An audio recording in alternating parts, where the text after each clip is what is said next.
The first thing I felt was pain, raw, blistering pain that tore through me like I'd been dropped in a molten lava.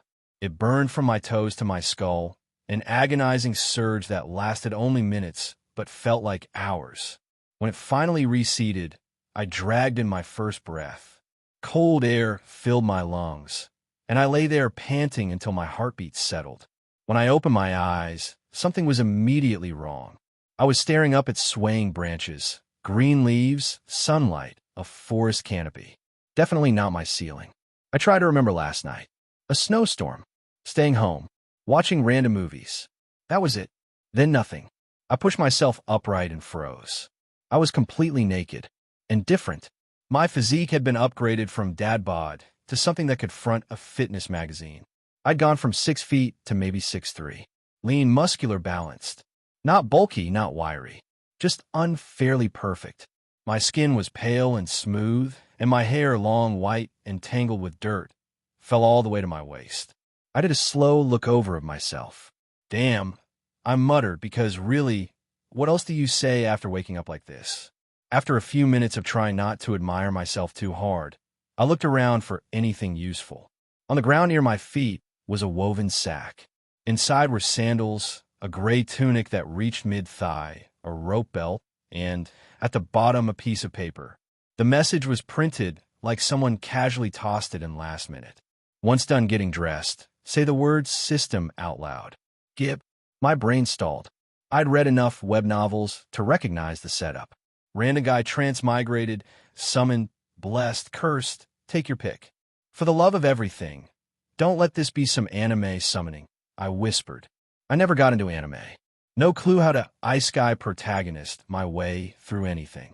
Still, I got dressed, took a deep breath, glanced around to make sure no one was watching, and said, System. A neon blue screen flickered into existence. Year, 4000 BC. Time and world, 15 minutes, 37 seconds. Name, Adam Anthony Gray. Age, 18, immortal. Height, 6 feet 3 inches. Note, Dear Mr. Gray, our deepest apologies for the inconvenience. Unfortunately, you died when a quantum void experiment malfunctioned and swallowed you. The good news is we retrieved you. The bad news is that you were swallowed into a void of nothingness. Your brain wouldn't understand the details, so I won't bother explaining. As compensation, we've given you a new life. Your system is extremely limited. It tracks your age, shows a world map, displays population regions, and tells time. No skills, no quests, no power-ups. It's basically worthless, but you're alive, so be grateful. As a bonus, we added Spotify. You're welcome. Now, for the important part. At the moment of your death, you were watching a movie called Twilight. We routed you into that world, but the latest we could drop you is 4000 BC. To match the setting, we built you a new body. Your old one was, how do humans say it? Fucked up. You are now fully immortal. Lose an arm, it grows back. Lose your head, get ready, monkey boy, because it'll sprout legs and crawl back to you. We upgraded your strength, speed, regeneration, and intelligence. You have emotional dampeners to prevent you from going insane or killing the planet out of boredom. You still feel emotions. They're just manageable. Welcome to your new life. Sincerely, Director of Science, Gib, the Multiversal Republic. P.S. Good luck. You'll need it. I stared blankly at the screen. Wait, hold up. No fast food, no TV, and I just get called a monkey. My life must have been pathetic if those were the first things I panicked about. Once I calmed down, I admitted the truth. My old life wasn't much. I dropped out of college, worked a dead-end job, had no girlfriend, and basically coasted through existence. Maybe this wasn't so bad. Plus, I knew Twilight better than any sane person should. My sister watched it nonstop when we were kids. I knew the lore, the creatures, the dangers. System map, I said. A full globe appeared, and I zoomed in with my fingers like it was Google Earth. Population clusters were obvious. Egypt was the largest, with several smaller groups scattered through Europe. My current position, roughly central Germany. Without overthinking it, I headed south toward Egypt. For months later.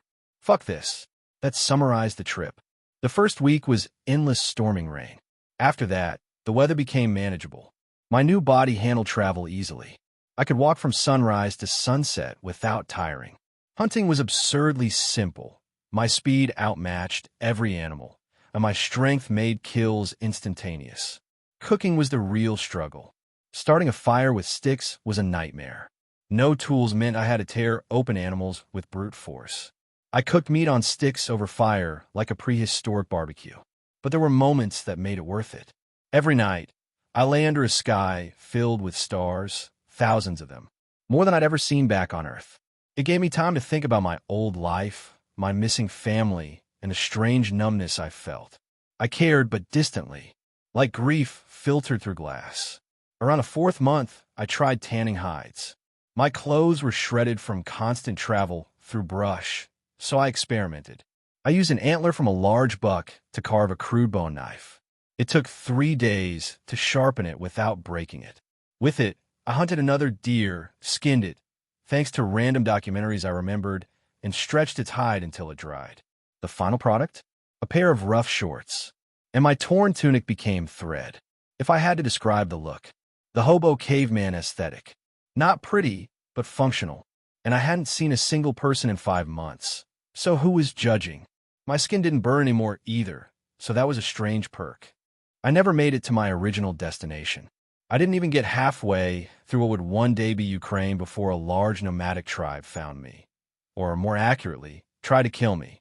They were shouting something about demon spirit, but I was too focused on dodging spears to care. When they finally ran out of things to throw, I got the chance to speak. If I wanted to, I could have wiped them out in seconds. With my strength and speed, it would have felt like stepping on ants. But I wasn't ready to cross that line. They were terrified, and honestly, if a pale white-haired stranger materialized out of nowhere, I might have reacted the same. Eventually, an older man stepped forward. He was maybe mid-30s, though among the tribe he was easily the oldest. Most of them were teens and young adults. He stood about 15 feet away, giving me my first real look at him, dark brown hair, tan skin, a bone necklace around his neck. His name was Yaneda, the leader of the tribe. It took about a week before I became semi-fluent in their language. My boosted intelligence helped. I wasn't some perfect memory genius, but information stuck now. No more in one ear and out the other. The tribe called themselves the Shoma, around 120 people total. Only 40 or so were fighting-age men. The rest were elders, women, and children. They moved north during summer and returned south for winter. They tried to kill me because they'd never seen someone who looked like me. Pale skin, white hair. No one in their tribe shared those traits. Everyone else had darker hair and tan skin. I stuck out like a ghost in broad daylight. But after a few days of bringing home 2 or 3 deer or boars every morning, I went from demon spirit to ideal son-in-law. Several men tried to marry their daughters off to me. I declined. Life with the Shoma was simple but good. I became a hunter and a tanner, and those skills earned me real respect. Sometimes we encountered smaller tribes, some peaceful, some eager to raid and claim the women. But with our size, most avoided us. I stayed with them for 10 years. Eventually, the routine wore thin. North in summer, south in winter, same forests, same mountains. Nothing new. And after a decade of watching myself remain young, while everyone else aged, I knew it was time to leave before they started whispering about gods or spirits. Before I left, I traded Yaneda 15 pelts for a donkey. I named him Barry. There was just me and my donkey, traveling from tribe to tribe, village to village. I learned every language I came across. Some groups welcomed me. Others wanted nothing to do with the pale stranger. Either way, I didn't force myself on anyone. If they were hostile, I walked away. As I traveled, I traded constantly. Animal hides became my main currency. I tanned them on the road and exchanged them for tools, clothes, pack animals, whatever I needed. Before long, I had 4 donkeys, 6 horses, and an ox I named Eddie. Eddie pulled a small cart I built from scavenged wood. It held my heavy items, including some sparkling fool's gold rocks I found in a river and whatever tools I collected. The horses carried sacks of pelts. Barry and the other donkeys hauled smaller items like herbs or carvings. Eventually, I made my way to Africa. Terrible idea. The moment they saw me, white-skinned, white-haired, glowing in the sun. They declared me some evil spirit sent to steal their souls. Every tribe I ran into tried to kill me or chase me off with chanting. After a few attempts on my life, my animals and I turned around and headed north. Time blurred after that. More tribes, more villages, more trading. The years slipped past so quickly that whenever I checked my system, I had a small shock at how long it had been. At some point, I stopped checking it all. I started enjoying the world itself. The landscapes, the impossible beauty of untouched earth. One of the greatest sights was Mount Everest, towering in the distance like a god's spine. I hadn't climbed it yet, but I knew I would eventually. Time was something I had in infinite supply. People joined me at times, stragglers, wanderers, people lost between tribes. They traveled with me for a few months or years, then eventually died of age while I remained unchanged. It hurt at first. Watching Barry and Eddie die almost broke me. But eventually, the emotional dampeners did their job. Death became a quiet, familiar companion. A natural cycle. They live, they die. All except me and the vampires that would one day appear. For 600 years, I wandered and traded. From the lands that would become France, all the way across China and India. I learned every language I encountered, storing them deep within the endless archive of my mind. Wolves attacked sometimes. Bandits, too. Wolves meant more pelts. Bandits, well, most died before they even realized I'd moved. A broken neck was the quickest, cleanest method. I felt bad about it in the beginning, but survival is survival. Many of them didn't have much choice, steal or starve. Whenever I could, I spared them. A beating to discourage them, a chance to learn something useful. I taught some how to herd animals. Others learned carving or medicine from me. Most eventually settled in villages and started new lives. And I, as always, moved on to the next horizon. Hey everyone, welcome to FanFic Canon. Thanks for hitting play. I'm thrilled to bring this fan-made story to life for you. If you enjoy the ride and want more narrated fanfics, smash, subscribe, and tap the bell so you never miss an episode. And if you want audiobook of a novel of your choice, join my Patreon. Request any title that's freely available online, and I'll produce a full narration just for you. Now, let's dive into today's adventure. Host, year 2480 BC. Time in the world, 1,520 years, 7 months, 14 days, 9 hours. Name, Adam Anthony Gray. Age, 18, Immortal, 1,538 years old. Height, be 6 foot 3 inch. Over the past few hundred years, Egypt has started to grow, transforming from groups of small villages along the Nile River into a massive city. This development has provided me with the perfect place to sell my goods. Over the years, I could downsize from having over 10 animals pulling carts to just one mule with a cart to carry my goods. It was a nice change of pace for me. While I traveled, I learned all that I could, from primitive fighting styles to their culture, keeping records of where I went and what I learned about their cultures in journals. That wasn't my main reason for traveling, though. I had learned the less I stuck around one area, the less connected to the people I would become. Why stick around to watch those you bond with slowly wither away with time? That's why I didn't really care about what I sold or traded away. I wasn't in the merchant business to get rich.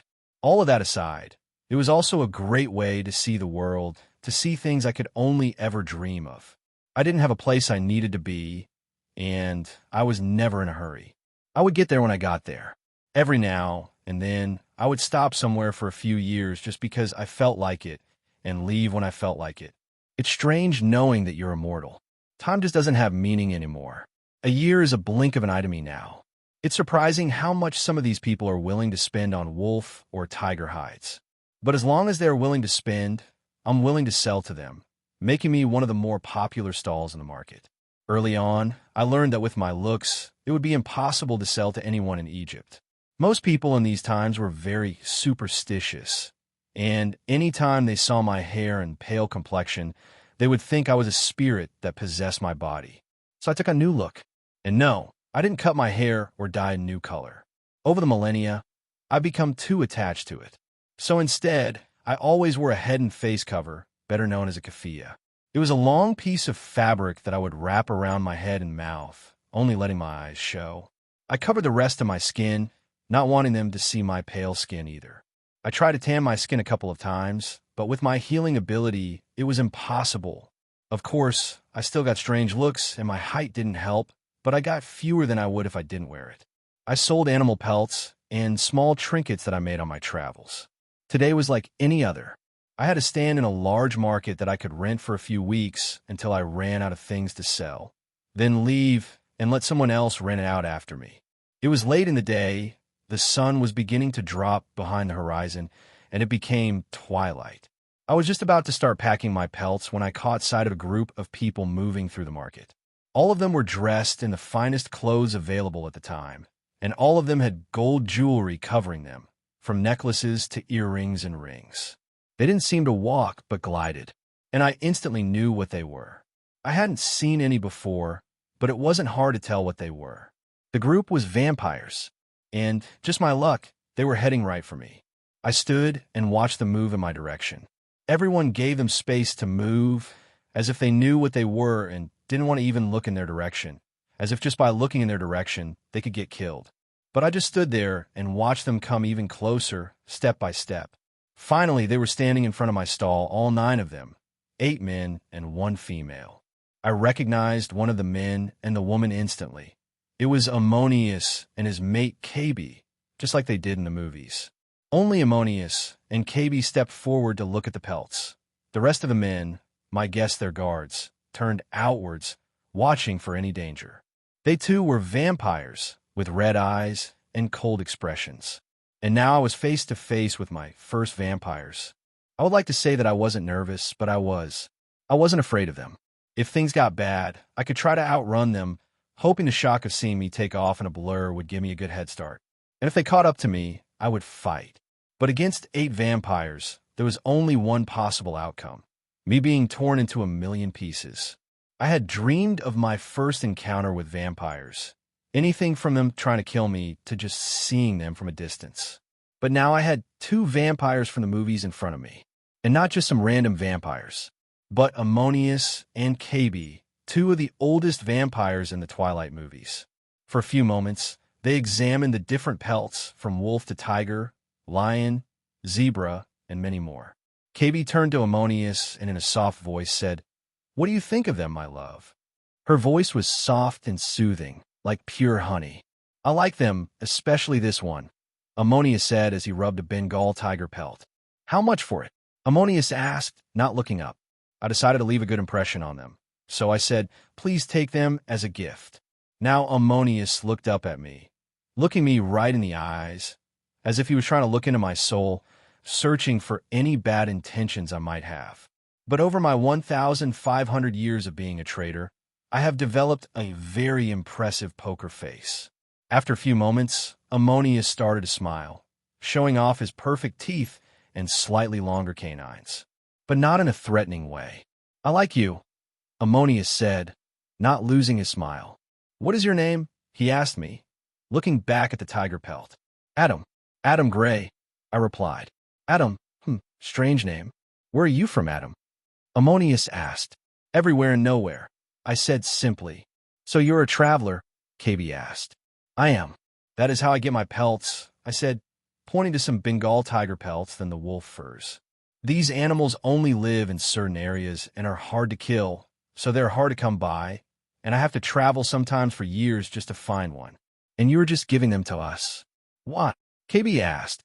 Lifting my hands, I removed the cloth covering my face, making sure that they got a good look at me, so they would remember me in the future.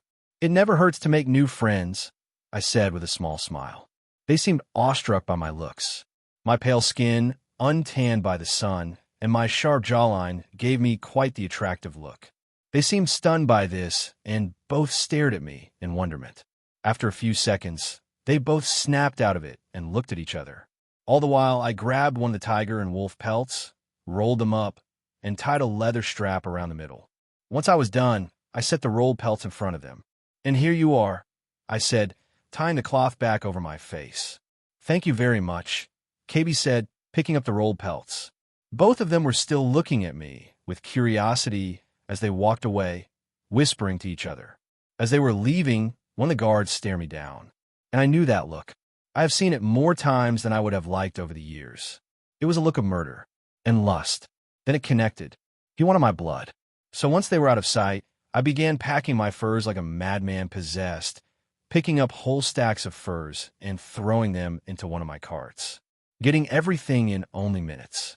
Once packed, I hauled ass out of Dodge, looking over my shoulder for any signs that I was being followed.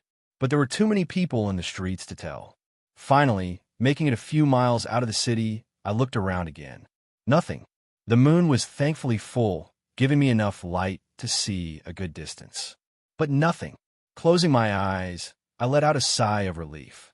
Regular people are easy to fight, but a vampire is as strong and as fast as me. Not that I would really know. I only met my first ones less than an hour ago. And I don't know the first thing about actually fighting. Of course, I have fought, but I have only fought regular people. That's like a bear against a deer. There isn't a fight, just a slaughter. As I opened my eyes again, I saw something in the distance, and I felt a sinking feeling in my gut. It was him running right at me, or I think it was. All I could see from my current location was a small, fast-moving sand cloud. Thinking fast, I dove into my cart, grabbing the first thing that could be a weapon for me. And what was that thing? A wood mallet. Leaping out of the cart, I used my speed and ran to a small sand hill 100 feet from the cart. Once on the other side of the hill, I laid down in the sand, letting just my eyes peek over. It only took a handful of seconds for the man to appear by my cart, sending a cloud of sand up as he skidded to a halt. Being used to my sudden appearances around him, the donkey that was pulling the cart didn't react to the sudden appearance of the man, only silently blinking at him. The man didn't seem to like the fact that I wasn't with my cart and started searching for me. But me being me, I forgot it's impossible to not leave tracks in the sand. He saw them. As soon as he saw them, I decided my best bet was to attack first. I zoomed right at him. It took the vampire by surprise to see me running at vampire speed right at him. He froze, but only for a moment, before he too zoomed right at me. As I got into range, I swung my wooden mallet right for his head. But the vampire dodged my swing by leaning to the side just enough of the mallet to miss him. As soon as I missed, the vampire went on the attack, swinging his hand right at my throat. To my amazement, I seemed to be faster than him. Not by much, but enough to give me an advantage. A small one, yes, but one all the same. I dodged his hand by going under, grabbing the outstretched right arm while moving under. I jumped into the air, still holding his arm. Using my legs and hips, I managed a hard spin midair, and when I hit the zenith of my jump, I heard a loud crack and a crunch. Then the man let out a terrible scream as I landed awkwardly, tumbling head over feet into the sand. Quickly standing back up, I looked at the man who was on a knee, looking at the stump that used to be his right arm but was now just a stump of crystal. Looking down, I realized I was still holding the arm. So without a second thought, I attacked. Swinging the arm at his head, the man jumped backward, yelling, "What are you? Your heart still beats, but you have the same abilities as me," the man yelled in a panicked, gruff voice. "I'm just a man," I chuckled while swinging the arm around me like nunchucks. This only seemed to piss him off even more, making him rush me out of rage. I was a little excited now. For a long time, I was nervous about fighting a real life-and-death battle against a vampire. But now, with it being so easy, I was getting cocky. My guess is I had better control over myself from the over 1,000 years of using my abilities. Because I might know next to nothing about fighting, but I could tell this guy used a lot of useless movements, wasting nanoseconds on a pointless shift of a body part or shift in weight. And those nanoseconds that he wasted gave me the openings I needed to do some damage. He came in low for a one-arm tackle, but that just left his head open for attack. Using his own severed arm, I swung down, hitting him hard, shattering the arm into dust, and sending him face first into the sand. Wasting no time, I went for the kill. Blurring onto his back, I grabbed his head before he could regain his footing and pulled hard, breaking his head off of his neck. Once I decapitated him, I fell backward, hitting the sand and looking up at the night sky, slowly letting the adrenaline wash away. I need to learn how to better control my abilities. For too long, I was naive to think I would never fight another vampire. And I got lucky to beat this vampire, just using my better control over my ability to win. Yes, I won. But what would happen when I meet another vampire with just as much control and actual fighting experience? I'll tell you, I will be screwed with a capital S. So I decided to start a new branch in my life. Goodbye, fur trader. Hello, martial arts. Year, 2048 BC. Time and world, 1,952 years, 10 months, 74 days, 4 hours. For the next few hundred years, I dedicated myself to learning and knowledge, traveling to all corners of land I could reach, learning new things and mastering them. I started with the most important thing, learning different fighting styles, spears, swords, and hand-to-hand. I was best with the short sword, making my own style where I got in close and would attack, not giving my opponent the opportunity to fight back. In other words, coming in close and staying on the offense, constantly keeping my opponent on the defense by constantly attacking. Or it should. I have yet to put it to the real test against a vampire. When I learned how to fight, I couldn't practice against regular people at full speed. So instead I would watch people practicing, storing it all away in my brain, then go somewhere private and away from any populated places, mostly the woods, and practice, studying it and learning from it. Feet placements, how to hold the weapon, and different moves and combos.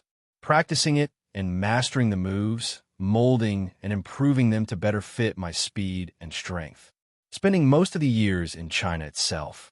China was packed full of different fighting styles, especially with the sword, spear, and hand-to-hand.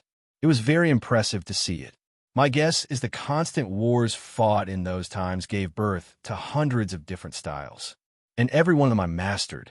The only problem is the current weapons themselves. They're made of bronze. Bronze is a very weak metal compared to other metals like iron or steel, and iron swords won't be made for a while, and steel won't be produced for over 1,000 years. The problem was, how can I find something strong enough for a vampire? With my strength, anytime I hit something like a rock that might be as strong as a vampire's skin with a sword made of bronze, it would break in half or into pieces. So I did the best I could by mentally fighting an imaginary foe.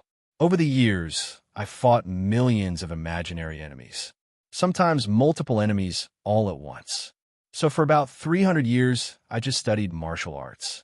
After learning thousands of different styles, I decided to start learning other things. The first thing after was medicine. It's honestly amazing what natural medicine can do.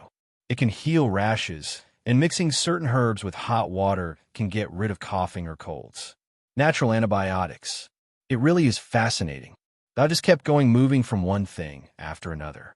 Seeing Mount Everest in the Himalayas, the Nile River, the Swiss Alps, the Algarve coast in Portugal, and more in my traveling.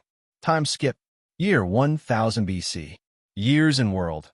3,000 years, 8 months, 44 days. I was currently sitting on a beach in the boot of Italy, watching the sun slowly drop behind the ocean as I went over the past 1,000 years.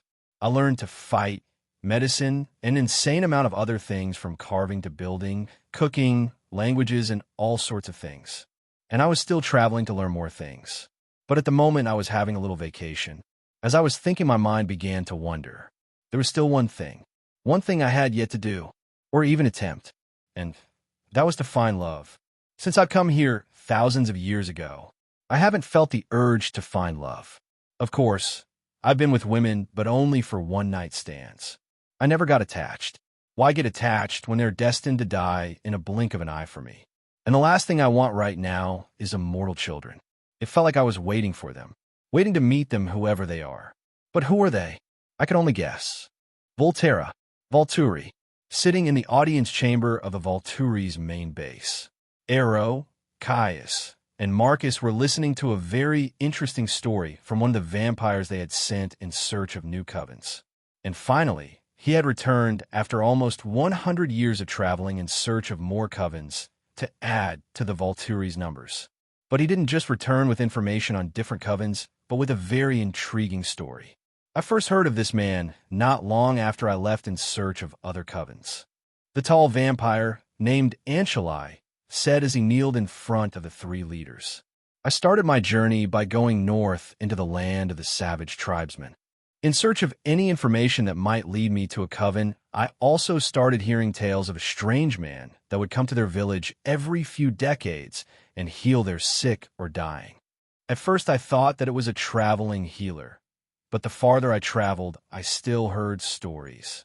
Some villages say he has been coming to their village or tribe for hundreds of years and then would move on. At first I didn't believe them, thinking it was just a tale. But even some villages in the far east have stories of this man saying the same thing, that he's been coming to their village for hundreds of years.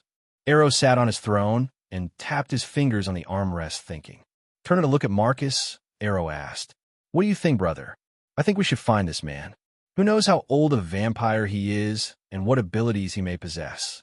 Perhaps it is a healing ability that could be very useful when making deals with certain humans. Bring them back from death's door or one of their loved ones."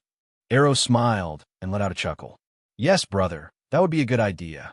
Once we have enough members with abilities we can use, we will be able to finally end the Romanian coven, then the other bothersome covens, and bring the vampire world under our rule." Kai had said in his pompous voice. "Yes, once the Romanian coven is gone, the Volturi will be the ruling coven," Arrow said, turning back to the still kneeling Anchelai. "I want you and 2 others of your choosing to go and find this man and bring him back." "As you command," Anchelai said, standing and slowly backing out of the chamber. "And if he doesn't wish to join," Caius asked, standing from his throne after Anchelai left. "Then we will use Charmian to make him," Arrow said with a smirk, leaning back in his throne. Charmian is a female vampire with the ability to influence emotional ties and can manipulate others. This is how Arrow was able to force those to join the Volturi when they never wanted to.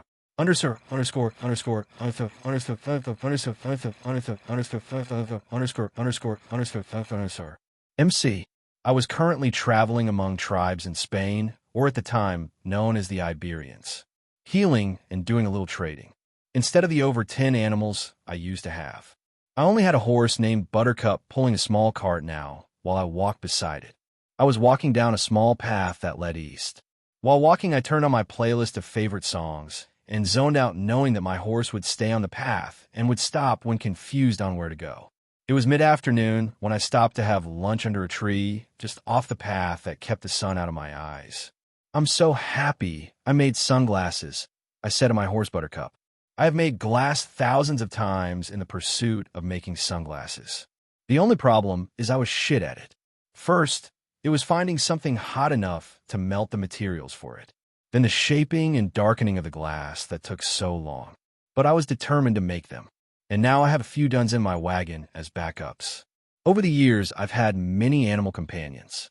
It always hurt when they died, but death is unavoidable and just made me cherish the moment that I had with them even more. Pulling out a sack of smoked meat and flatbread from the cart, I set it down, then untied Buttercup and let her graze while I ate. Food in this era sucks. It's bread, porridge, vegetable or chicken stew, fish and cheese, and different kinds of preserved meat. Yes, those are all good foods, but they're so bland. Every now and then I'll go to India or other places and find places that have certain spices that I can buy, but they only last so long. I will buy spices by the pound, but I tended to be heavy-handed when it came to them and run out within a year. Making a smoked meat sandwich. 2 flat pieces of bread with smoked meat in the middle. I took a bite and chewed hard. The dry bread and smoked meat took a lot of chewing just to get down, but I do with what I have. Taking out my water skin, I took a deep swig to help the bite go down without choking on it. As I'm taking the swig, I hear the sound of people running fast. Not like normal people, but like me when I run at full speed. Vampires, I whisper. Standing in a flash, I look in the direction they're coming from. From the sound, it's 3, maybe 4. Not wasting a second, I blur to the wagon, pulling out one of my bronze swords and getting ready to finally put my fighting skills to the test.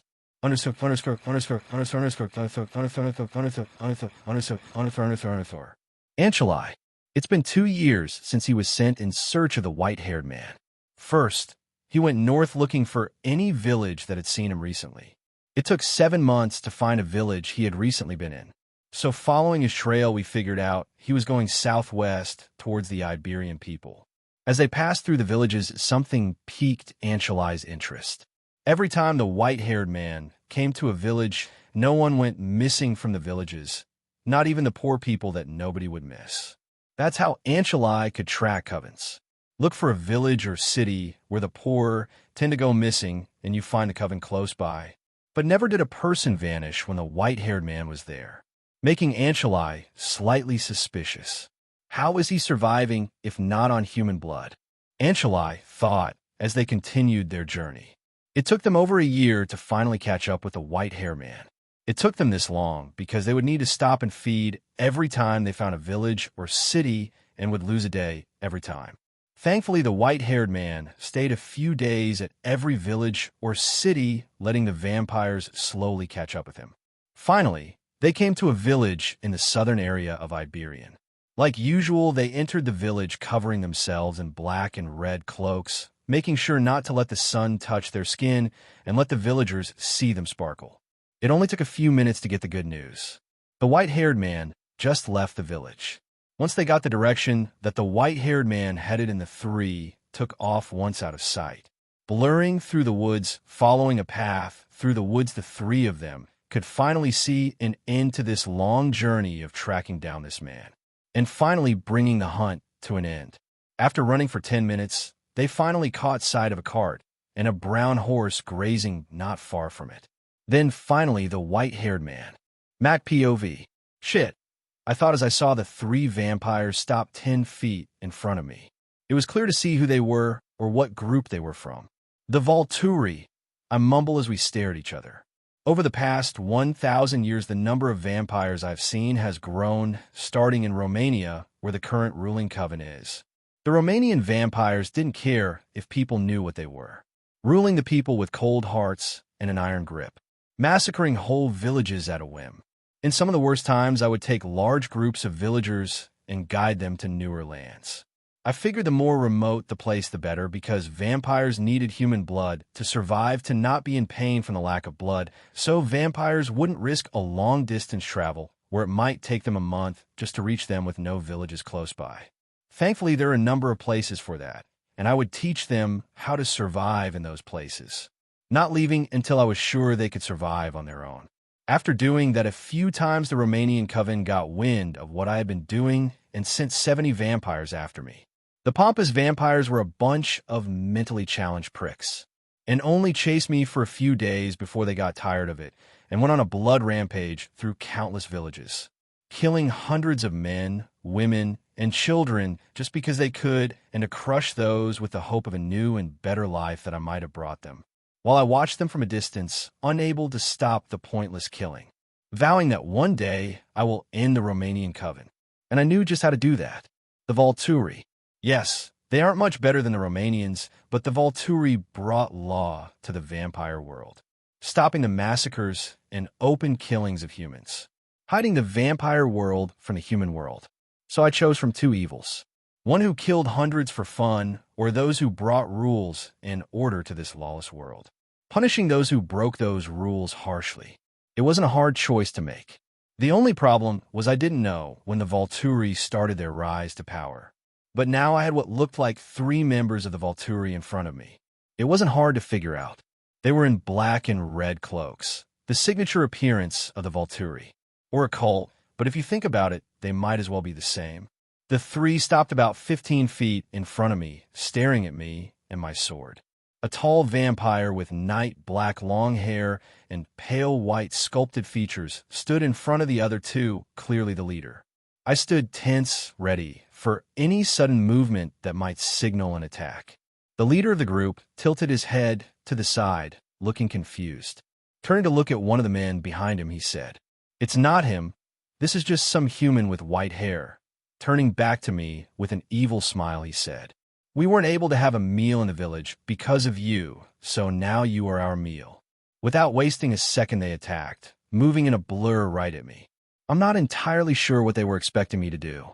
Just stand there in fear or try to run, but I can tell you they weren't expecting what I did do. They came at me in an arrow formation, the leader in the front and the two lackeys on both sides behind him. So I blurred into motion, clearly shocking them for a moment, leaving a gap for me to attack. Blurring at the leader, I jumped, managing a flying kick to his chest, sending him flying backwards and crashing through a large tree. Landing on my back, I jumped to my feet and turned to the other two. The other two were blurring at me, one from the front and the other from the side, trying to get me from both sides. Using my speed, I run at the one in front of me. Finally, trying my fighting style, I get in close and use my bronze sword. But all my sword did was cut his clothes without even scratching his skin. I might as well be trying to cut a rock, I thought. So I did the next best thing. Moving faster than any normal vampire, could I shove the sword through the bottom of his head, dropping him and my sword to the dirt. Whirling around, I grabbed the other vampire's outstretched hand that was about to grab me and twist it sideways. Holding the hand, I raise my leg and kick him hard in the neck. In one fluid movement, ripping the hand off and decapitating him. Before the body even hit the ground, I heard the sound of running feet behind me. I turned and instantly jumped sideways to dodge my own sword that was now in the hands of the vampire leader. He continued to push, slashing and stabbing, getting angrier and angrier the more I dodged or sidestepped his attacks. "What are you?" the man bellowed. But I didn't answer him. I was too busy waiting for an opening. And there it was. It was clear that he didn't know how to fight with a sword. Relying on his strength and speed, he just swung the sword in hopes of hitting me. But that only made my job easier. The vampire leader went for a downward slash, allowing me to sidestep and enter his guard. Acting fast, I wrapped my arms around him in a bear hug and did something I would tell stories about for the rest of my life. With all my strength, I shot my knee right between the vampire's legs. I could feel his dangly bits turn to crystal dust under my knee. The vampire leader let out a blood-curdling scream as his manhood was blown off by my knee. Letting go of him, he dropped to the ground, still screaming in pain. "Are you with the Volturi?" I asked the still screaming man, but he didn't answer. So I let him roll on the ground a little longer before I asked another question. "Why did they send you after me?" Finally, the man answered me with a stutter. They are looking for vampires with abilities to fight the Romanian coven." I let out a small smile. "It's about time," I thought. "You know, I would have let you all live if you wouldn't have attacked me," I said, and without giving him time to comprehend what I said, I stepped on his chest and pulled his head from his shoulders. I plan to join the Volturi in ending the Romanian coven. Nothing more. I won't become one of their pawns to use. Putting all the bodies together, I started a small fire, using a piece of wood and setting their clothes on fire. Once done with that, I went back to my cart and pulled out a sack for the heads. Once done tying the sack and placing it into my cart, I went back to the tree and sat down. Picking my bread and meat sandwich back up, I sat there and started to think of plans for when I brought the heads back to the Volturi. After finishing my sandwich, I reattached Buttercut to the cart, and we continued our journey, leaving the smoldering bodies of the 3 Volturi members who attacked me behind. So me and Buttercup started our journey to Volterra, the city the Volturi got their name from and called home. While walking, I went over the fight in my head. First, the sword is completely worthless against a vampire. Bronze is just too weak to do any real damage. I needed to shove the sword through my opponent's head just to kill him. I guess I'll need to learn how to fight with a hammer just to do actual damage. At least until I can get my hands on a samurai sword. But other than that, there was no problem. I was a complete badass who just took on 3 vampires on my own and ripped them to pieces. Compared to the first time I fought a vampire in Egypt, I was completely different. I was faster, stronger, and I actually knew how to fight. I just hope that when I meet the Volturi, they won't try to manipulate me. I know that when most people see me, all they see is a handsome young man. But under all of that is someone who has seen all there is to be seen, learned every known language, and stuffed their brain with more knowledge than everyone on this planet combined. Seen more death and life than any breathing being. And that's my advantage. Letting others underestimate me, and when they do, that will be their fault. It took a little under 5 months to make it to Volterra. And to tell you the truth, I was a little surprised. It was a pretty good-sized village with a larger-than-normal population. I walked beside Buttercup through the packed streets, full of people trying to sell things to passers-by, bringing back memories of when I used to do the same thing. It wasn't hard to find where they were. There was a building much bigger than any other in the village with two people in the front wearing completely black cloaks shadowing their faces. And most people avoided looking in its direction. So leading Buttercup to the front of the building, I stopped her right in front of the two guards, pulling a few mint leaves from a pouch on my waist and letting her eat them out of my hand. All the while the two guards were looking at me as if I was slow in the head. But I didn't give them any thought and went to the back of my cart, grabbed the bag of heads from the cart, walked to the guards. I said in a happy voice, "Delivery for the Volturi," I said, showing off my perfect teeth in a wide smile. Both guards were clearly confused, so I said, "Look, one of you go inside and tell Arrow that the white-haired man is here and he will understand," I said to the guards. It took less than a second for the guard on my left to go inside and tell his boss about the crazy man at the door.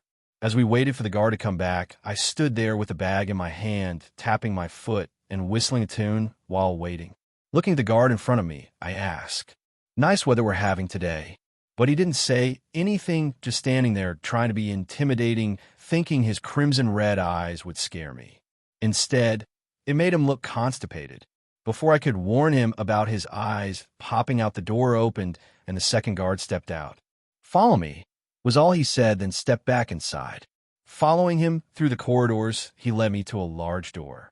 Pushing the door open, he stepped to the side and then motioned for me to go in. Once inside, the guard closed the door behind him. I could see the three leaders themselves. It took all my might not to start laughing at the sight. All three of them were sitting on raised stone thrones, acting intimidating. Forcing the laughter down, I moved forward. But once the three of them saw me, they got looks of confusion. Stepping in front of the three, I raised my right hand and did a small wave, saying, "I heard that you were looking for me." Caius looked over at Arrow and said, "This can't be him.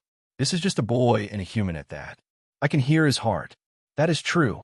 Ever since Anchelai left, we have heard more rumors of this man from travelers who have passed through Volterra, telling tales of how this man saved their village from a great sickness.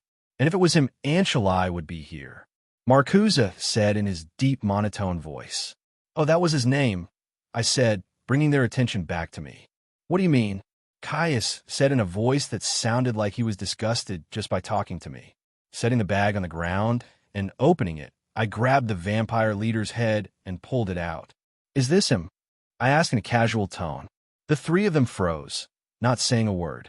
"No, maybe it's one of the others," I say, throwing the head over my shoulder and then pulling out the other two. "This one or this one," I say, lifting both heads. "It was the first one," Arrow said, finally speaking. "Oh, that guy. Yeah, we didn't really have a nice first meeting," I said, throwing the other two heads over my shoulders. I saw a small smile appear at the corners of Arrow's mouth. Standing up, Arrow approached me and stretched his hand out in a clear sign for a handshake. I knew what he was doing. He wanted to get a look inside the old noggin. I couldn't help but chuckle. There was no way I was going to let him touch me and read my mind. Arrow's powers allowed him to read every thought someone had ever had. And I didn't want him to know how I got to this world, so I just looked at his hand and then back up at him. "I'm not going to shake your hand," I said, putting my hand behind me. "Your friend Anchelai told me all about the Volturi before I ripped his head off." I lied. Arrow frowned, but only for a second before going back to a small smile. "What are you?" Caius asked. "Just a very strong, long-lived human," I said with a shrug. As I said those words, I saw Arrow look behind me and nod. Then I felt a strange feeling come over me. Turning to look behind me, I saw a young woman with brown hair and crimson red eyes. Before I could think, my blue system screen appeared in front of me with a message. "Attempted system interference detected. System defense activated. Loading new system defense program. The system is loading complete. New system setting activated mind shield. Mind shield will protect the host's mind from any outside interference, such as mental intrusion, mind reading, mind manipulation, etc." After reading the system message, all I could say was, "Score." So Mind Shield is kind of like Bella's power, except I can't project it to others. Before I could continue down my current path of thought, Arrow spoke. "Give me your hand," he said in a soft voice. Turning to face him, I saw his outstretched hand and smiling face. This little sack of shit just tried to force my will and make me his little puppet, I thought. I felt rage boil up inside me. I tried to push it down, but the more I pushed it down, the more it grew. Without thinking, I moved. Blurring in front of Arrow, I grabbed him by the neck, picking him up and off the floor, squeezing until cracks began to appear. The shock of what I just did was clear to see on his face. "Are you stupid?" I asked, moving my face close to Arrow's. Marcus and Caius stood from their thrones ready to attack me when I spoke. "Either of you or you," I say to Marcus and Caius, then turn to the lady behind me. "Move, and I will crush his neck than the rest of you." They froze, not wanting Arrow's death. "I came here to help you in the Romanian coven, not to become your puppet or join you," I say, squeezing Arrow's neck a little harder. "I do not appreciate you trying to force me to become one of you. I am much older than any of you by thousands of years, and I will not be forced or manipulated into your collection.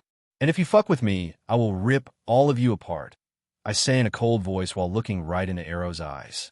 I could see the fear in his eyes, and I knew I got the message across. Adding a little more flair to my performance, I threw Arrow right into his throne, breaking into chunks. Turning to the female behind me, I say, still in a cold voice, "And if you try that again, I'll bury you alive to slowly go insane from a lack of blood." Looking back at the three leaders, I say, "I will return every few years, and when it's time, I will fight with the Volturi to get rid of the Romanian coven. And if you even look in my direction the wrong way, I will end the Volturi before it even gets started." Of course, I was lying my ass off hoping that they wouldn't push me and attack. But thankfully, they just stood frozen. I knew when they got stronger, they would more than likely want revenge, but when that happens, I will be ready. One standing Arrow looked at me and dusted the rock dust from his clothes. Still, with a nervous look, Arrow said, "Very well." I turned around to walk out of the massive doors when Arrow spoke. "What is your name?" Turning to him, I said, "Adam," then walked out of the room without looking back.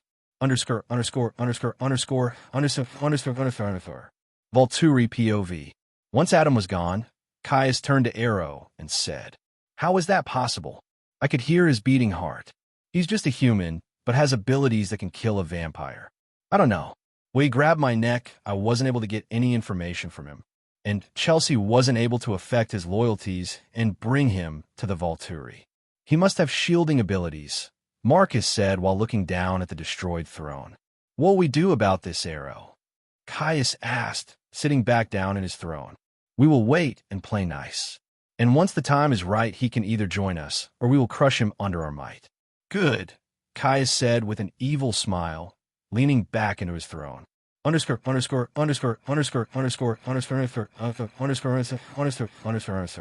the next few hundred years, I traveled watching the world grow.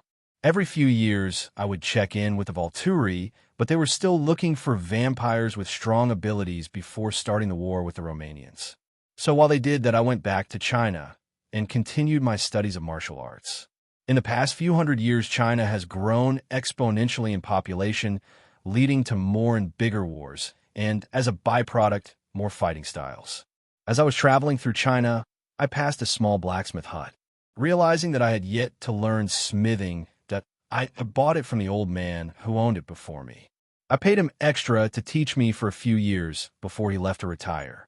I was so caught up in learning fighting styles and other things over the years, I completely looked right over something that could help me make a weapon for when I fought the Romanian coven. I ended up making something akin to a godly weapon in my eyes, taking me over 300 freaking years to make. Of course, I didn't just make a sword for 300 years straight. I took breaks and did other swords or weapons, learning new things as I built them and taking what I learned to help me make my sword. I also travel back west every few decades to see if the Volturi were ready yet, but of course, they were either too busy with political issues or still looking for vampires with special abilities. The sword I made was medium-sized and had the look of the Roman gladius. The only difference is it was thicker than a regular blade. I folded the metal over 40 times, giving me millions of layers of metal in the sword. It gave the blade a Damascus look and was as hard as titanium.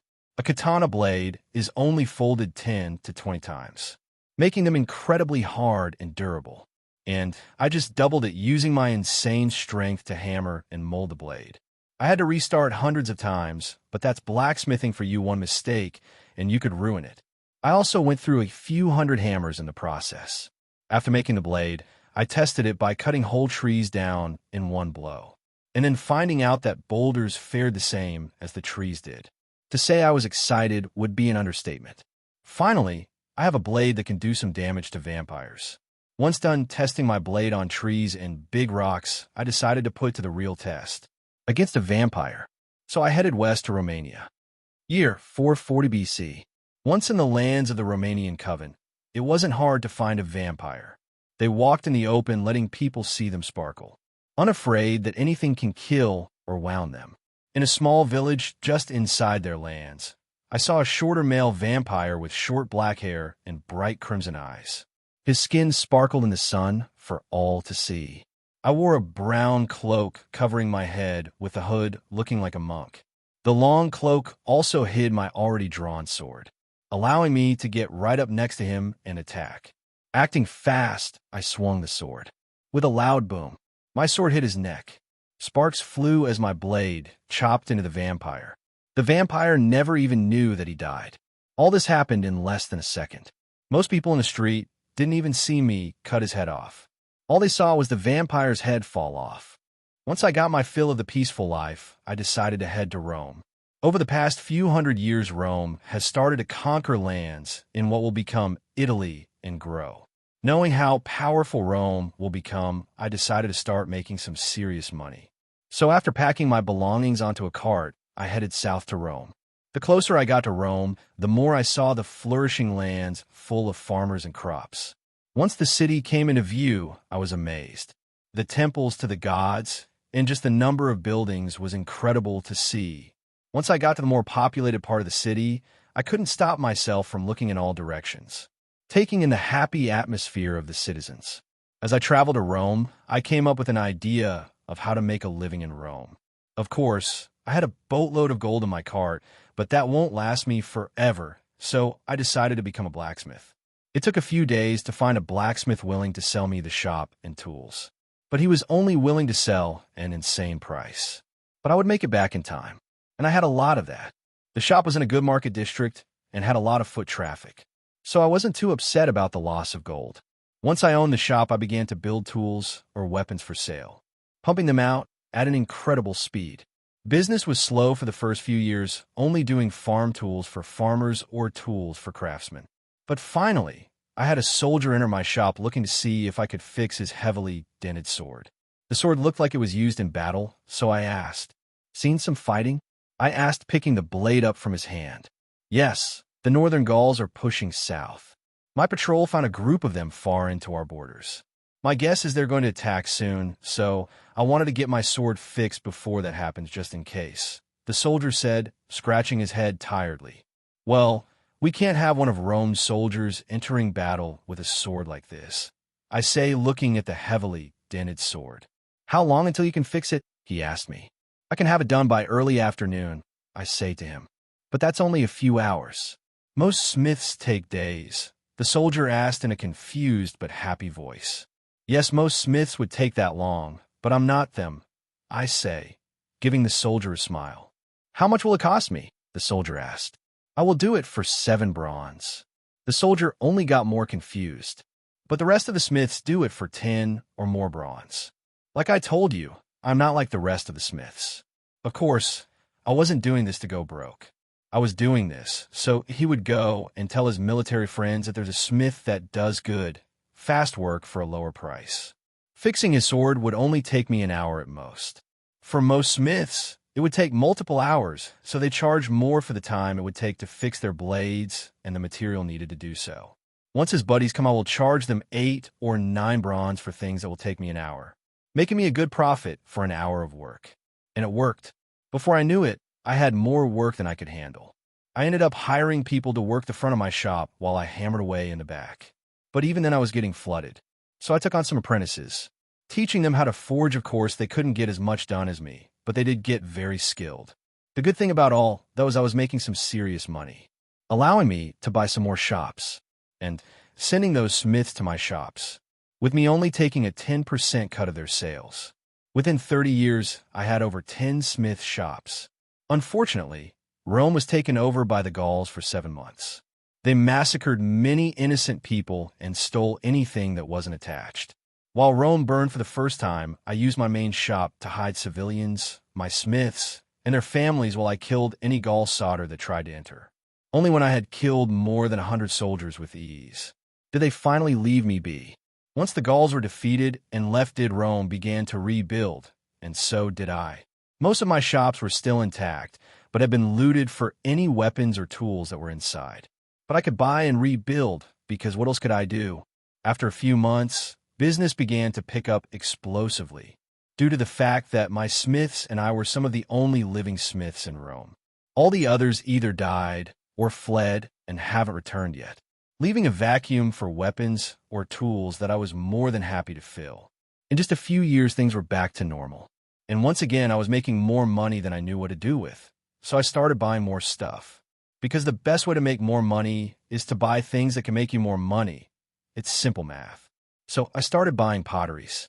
These places made all sorts of stuff from bowls, cups, plates, or decorative pieces for the rich. My biggest seller was roof tiles and chouses. Then I started to buy land. A lot of land. Of course, I had to bribe a lot of officials to do that. But as long as they got paid enough, they had no problem doing what I asked them to do. Once I got the land, I would buy slaves and set them free, paying them to work my land. I also built them homes to live in. Happy workers, happy life, and harder workers to bring in more money. Most of my land was for regular crops, but I also paid people to start a large wine vineyard. All this happened over 100 years. Around the 40-year mark, I started to employ people to do things for me, so I wouldn't have to show my face and make people curious as to why I don't age. The last thing I need is for people to think I'm a god or something. Over those 100 years, I made a deal with the Roman Senate to make me the sole supplier of the weapons and armor for the Roman military, spending a large chunk of money to bribe members with a lot of sway to do that. I made the first makeshift factories to do this. I constructed a massive foundry, and I mean massive. I had over 1,000 workers all in one massive building. At one end is where the ore would come in and be melted down into bars. Once the bars were done, it would move to the smiths. The smiths were separated into different groups. One group did the sword, another did spearheads, then one did the armor. The smiths that made the weapons would make them while having apprentices, giving me more smiths to add to my employ once they know how to forge, allowing me to grow even bigger. Once done with the swords, they would go to the sharpeners who would use files or grindstones to sharpen the swords or spearheads. The sheaths for the swords were made by others, and I bought the sheaths from them in bulk for the swords. They would every now and then try to get me to pay out the nose for the sheaths because they knew I was making massive amounts of money. But every time they would do that, all I had to do was go to my good friends in the Senate and tell them their army wouldn't have sheath for their swords because the sheath makers were charging me an arm and a leg for a sheath, making me lose money that I could be using to give them donations. It's incredible to see what lengths the officials will go to just for money. One of the sheath makers that screwed with me was arrested for violating the law because he was interfering with the Roman military, stopping them from getting their weapons. After a few times of that happening, no one was willing to rip me off. After it became law that all men must join the Roman military, I had a constant flow of money. Even though I had to pay my workers above average pay, I was still making insane amounts of money. Over the next few hundred years, I became the richest man in Rome. I bought a number of quarries where Rome would get their stone for the aqueducts, or their massive colosseums, or homes, making me all the richer. But still, every few years, I would head north to check on the Volturi. Surprisingly, they had begun to find vampires with abilities. Nothing incredible, just some with strength-based abilities, but still that was a start. I knew that Jane and her brother were the ones that gave the Volturi the advantage when they fought the Romanians, and they wouldn't be turned until the 900s AD, so that gave me a time period of when the Volturi would attack the Romanians. And finally, in their rule, with Rome constantly in a state of war, either conquering someone or being attacked by someone, I was making mountains of money, and I mean literal small mountains. The funny thing is when the Roman government ran out of money, they came to me for money to buy more of my weapons for war. So of course I said yes, but with a 15% interest on the money. In other words, I gave them millions of gold and made millions of gold just by letting them pay me my own gold. The thing about back then was there wasn't a set amount of currency in circulation in Rome. No, it was all a matter of how fast they could make the coins. With my gold, I started another venture. Horses. I bought hundreds of horses, along with land for them. Then the horse breeders and the people to take care of the horses. Within a decade, I had horses ready for the military. And of course, the Roman government needed my gold to pay me for my own herds. With interest on it, of course. I was getting more gold than I knew how to spend. I was practically Rome's piggy bank. Except every time they took money out, they had to put it back with a little extra. But hey, I'm not complaining. The only problem was, where can I keep all of it? At the moment, it was all in my home, filling the rooms of my villa to the ceiling. It was cool at first to walk by rooms full of gold, but I was running out of rooms. So I decided to make a bank. And so I did. I made it underground, with massive walls surrounding the entice with a big metal gate. To keep people out, I made it about 100 feet underground with stone walls and massive iron doors that were made in my foundry. I had different size rooms for use. Some of them were as big as 50 feet across, and some of them were as small as broom closets. For people who just wanted something small, we had small lockboxes. So I turned the place to keep my gold into a way to make more, by people paying me to keep their money safe. And it was safe, because almost every Roman senator and high-ranking official stored there in my vaults. With that, I was able to get the military to guard my vaults for free. Of course, I wouldn't trust them completely, so I hired my own guards. I picked them myself to work the inside and the military to stand outside and be intimidating. It had around-the-clock guards, and we always kept records of how much gold you had and took out.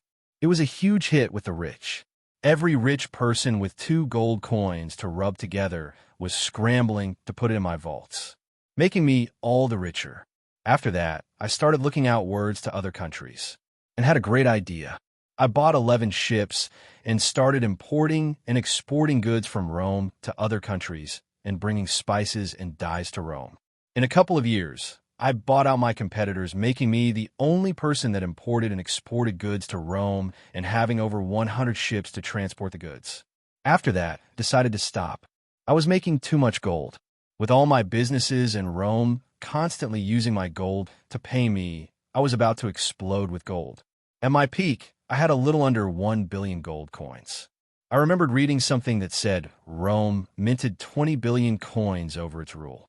So I had a huge chunk of Rome money in my vaults. So I started a new tradition. Every year I would dress up in all red and put on a fake white beard. Sneak into people's homes, leaving a gold coin in the open with a note that says from Santa Claus. I used my speed to visit most of the city in one night. And let's just say it became a big deal.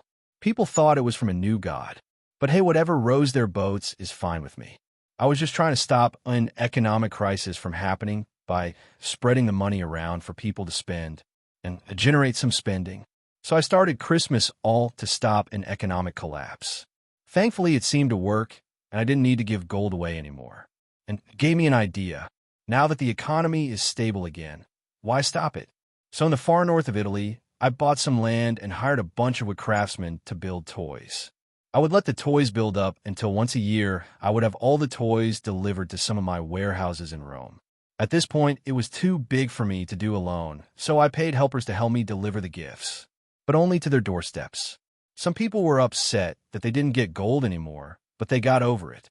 After a few years, it came out that someone paid for all the toys to be delivered to the houses.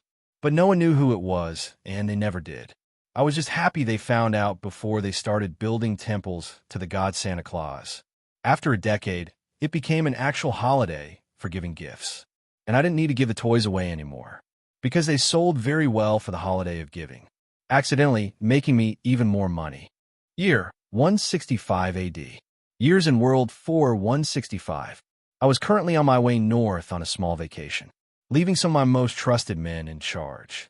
I planned to go north to the mountains and do some hunting and camping to clear my mind.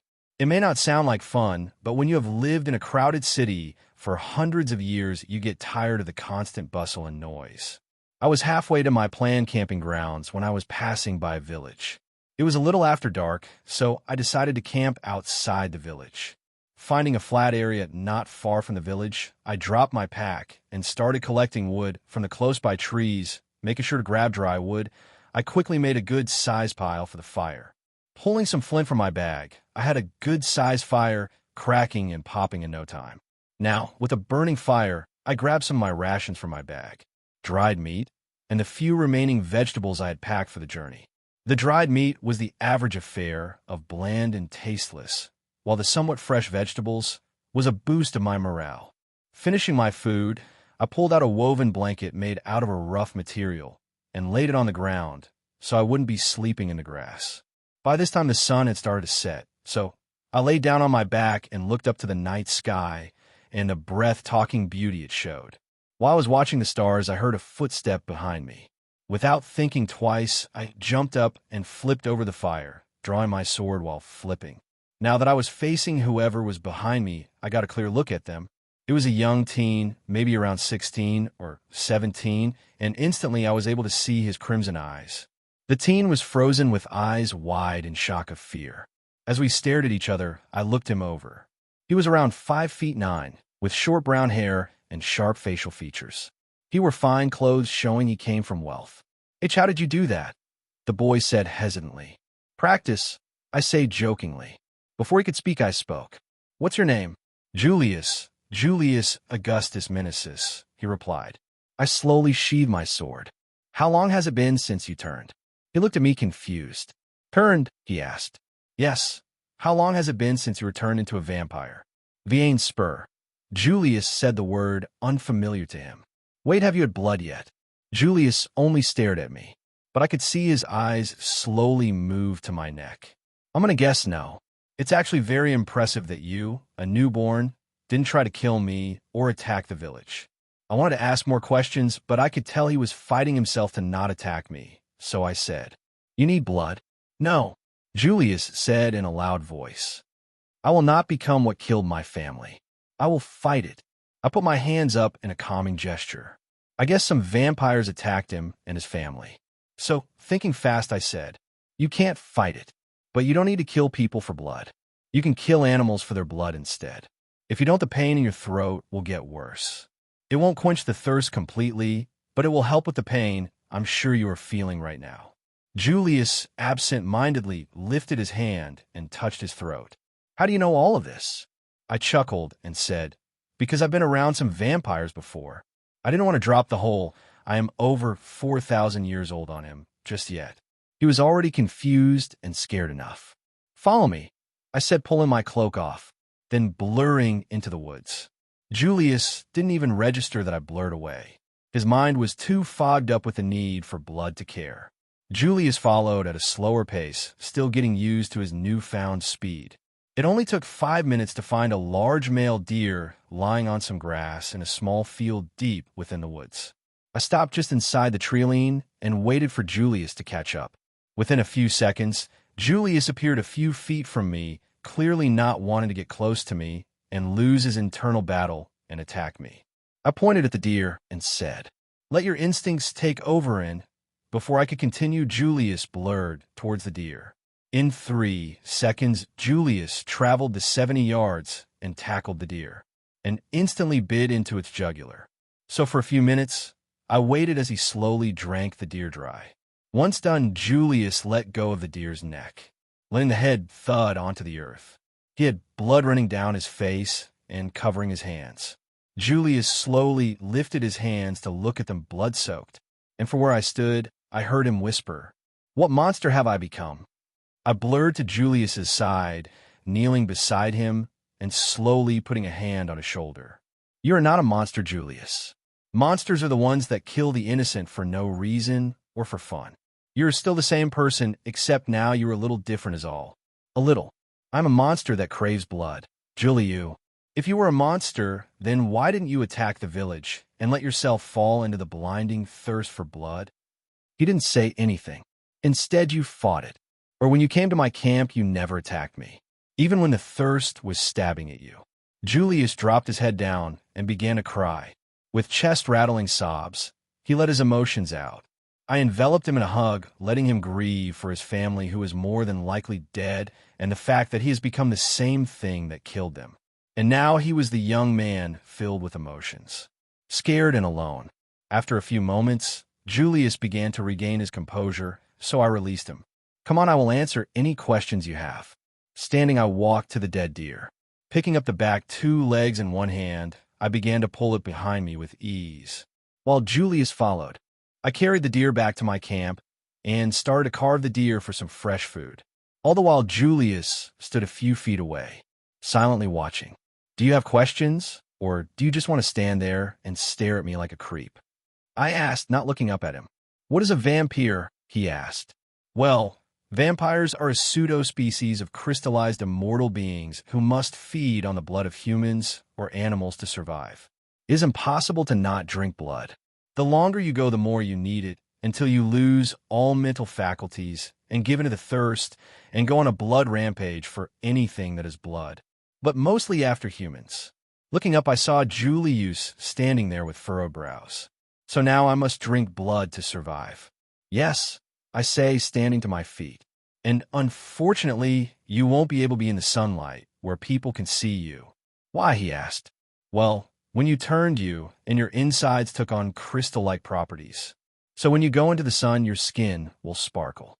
And that opened the gates. He kept asking questions, from why he didn't need to breathe to why he could hear and smell better.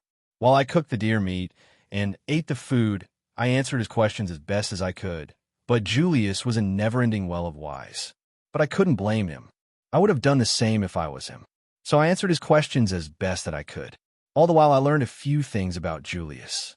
He wasn't a killer. He disliked the idea of taking someone's life. In my opinion, it had to do with what happened to him and his family, and that he didn't want to become what killed them, and that he was a smart kid. That was clear in the way he asked his questions or the way he talked. He reminded me of Carlyle.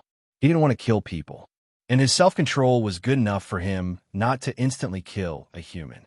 Hopefully, I can help him get his urges under control enough to bring him back to Rome with me.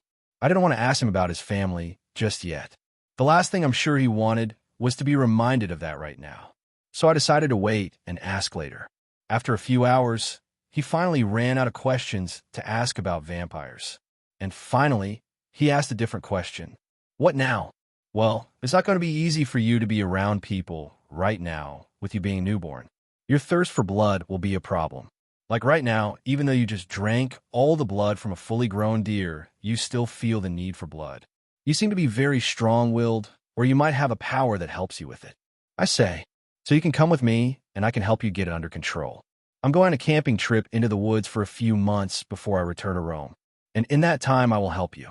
I could tell, just by looking into his eyes, that he was still fighting with himself for the thirst of blood, just not as much as before.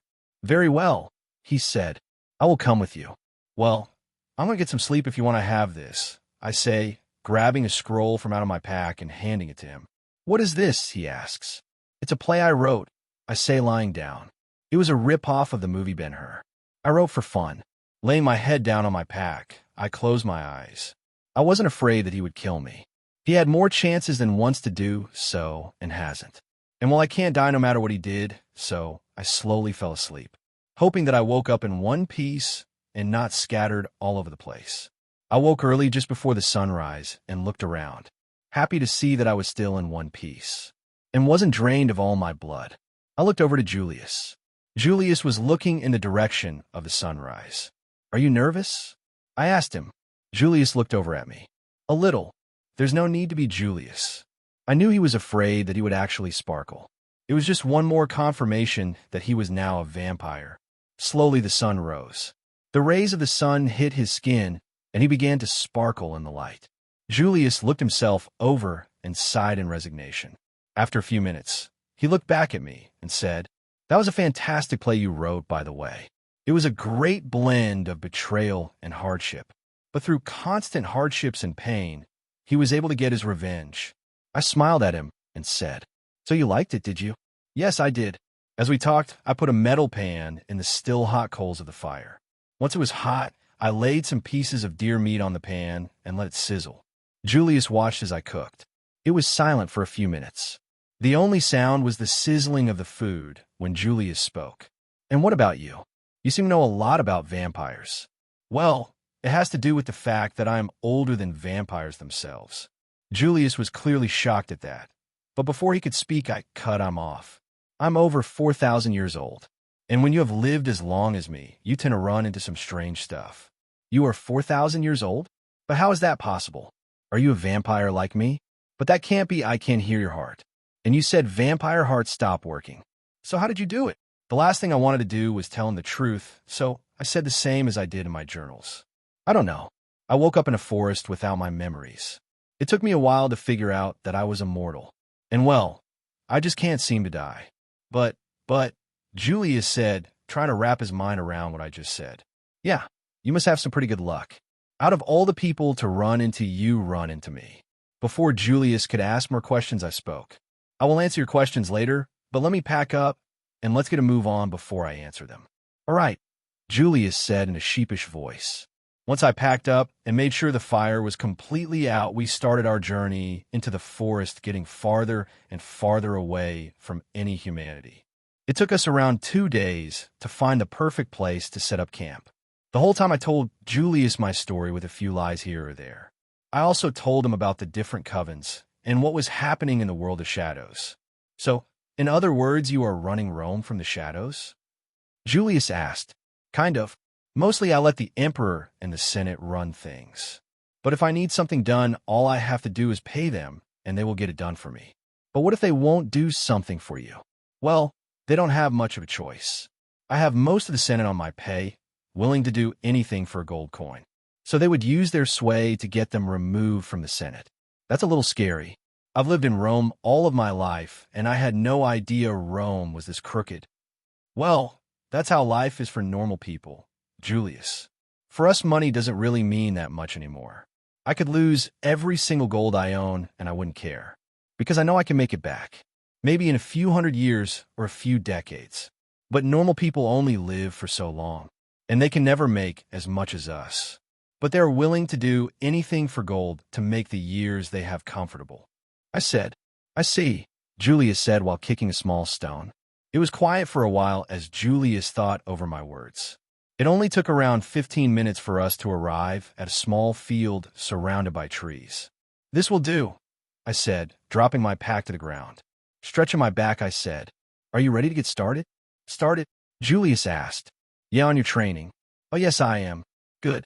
For starters, I want you to go and find yourself an animal to hunt. I'm going to be following you and watching. Once you're done, I will show you what you might have done wrong. Julius took off into the forest in search of an animal. Julius was like a boulder moving through the forest, stepping on anything that could make noise. Thankfully, he used his hearing to pick up the heartbeat of some deer close by and didn't just use his sight. Moving at his full speed, Julius ran right at them. The large male deer didn't even know it died. It was lying down with a few other deers eating close by then darkness. Julius tackled the deer at full speed, breaking its neck just by the impact of him hitting the deer, and instantly started drinking. The boom of him hitting the deer caused the other deers to scatter. It only took a few seconds for him to drink the large deer dry and finally lift his head. Not bad, kid. You practically decapitated the deer, I said jokingly. Julius looked down with a sheepish look. Sorry, he said, but I could see the small smirk on his face. Once he cleaned up, I began to teach him. I started by showing him how to be quieter while moving through the forest instead of making as much noise as possible. Once done with that, I started to show him some self-defense. Thankfully, Julius managed to pick up on them quickly enough, but he still had a long way to go. That night, me and Julius talked. Are there any vampires in Rome? Julius asked. Thankfully, most vampires stay out of Rome. Why do they stay out of Rome? Mostly because I won't allow it. Rome is my city, and I don't want murderous vampires killing innocent people. How do you keep them out? Julius asked. There's a group called the Volturi. They're a coven who rule most of the vampires in Rome's territory. They are currently making an army to fight another coven. They know that if any vampires go into Rome, I will kill them. And at the moment, they need every one of them to fight the other coven. So they keep them away. I'm sure if they beat the other coven, they will use their numbers to move into Rome, but by then I will already be out of Rome anyway. I knew that the Volturi couldn't take down the Romanian coven until the 900s, and Rome fell apart around the year 500. And by then I planned to move somewhere else. Where to? Julius asked. Who knows, probably north to Britannia, or to the land of the Franks. I have a feeling that in years to come they will become very good places to live. Very profitable places as well, I said with a bit of a smile. I looked over the fire at Julius and finally asked, What happened to you when you were attacked? If you don't mind me asking. Julius didn't say anything for a few moments. At first, I didn't think he would respond when he lifted his head and looked at the fire and spoke. It was me, my father, and my little brother. We were going north to visit some of my father's old military comrades. We had just made camp on the second day when two men came out of nowhere. At first, we thought they were travelers who came to camp as well. They didn't even say a word when they attacked us. Julius' voice began to tremble at the memory. One of them went for my father, then the other went for my brother. I managed to get my father's old sword, but I knew it was too late. I went for the one holding my brother and swung the sword, hitting it on the neck, but it didn't do anything. Not even a scratch. I tried again, but the vampire kicked me. It felt like every bone in my chest was broken. And while I was lying on the ground, he walked over to me, covered in my brother's blood, and looked down at me and smiled. Then everything went black. I woke up in the dark, uninjured. My father and brother were dead, and I was different. I didn't know what to do. I was scared, so I buried them and then started walking along the road in search of help. After a little while, pain started to grow in my throat, but I pushed on. When I came to the village, I could hear their heartbeats, and that's when I knew what I had become. The monster I now was. I couldn't bring myself to become like them, the ones who killed the only family I had and loved. So I started leaving when I saw your fire. And well, you know the rest. Julius said, lowering his head again. I didn't say anything for a few minutes, absorbing what he just said. I could feel the sadness and pain in his words and the look in his eyes. But I could also see the rage and fire that he had been pushing down. Leaning forward, I asked Julius, Do you remember what they look like? Looking up at me, Julius said, It's impossible for me not to. I smirked at that. Then what do you say about getting some revenge for your family? I trained Julius for the next 3 months. He trained like a madman possessed. The fire of revenge fueled him onwards. During the day, I would teach him the basics of fighting hand-to-hand. Different holds, kicks, or punches. He absorbed it all and would spend days on end practicing, only stopping to hunt. All the while, I also taught him how to control his new ability, how to touch anything with a feathery touch, or to just walk instead of zooming all over the place. After around a month and a half, Julius's eyes began to change. From crimson red, they slowly began to change to a light yellowish gold. Currently, I and Julius are sparring. We were in a clearing, with the rays of the sun sparkling off of Julius's face and arms, as we blurred, trading blows with each other. Julius sent a kick rocketing for my head. Ducking under the kick, I'm moving close and try to unbalance him by giving him a shove. Unfortunately, it's practically impossible to do so to a vampire. So instead of falling, Julius just takes a step backward. Before he can attack again, I push my quick advantage. Making sure to get in as close as possible, I send a punch to Julius's stomach, forcing him to take a few more steps back. Not relenting, I move with Julius, taking a step forward for every step he takes backward. Instead of going for another punch, I go for a fight-ending move, waiting for Julius to try and push me back or make some distance. And like planned, Julius uses his speed to try and outmaneuver me. Trying to get away from me, Julius blurs to the side in a flash, leaving his side wide open for a millisecond. Blurring to his side, I drive my elbow into his ribs. With a loud crack, my elbow made contact. Shooting sideways from the blow, Julius flies through the air, unable to comprehend what just happened. Before Julius could land, I blur in front of where Julius was flying towards. Grabbing him by the neck midair, I stop him dead and lift him up. Then with only half my strength, I slam him down to earth. The boom from his impact could be heard for over a mile in all directions of the fight. Of course, if I'd put all of my strength into it, Julius wouldn't be anything but broken pieces. Lowering my speed and strength to match Julius to train and not kill him by accident. It was a bit of a surprise to me, seeing that I had actually gotten stronger. It had been a few hundred years since I had really fought. Vampire, or human. Living in Rome, I never needed to, except when Rome was raided. But that was just regular humans, and I didn't need to try. But since I started to train Julius, I noticed that I had gotten a lot stranger and faster. It only took me accidentally punching Julius over 100 feet and through a large tree and nearly killing him to figure it out. Since then, I lowered my abilities just for his safety. Looking down at Julius, I couldn't help but chuckle.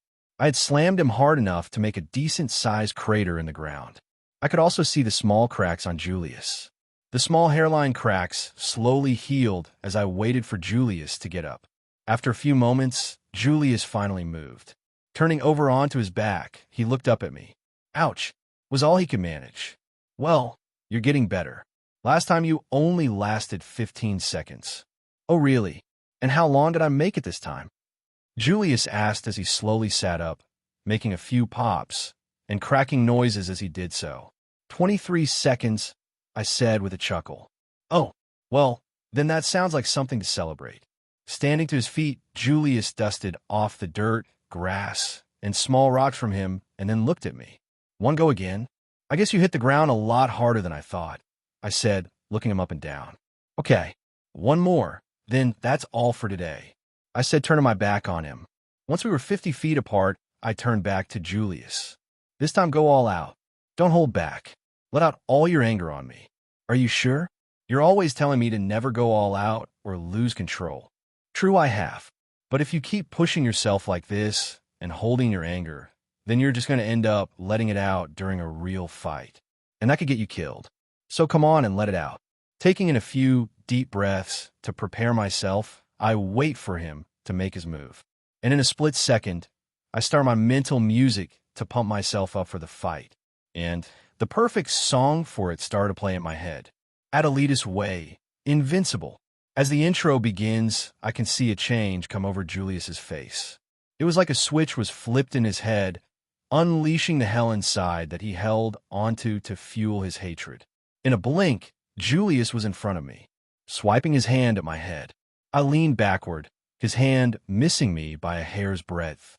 Before I could go on the attack, Julius was already sending another attack at me.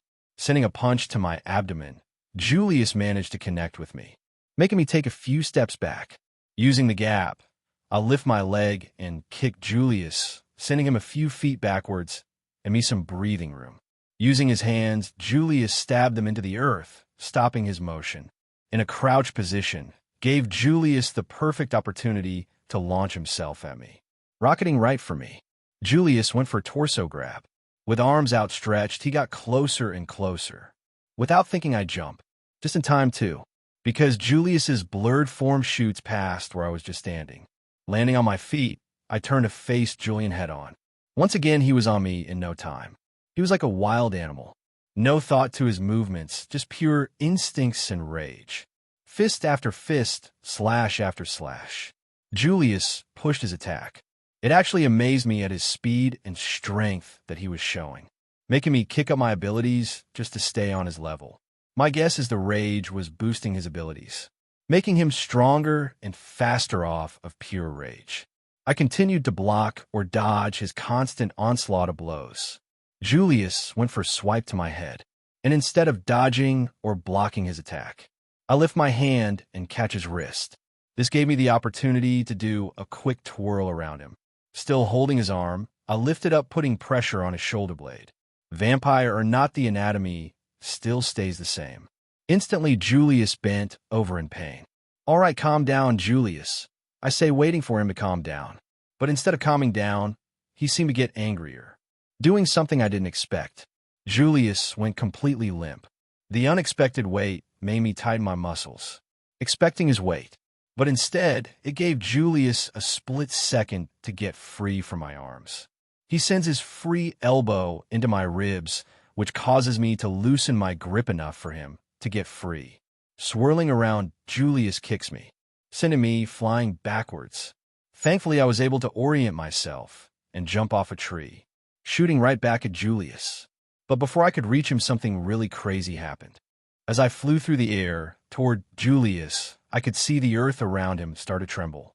Small rocks and pebbles started to float into the air, and his gold eyes took on a lighter gold color. Before I could get halfway towards him, rocks began to shoot towards me. Thinking fast, I used my weight to twist my body in an attempt to not get hit. Unfortunately, a small rock hit my shoulder. It was like getting shot. The small rock shot straight through my flesh and bone, shattering my bone as if it were going through paper. The pain was instant and intense. But as soon as the pain hit me, it was gone just as fast. My flesh and bones healing almost instantly. Hitting the ground, I landed on my feet and prepared for what was to come next. Looking at Julius, I could see small rocks and pieces of wood swirling around him again. Like a small tornado, the rocks swirled around him, more rocks and pieces of trees adding to it every second. And with a wave of his hand, it all shot towards me. It was like a wall of death shooting right at me. I only had milliseconds to react.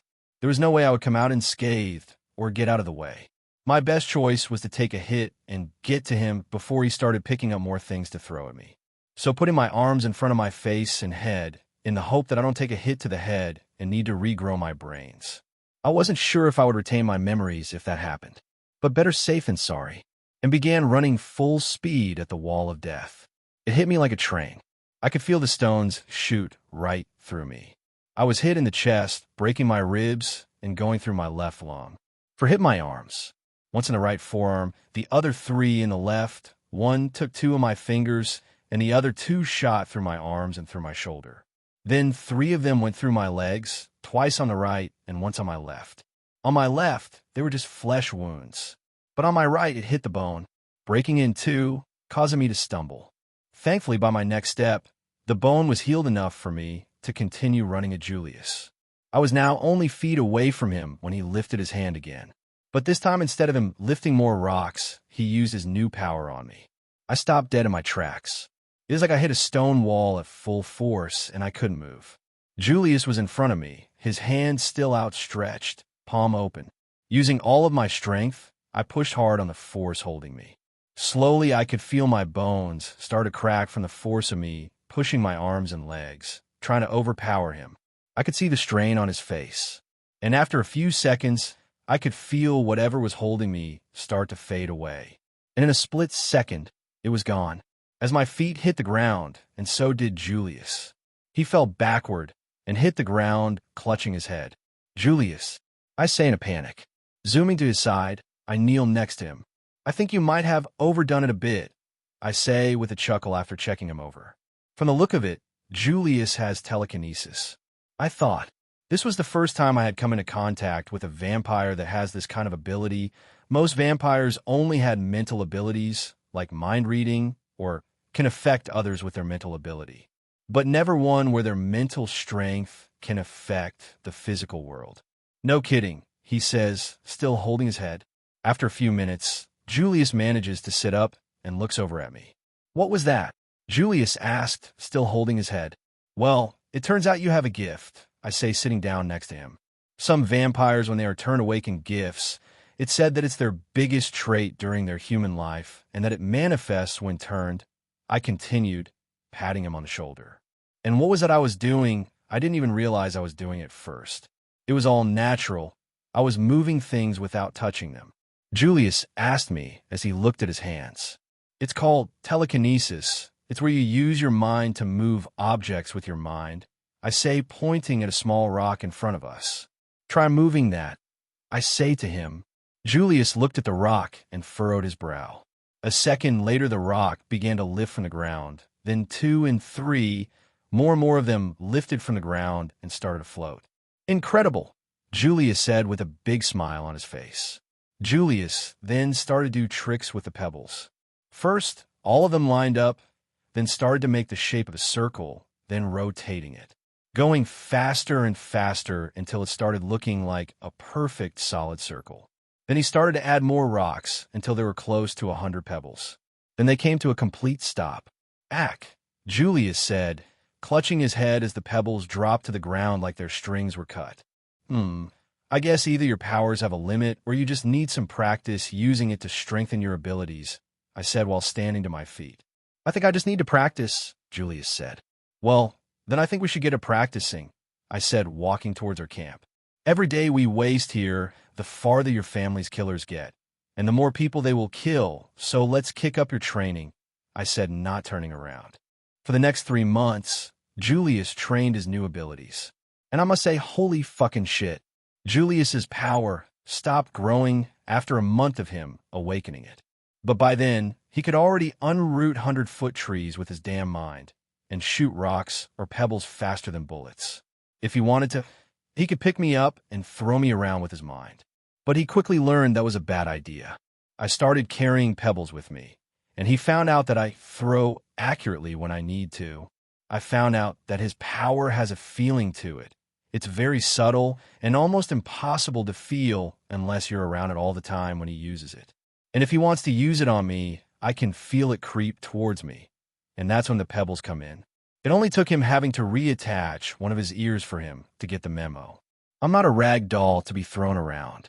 And finally, the day has come when we can leave the forest and go after Julius's family's killers. Sliding my pack over my shoulder, I look over at Julius, who just slung his pack. Are you ready to go? I asked him. Looking around to make sure he didn't leave anything, he said, good to go. And off we went. I wasn't worried about bringing him into a village or town. While training his martial skills, I also trained his self-control. I would cut my hand open and smear it around our camp, so he would always have the smell of fresh blood around him all the time. I know what you're thinking, gross, but hey, it works too. Raspberry noise. Deal with it.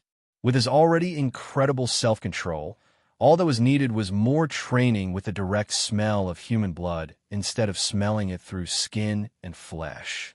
So, training under stronger smell training, I guess. What has my life become? Has become a recurring thought in my head. I mean, one day a nerd, and now a few thousand years later in what used to be a fictional world to me. I'm now a master Sherfu for a vampire kid with the ability to throw me around with his mind. Need I say more? But back to the story. Leaving our camp behind, we begin our journey. But first, we make a stop. We now stood in front of 2 makeshift graves. The 2 makeshift graves only now starting to grow grass, making them easier to find. We stood silently at the foot of the graves in respect for the dead. After a few minutes, Julius finally turned to me. I think it's time I get my revenge, he says, and walks past me. And off we went. It took us another few days to reach a village. It only had a small population, but it did have a few traders, so I could get some supplies. Sure, fresh meat is good and all, but it's so bland. I only packed enough spices for a few months, and not the almost year it took for Julius to be ready. I also had to get Julius some clothes. His clothes wore out after a few months of training, and he was now using my clothes to cover any showing skin but his eyes. I really need to find something out about that. Like some sort of paint or something. I'm sure with my pull in Rome, I could make it the next sensation. But if not, no big deal. We still had the royal era where nobles or the rich literally painted thick paint onto themselves for what they thought was beauty. Entering the village, I bought the needed supplies and extra spices, along with a white cloak for Julius with a hood to cover his head. While we were there, we asked around for any information about the 2 vampires. Finding an old man sitting in front of his small, run-down home, we asked him, "Oh, I think I might have seen 2 strange men passing through quite a while ago," he said in a raspy voice. "And what direction did they leave in?" I asked excitedly as we already got a lead. The old man scratched his almost bald head and said, "Oh, that was a long time ago. I'm not too sure I remember," he said. "Oh, this old man is killing me," I thought while pinching the bridge of my nose. I knew exactly what he wanted. This old fogey wanted money for information. I know I have a lot of money and all, but what you would call a penny pincher. What can I say? Old habits are hard to kill, even though it's from my life before I came here when I was one missed day of paying rent away from living in a box. So with a defeated sigh, I grabbed a silver from my pouch, held it up, and said, "What about now?" And with no shame, the old man grabbed the coin from my hand and pointed south. They went that way a few months ago. It's hard to not remember them. They almost had all the women chasing after them with their godly looks, he said while biting into the coin. "Well, thanks for the information. I said with a fake smile, and began to walk away with Julius while mumbling under my breath. Leaving the town, me and Julius headed south. All the way I told stories to Julius of my past and adventures, and he would ask questions. Every now and then we would pass through villages and ask if people had seen our vampires. And of course they had. The biggest thing to keep people from boredom was gossip. And when two men that looked like demigods or wore strange clothing passed through your village, that's some hot gossip. So it was easy to follow their track. From what we could tell, these two vampires were taking their time, and we were slowly catching up with them. And it didn't take a genius to figure out where they were heading. Rome. So that gave me another reason to kill them. And before they got to Rome, because these two are clearly killers and didn't care about human life. Every now and then, we would come across dead bodies of travelers in resting locations along the roads, making me hate them all the more. The last thing I want is for them to get to Rome and start a coven of newborns. That thought made me turn on the afterburners. Instead of walking, me and Julius ran at full speed so we could catch up with them quickly. And within another month, we had finally found them. After talking to someone in the village, we found out that they had just left the village no less than 30 minutes ago. Me and Julius look at each other and then take off. Thankfully, we didn't zoom out of the village and instead waited until we were out of sight before taking off, hot on their heels. It only took minutes of us running at full speed to catch up to them. Both of them were in head-to-toe black cloaks with a head cover-up to help keep their skin from sparkling. When we were a few hundred feet, they both turned to look at us. The shock was clear to see on their faces. Me and Julius come to an abrupt stop and have a stare-off. One of them slowly lowers his cloak's good and looks at us, all the while staring at Julius. Ew.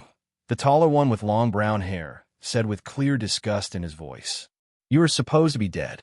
"Clearly I'm not," Julius said in a condescending voice.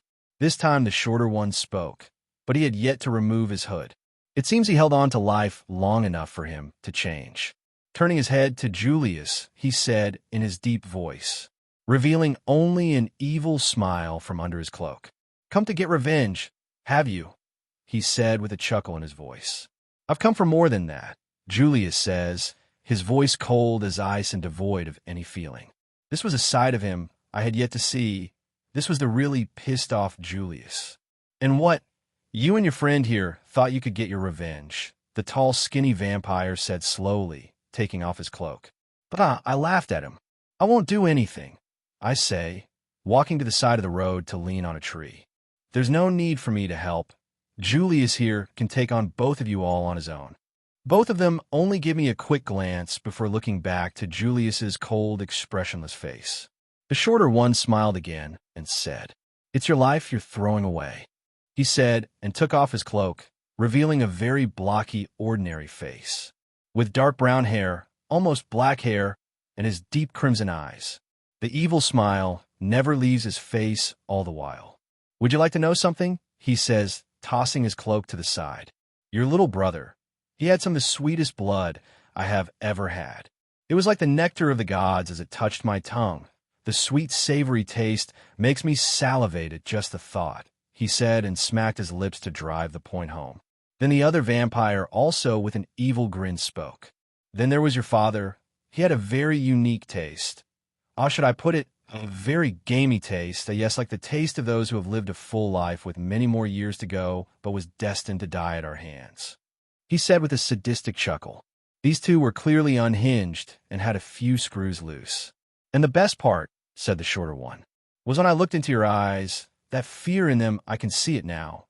Yes, I can. The sadness and hatred, I can see it. The fear," he said, sounding more insane the more he spoke. And his smile grew wider and wider, showing off his slightly longer K9S. "Oh, that feeling," he said, his hand slowly going down to his crotch. "Oh, he's one of those guys, I thought, having to put a hand over my mouth to stop myself from puking or killing myself. If we weren't so hungry, me and my friend here would have had more fun with you and your brother and father before killing you. I would have loved to see that fear in your brother's eyes. Oh, I'm sure it would have been blissful," the shorter vampire said, and I was close to killing them myself, but before they could continue to talk, Julius made his move. The shorter vampire, who seemed to be the one in charge, was about to speak again. now with his hand fully touching his crotch when the ground seemed to shake. Both vampires froze, their smiles slowly dropping from their faces at the sight of rocks, pebbles, and anything on the ground starting to float off the ground. Then one of his hands shot up in their direction, licking them in place. The shock was clear on their faces, their eyes as wide as saucers. "You're going to suffer a death that will make the both of you beg for me to end your lives before I'm done with you," Julius said in his cold voice. "And when you beg, that's when the real torture starts." Moving his hand down, the two vampires went to their knees, still wide-eyed. Then the show began. Pebbles began to shoot the two vampires who were now on their knees. But he didn't just shoot them with the pebbles. Oh no, what he did was way worse.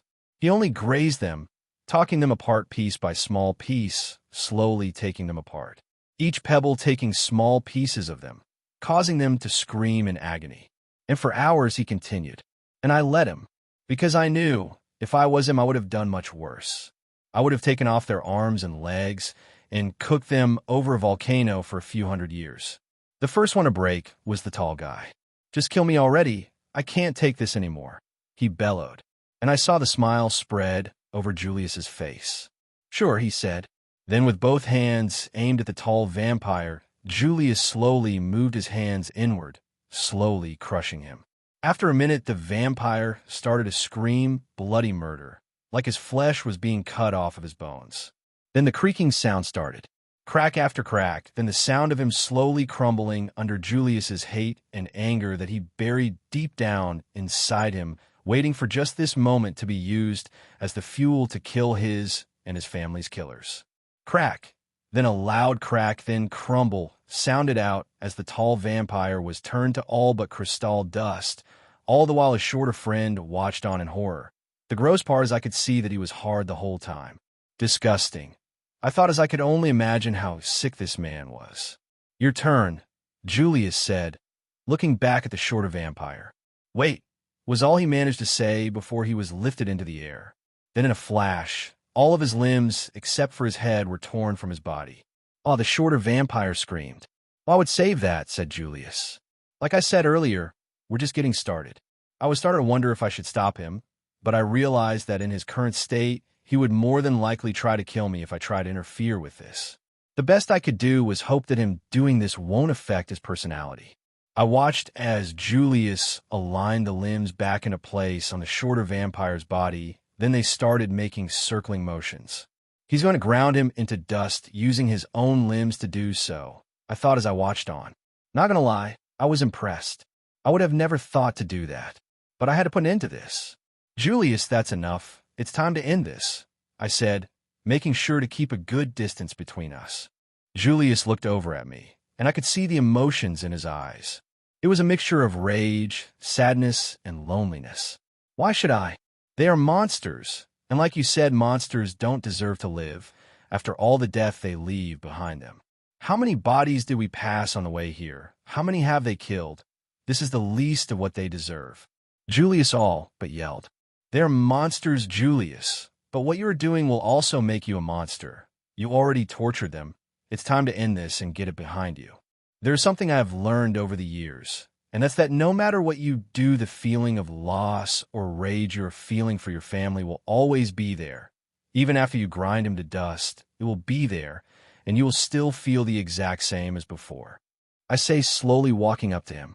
Even with the dampeners on my sadness emotions, I could still feel the loss of those I've known over the years, just not fully, but I still could all the same. But that doesn't mean it won't fade to just a memory. But if you continue this and fall into that pit of rage inside you, there is no turning back. You will live forever, Julius. And if you fall into that pit, you will live for eternity in hate and rage, and you might as well be living in hell. I say, putting a hand on his shoulder. I could see the emotions in his eyes, fighting with each other for superiority. But after a few moments, one came out victorious, and that was sadness. Julius's lip began to quiver, and slowly he lowered his head and began to cry. It's hard to think of him as just a kid. Julius is smart and well-spoken for his age, but underneath that is still just a 16-year-old kid who misses his family. I wrap him in an embrace and let him cry. On a road in the forest, with a limbless vampire floating in the air screaming, while he gets turned into glitter dust. After a few moments, Julius managed to regain himself and stand up straight again. "Let's put an end to this," I say, patting his back. Stepping away from him, I let him finish what he started. Instead of grinding him to dust, he did something simpler, slowly lowering him to the ground. Julius looked the smaller vampire in his eyes and said, "I hate you. I hate you with every part of myself, but I won't fall. I won't become you." The shorter vampire looked at Julius with hatred and opened his mouth to speak, but before he could, Julius lifted both of his hands, and with a crack, the shorter vampire's head was twisted from his shoulders. The vampire's head slowly levitated in front of Julius, and he stared into the dead vampire's crimson-red eyes for a long moment. Then it dropped to the ground like a brick. "Well then, I think it's now time to head to Rome," I say, stepping up beside Julius. Looking over at me, Julius spoke. "Right, Rome?" I could still hear the sadness in his voice. Putting a hand on his shoulder, I spoke. "You have gotten your revenge.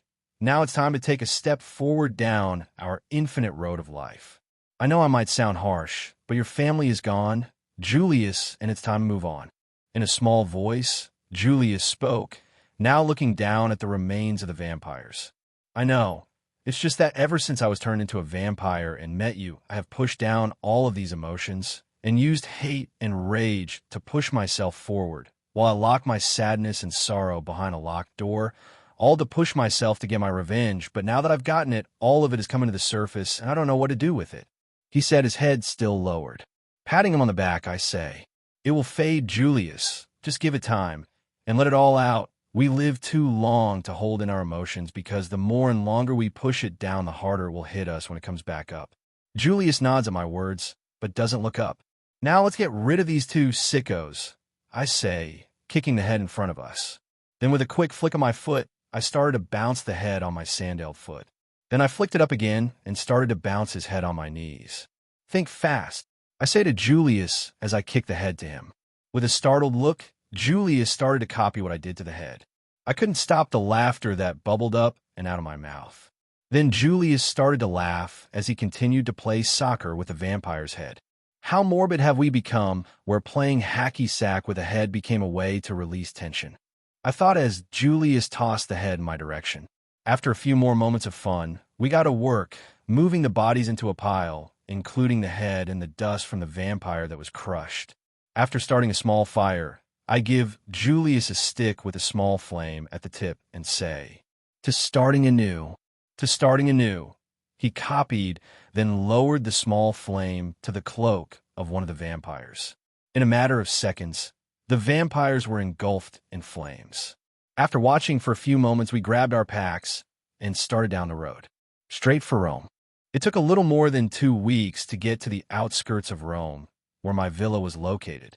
The reason why it was outside of Rome was because I built it on my farmland. It was a 2-story villa with large marble pillars around the villa. There are 23 rooms and an indoor bathhouse, along with areas just for large parties that I have never used or will, and also with a courtyard in the middle. And the inside was the pure meaning of wealth, with gold everywhere you looked. It was in the middle of my lands that were currently being farmed. As we walked down the long road, we watched the hundreds of free slaves, now free, working the wheat fields. "And you own all of this?" Julius asked as his head went left and right, looking around, his hood covering his head and with the sun to our backs kept him from sparkling. "Yup," I said with a small smile on my face. "And what do you do with all of this land?" Julius asked, now looking at me. "Well, I do a lot with it. Most of the land is for farming wheat and other crops, but we also have vineyards on the east side of my lands. But what brings in the most money is the horses that my farm breeds," I said while looking around. "My farm is the official horse breeder of the Roman Empire. So in other words, we're the only ones who breed all of the horses for the cavalry and for officers of the legions. But aren't you also the one who provides all of the weapons and armor for the legions as well?" Julius asks with a bewildered look. "That I am," I said, unable to hide the wide smile on my face. "How much gold do you have?" he asked with a raised eyebrow. "I lost count after 1 billion gold, and since it's been almost a year since I checked, who knows, I could be broke or have almost half of Rome's money. The only problem is I can't spend it fast enough, and I'm afraid that if the Emperor keeps giving me more money for weapons of war, Rome will run out of money, and it could end in catastrophe, and I can't just say no to him, or he will just take it for himself. The only thing keeping him from doing so are the politicians that I am paying, I said with a furrowed brow. That is a problem. Maybe I should take a look. I've always been good with numbers, and I was in charge of my father's books, so I might be able to help, Julius said. It can't hurt, I suppose, I said. By now my villa could be seen, even though we were almost a whole mile from it. The sun was shining off the bright white marble. Is that your home? Julius asked, slack-jawed at the sight of it. That it is. I've lived here for almost 100 years or so, I said, looking at it with nostalgia. As we walked, Julius asked his questions like normal, and I answered him like normal.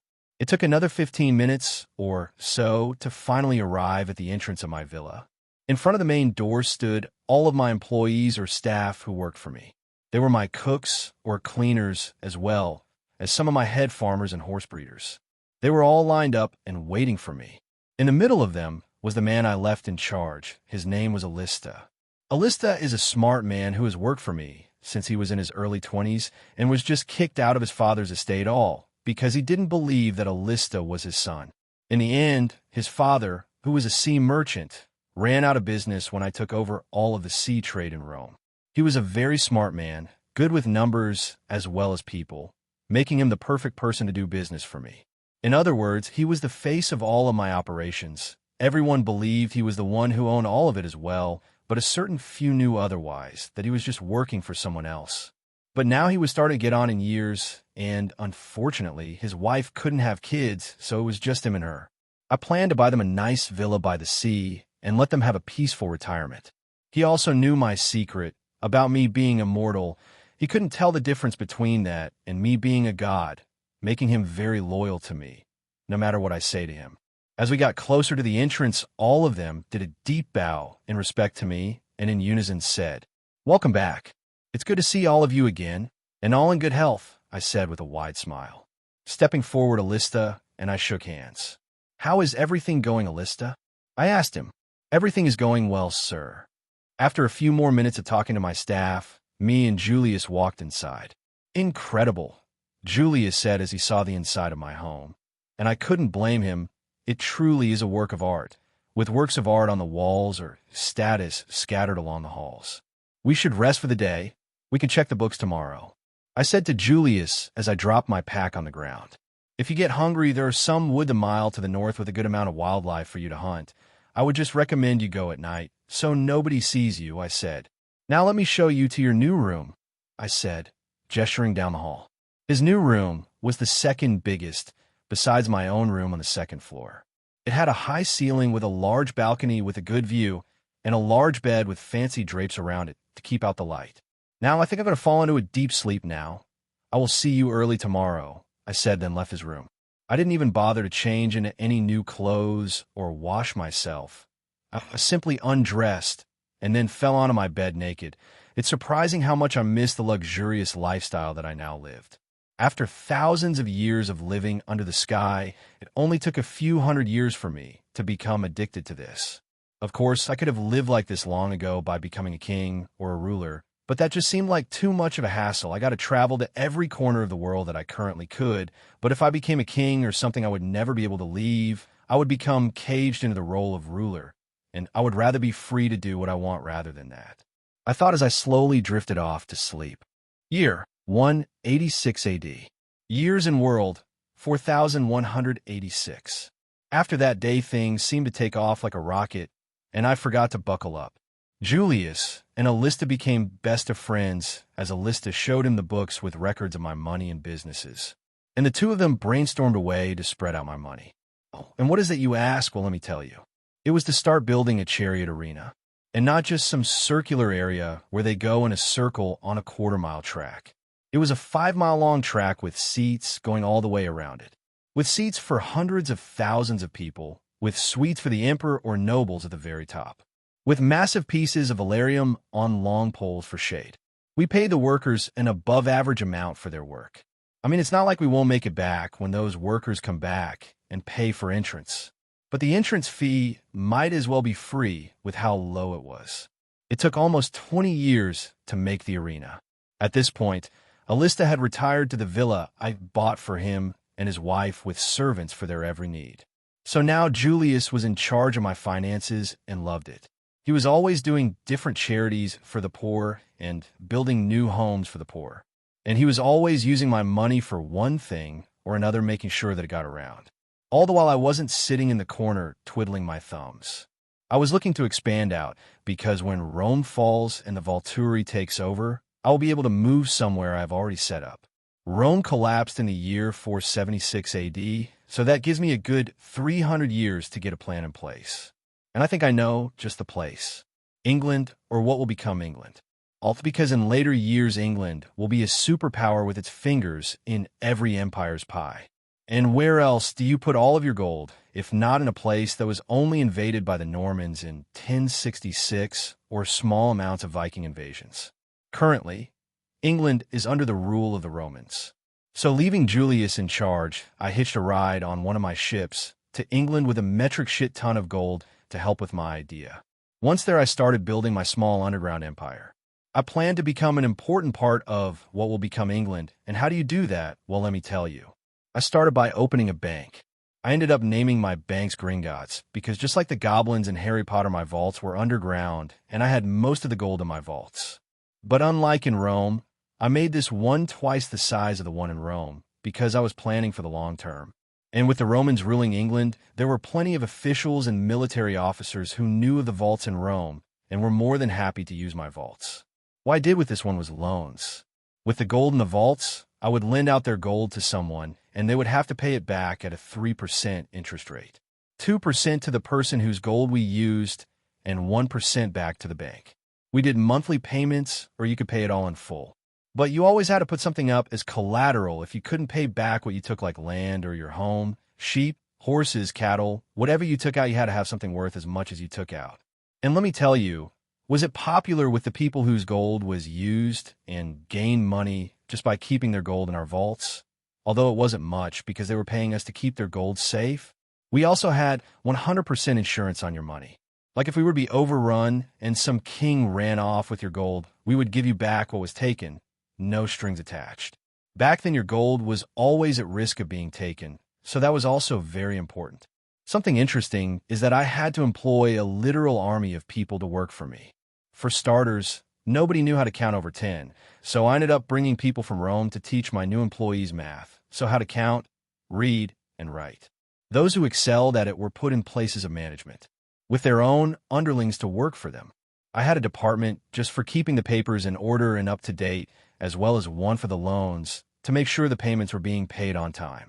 I also had a group of soldiers or ex-soldiers as my collectors who would go and threaten those who didn't want to pay what they owed, as well as a hidden group that I placed in each department that would tell me if people were stealing, in other words, my own narcs or snitches. Then I had the really bad guys, and I mean the worst of the worst, all in their own little department. And who are those, you might ask? Well, let me tell you. The auditors. These were the guys that I paid the big bucks just to make sure they didn't go crooked on me.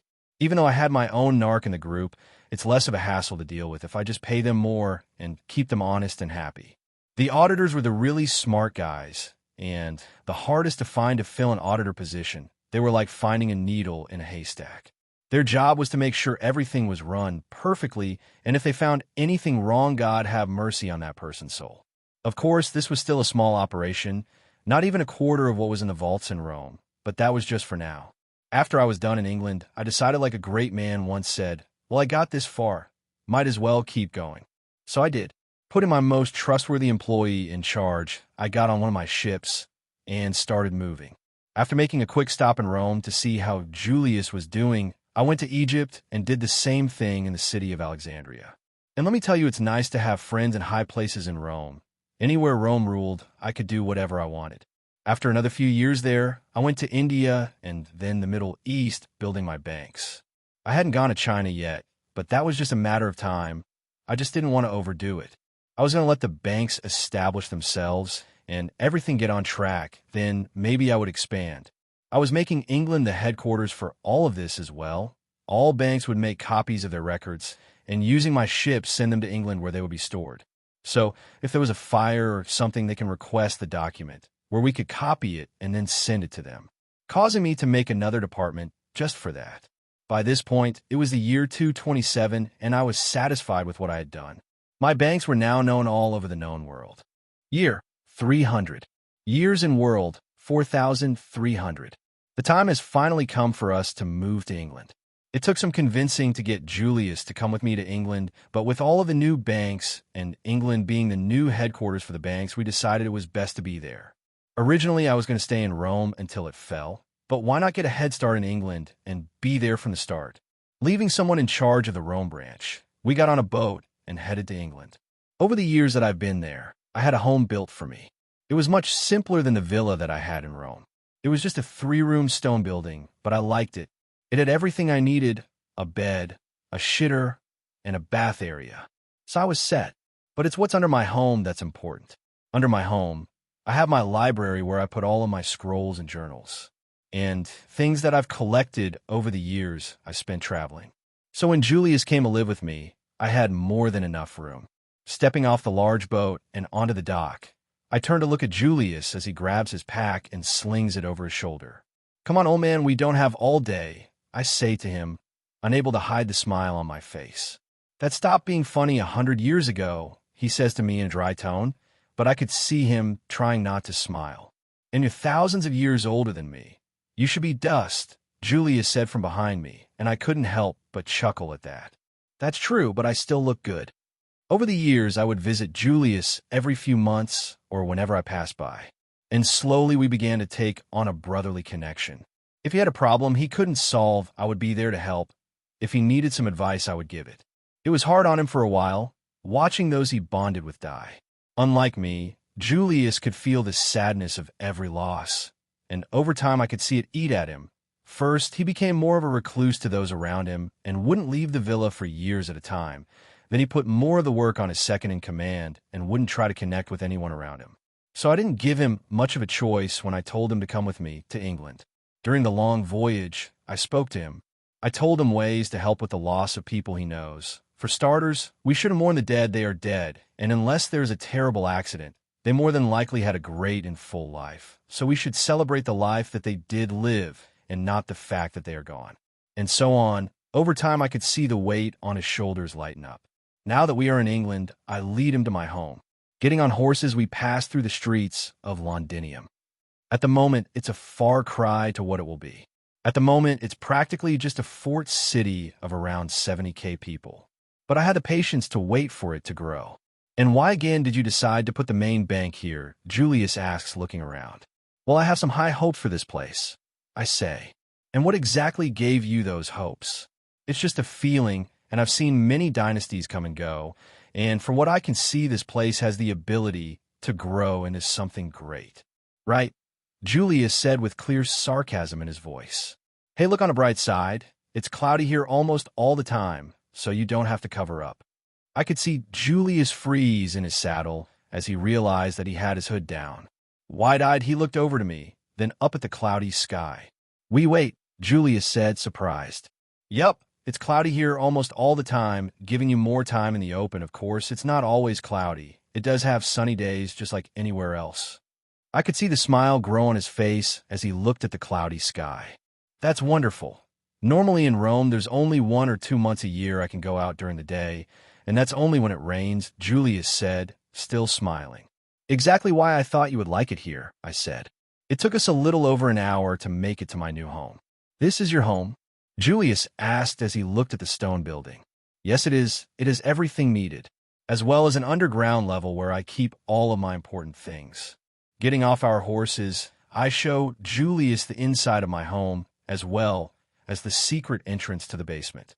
"It's conformable. I guess it's just strange to see you live in something this small. I was expecting something around 50 times bigger and grander than this," he said, looking around. I chuckled at that and explained my reasoning. "I have lived in riches for many years, and to be honest, it got boring to live like that.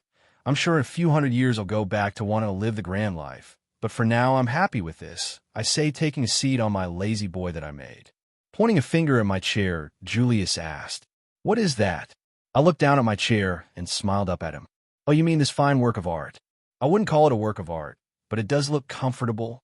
The audacity, I say in a shocked voice. This chair is the greatest thing made since the pyramids, I say in a joking manner. Standing up, I point to the lazy boy. Take a seat and you will understand. Walking over, Julius lightly sits down.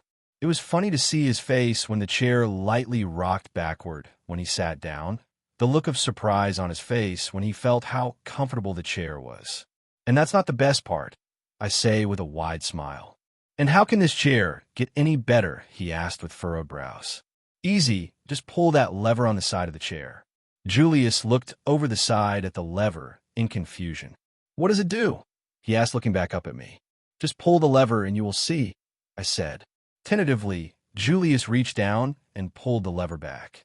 As he pulled the lever, the foot of the chair raised up. Julius looked down at what just happened with wide eyes and an open mouth in surprise. This is a chair for the gods, Julius all but screamed as he relaxed into the chair. I know that, but there's a problem, I said, walking up next to him. And that would be, he asked, eyes closed. This is my chair, I say with a mischievous grin. Julius's eyes pop open and he looks at me. There's only one chair, he asked in fright. Yes, and you're sitting in it. If you want one, I will show you how to make one. But for now, you're in my spot, so move it. For the next few months, I showed Julius around. I took him to the Gringotts main bank and showed him what we were doing there and what the protocols were. After that, we went north where the wall was.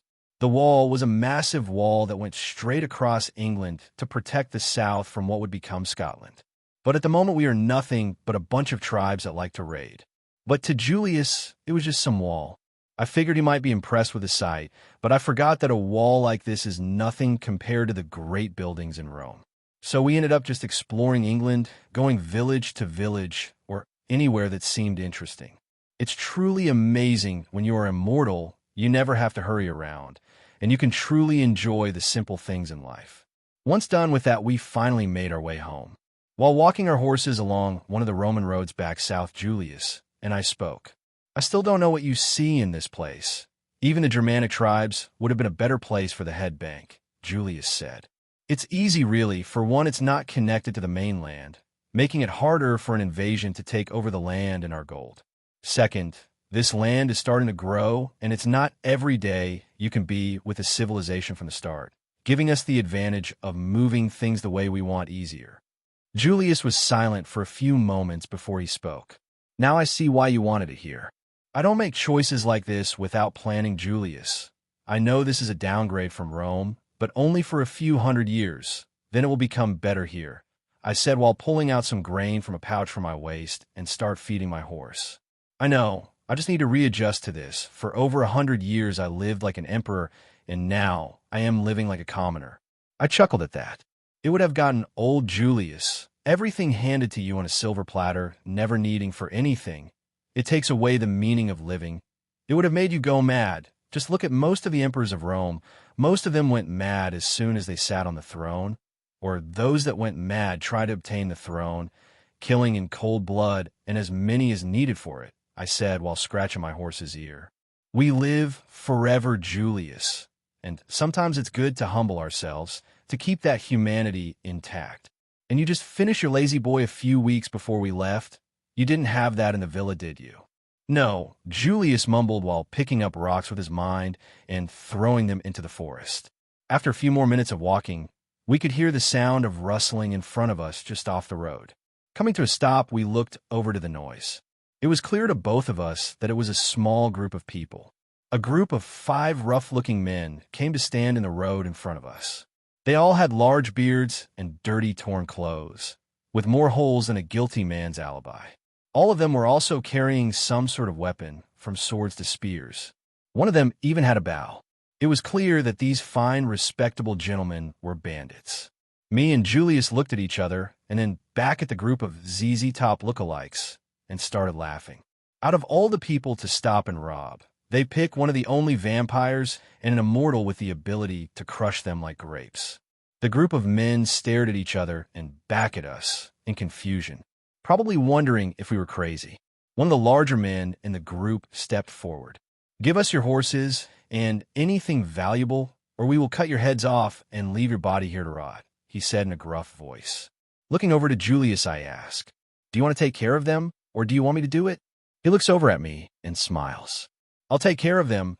I need to get a little anger off my shoulders." Without a second word, Julius attacked the bandits.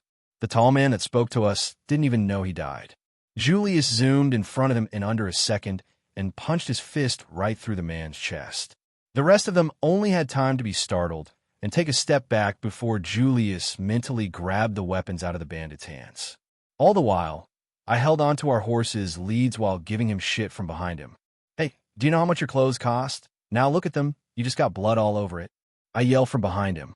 "Would you shut it, old man? We have more money than we could spend in a few thousand years," he said, not taking his eyes off of the bandits.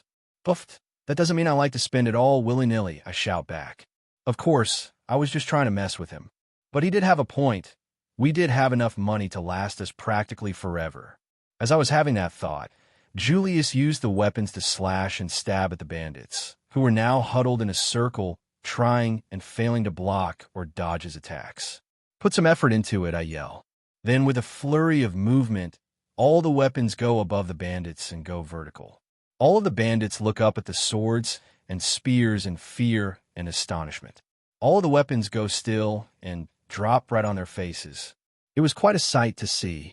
The ones that were hit with swords dropped to the ground with a sword going through their heads, but the ones that got the spears still stood straight, impaled by the spear through the head chest and out their rears, causing them to stay standing with the help of the spear being dug into the ground. I walk up beside Julius while still leading the horses. We stood there for a moment, just looking at the carnage. "That's a first," I say with a chuckle. Julius looks over at me. "When did it become this easy?" he asked. I could hear the concern in his voice. I look over at him. "It doesn't get easier, Julius. Why you don't feel bad for killing them is for the kind of men they are." I say, kicking the dead guy with a hole in his chest. "These men have probably killed a number of innocent people. They didn't deserve to live. But trust me, if you were to kill someone innocent, it wouldn't be so easy." Clapping my hands together to break the somber mood, I say in a happy tone, "Now enough with the somber mood, because I don't know about you, but I'm missing my chair and home. So let's get moving." Year 476. Sitting in my comfy chair by the fire, I relaxed as I felt the heat wash over me. At the moment, I was alone in my small home. I sent Julius to Rome to protect our bank that was in Rome from being plundered, because at the moment Rome had collapsed, and I needed him there to make connections with the powers there to keep the bank safe and still in use. I knew it was going to happen, but I didn't want to change history to a point that it would change the 21st century to a point of it being unrecognizable. That's why I never went to see Jesus. I knew if I'd been there, I would have stopped him from being crucified. Let's just say he would have never been betrayed. That change alone would have been drastic and could have done more bad than good.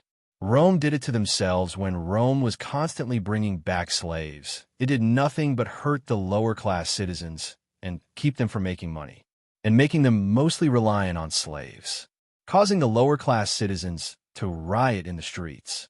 That, along with the insane amounts of corruption in the Senate and crime in Rome, only helped with its inevitable fall. Getting bored of just sitting in my home all day, I decided to go on a small trip to the West Coast to a place I knew had some great views and fishing spots. So, packing up my horse, I headed west. It's honestly amazing to see all the changes that have happened in the last 150 years. Londinium has gone from small fort city to a large city. Of course, it wasn't even close to what it will become, but it has grown in leaps and bounds. Thankfully, my home was a few miles from the city, giving me a few decades before they started to encroach. Going down a well-used path, I lost myself in a Joe Rogan podcast I had heard more than 1,000 times. Something they should have built into my Spotify was a connection with my old world, so I could get some new stuff. As I walked down the road, I watched the trees sway and the birds fly from tree to tree, as Joe Rogan and Elon Musk light up a doobie. At midday, I stopped for lunch, consisting of dried meat and a few vegetables. Packing my belongings, I hit the road again. It took me another few days to reach my destination and make camp. Sitting by my fire, I watched the flames flicker and change, the wind cascading the glowing embers high above me. It was around 10 o'clock, and I was just sitting down under some of my blankets, the fire slowly losing its glow, when something stopped me dead in my tracks. Up above me, hundreds of white lines streaked across the night sky. Slowly sitting back up, I watched as the meteors flew across the sky. Incredible, I said softly to myself. Over the years, I had always been drawn to the simpler things in this new life I call mine. Like when I first came here, I would do just what I am doing now. Look up at the night sky by my fire and watch as the stars would twinkle and occasionally see a shooting star. Even when I had my villa and more money than the emperors or kings of this world, I would come outside in the dead of night and just watch the night sky. And a sense of being so small would wash over me as I watched. That even with this whole new life, I was still just a small speck of dust on a speck of dust on a masterpiece covered with specks of dust in a dusty attic. A small smile spread across my face as the last of the shooting stars passed by. I might just be a small speck of dust, but who cares? I'm going to continue living this new life to the fullest, I thought as I lay back down and continued to watch the dazzling stars above. That night, I found a part of me that seemed to be gone. The part of me that had meaning and a purpose that I seemed to have lost at some point along my long, unending walk down life's path. For so long, I just seemed to drift from one place to another. I tell myself it's for the adventure, but in reality, it was to just pass the time. Of course, I did enjoy the adventure, but you can only do so for so long before it's more out of habit rather than for the fun of it. Slowly, I closed my eyes and wondered what another day would bring. Year 647. Would you stop that? I say, not looking away from the old scroll I was currently reading. Sigh. I heard from Julius. Dropping the scroll to my lap, I look over to Julius, who is also reading a scroll in his recliner. Are you reading one of those sad plays again? I say, pointing an accusing finger at Julius. What did I tell you about those? Every time you read a new sad play, you're Mr. Sad Guy for the next year. So if that's what it is, I'm gonna. It's not a play, Adam, Julius says, looking over at me. Then what is it? I say, bringing my scroll back up to continue reading. It's just, how do you do it? I look over at him. Do what I ask. How are you okay with being alone for so long? He asked me as he started to stand. I raise an eyebrow at the question. Are you okay, Julius? I say, dropping my scroll back down. I mean, has the time finally caught up with you? Have you finally gone crazy? Julius looks over at me. What? He asked. You know, you just asked how I'm okay with being alone for so long, but you're clearly standing there in the same room as me, so I'm not alone. Julius looks at me like I am an idiot. That's not what I meant, Adam. I mean a partner. Oh, well, Cough, firstly, you should word your questions better, and second, it's none of your business. I say, looking away from him. Is it because you like men? Julius asked bluntly. What, you think that I... Adam, it's fine if you do, but I'm just telling you now, I'm not that kind of guy, so... Would you shut up? I yell. I don't find men to be attractive. I snap. He raised his hands in surrender. In an attempt to change the subject, I ask, what made you ask? Julius started to avoid my eyes and play with a small piece of coal in his hands. For the past few decades, I have been craving for someone more. Someone to fall in love with, someone who will be there in my darkest days, he said, his voice getting louder with every word. Whoa, slow down there before you start going through that whole acting phase again. I said, standing from my chair. So you want a mate? I say as I wrap my scroll back up and put it on a side table. Oh, what? He asked, confused. Clapping my hands together, I say in my teacher's voice. Buckle up, kid, you are in for a wild ride. What does a buckle have to do with this? And what do you mean a wild ride? Julius asked, more confused than ever. Well, the wild and uncaring world of love, of course. Year 700. I don't get it. I really don't get it, Julius said, as he sat on a tree branch of my large beech tree that was next to my home. Looking up, I said, and what did you expect? That you would walk outside and the first person you saw was the one? Of course I didn't, but 50 years, he said, crossing his arms. Julius, I have been on this earth for thousands of years, and I still haven't found a partner. There's a difference between you and me and regular humans. We live forever, and if we pick a partner, they're the ones that we will spend the rest of eternity with. That's a very big decision. I yell up at him. The memories of all his failed, attempted courtings ran through my brain. the failed attempts, and the blunder he made in his quest for love. But Julius quickly found that any woman that fell in love with him didn't actually fall in love with him, but instead, they fell in love with the way he looked, with his perfect face and hair, his golden eyes adding to people's fascination and attraction. Thankfully, next year, we have a planned trip to visit some small covens I knew about and hopefully find his mate there. Now will you come inside and stop being Mr. Emo for at least one day? What is an emo? Julius asked, looking down at me. It's a person in constant sorrow or a person that acts like it to court women. I say, trying to put it into words he would understand. Do you think that would work? He asked, still looking down at me. I couldn't help but chuckle. It only works on the crazy ones, so, kind of. Julius thought about that for a minute before shrugging his shoulders and leaped off the branch he was sitting on. Julius landed next to me, and we started walking back to my home. As we walked, I saw a man running full speed towards my home. Stopping in front of my home, I waited for the man to reach me. The young man of around 20 stopped in front of me and bent over panting. After a moment, he caught enough of his breath and finally spoke. Sir, I have a message for you from Mr. Thrak, he said, still trying to catch his breath. Thrak was the man currently in charge of the main bank in Londinium. He was handpicked by his predecessor and approved by me. What is the message? I asked in a hurry. The only time they would send me a message would be if something was really wrong. Normally, if there was a problem, Julius would be the one to deal with it. Not that I made him do it, but that he genuinely enjoyed the whole thing. Strange men in red and black cloaks were seen getting off a ship. Mr. Thrak told me you wanted to be told if men that wore them were ever seen. I nodded at him. Yes, thank you. I said, dismissing him with the toss of a gold coin. Turning, I opened the door to my home and rushed inside. Red and black cloaks, is it the Volturi? Julius asked, following me inside. More than likely, I said, grabbing my sword and strapping it to my waist. What would they want here? There is nothing here but the Gringotts Bank. Yes, but they aren't here for that. If anything, they are here for me. Julius had never met any of the Volturi, and only a handful of vampires. But he knew about them because of the trips I take every few years to check in with the Volturi. Why would they come for you? Julius asked, confused. Who knows? They are led by a man with some serious mental issues, so it could be anything. I say, grabbing my own cloak and putting it on.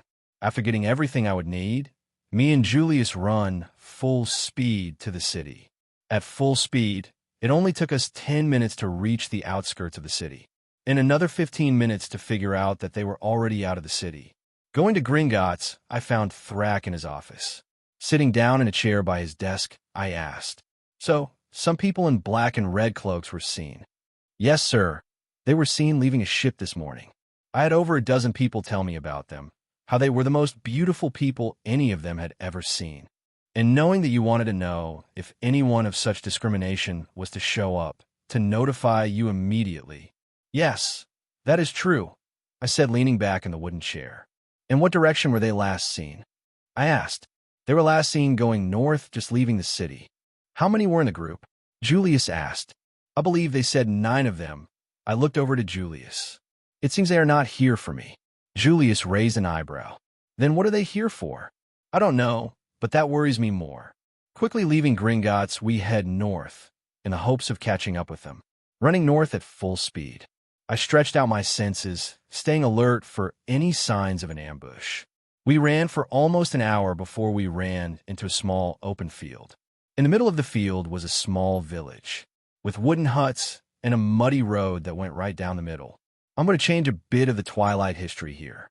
So the reason Jane and her brother were burned at the stake was because the people of their village thought they were witches, because the people that were mean or bad toward their family had overly bad luck, but those close to the family had good luck, and that Jane and her brother were outcast among the village. What I'm changing here is that arrow only takes the male, because Jane didn't show any talents as a human, but her brother Bad showed abilities for reading people. But one thing stuck out in the village, and that was the smoke that just started to billow high into the sky. Looking at where the smoke was coming from, I saw 2 large stakes in the ground surrounded by pieces of wood. But what really grabbed my attention was the boy and girl tied to the stakes.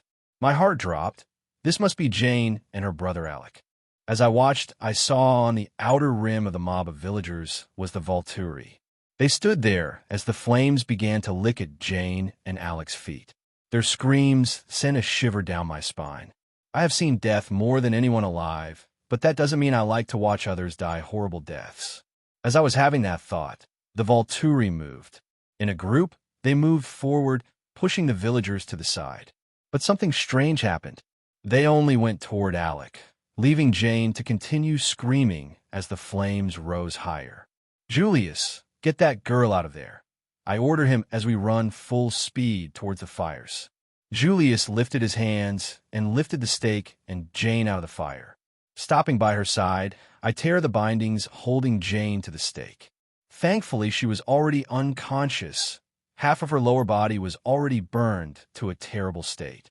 Looking over, I saw the villagers running away back to the village while screaming. Standing among the fleeing people stood Arrow. Rock still he stood and stared at Julius, his eyes glinting, as if he found a new toy to add to his collection of rare artifacts. And just past Arrow, I saw one of the Volturi members lean down over Alec and bite into his neck. Looking back at Kia's, I saw he was now looking at me. How strange, I heard him whisper. Without another word, and before I could do anything, Arrow and the rest of the Volturi members picked up Alec and started running at full speed away from me. I was about to chase after them and free Alec from the Volturi when I heard Julius call my name. "Adam, I need your help," he said as he looked down at the badly burned legs of Jane. I stalled for only a moment before I went to Julius. Jogging over, I crouched down and checked on Jane. Why didn't they help her as well?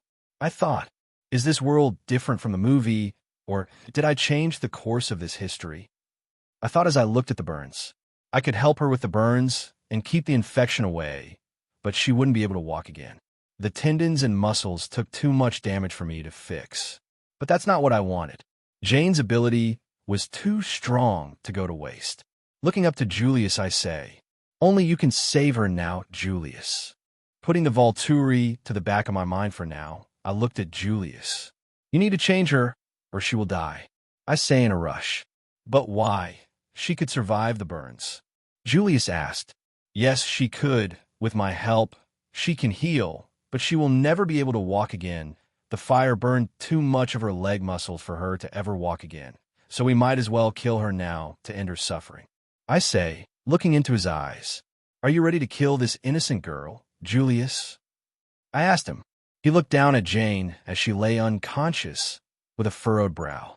I felt a little bad about making Julius do this, but if she had the same powers that she had in the movie, she would be of great help, and it would take away an asset from the Volturi that they missed. What do I do?" he asked. "You need to bite her. The venom in your saliva will get into her blood and go through her body, changing her, but that's the easy part. The hard part is when you bite her, her blood will get in your mouth, and that's when you either kill her or save her," I say, still looking him in the eyes. "This will be the hardest thing you may ever do, and as soon as you start, I won't be able to stop you unless I break your jaw off." I could see the nervousness in his eyes as he readied himself for what he was about to do. "Julius," I say to him. He looked up at me. "You have a will stronger than anyone I have ever seen. If there is one person who could do this, it's you," I say in an attempt to bolster his courage. Julius nods his head, and slowly he grabs Jane's arm and raises it to his mouth. Posing for just a moment, Julius bites down on her wrist. I saw as his eyes went wide and the taste of human blood flooded his mouth. The yellow in his eyes slowly changed color, going from the golden yellow to crimson red. "Julius, that's enough," I said to him as I watched his eyes change. But he didn't listen to my words. He was floating in a sea of bliss he had never felt before. A whole new energy filled him the more he drank the sweet, bright red blood. "Julius," I say in a stern voice. I saw his eyes slightly widen for a split second at my words, but only for a second, before his eyes glazed over and nothing but the need for human blood filled his mind. "You're killing her, Julius. She's going to lose too much blood if you don't stop." I yell. My words seemed to reach him this time, because in a flash he looked right at me, his eyes wide and clear. And with great force, Julius opened his mouth and leaned away from her, but just for a split second before a look of rage came over his face, and in an instant Julius dove for Jane's neck.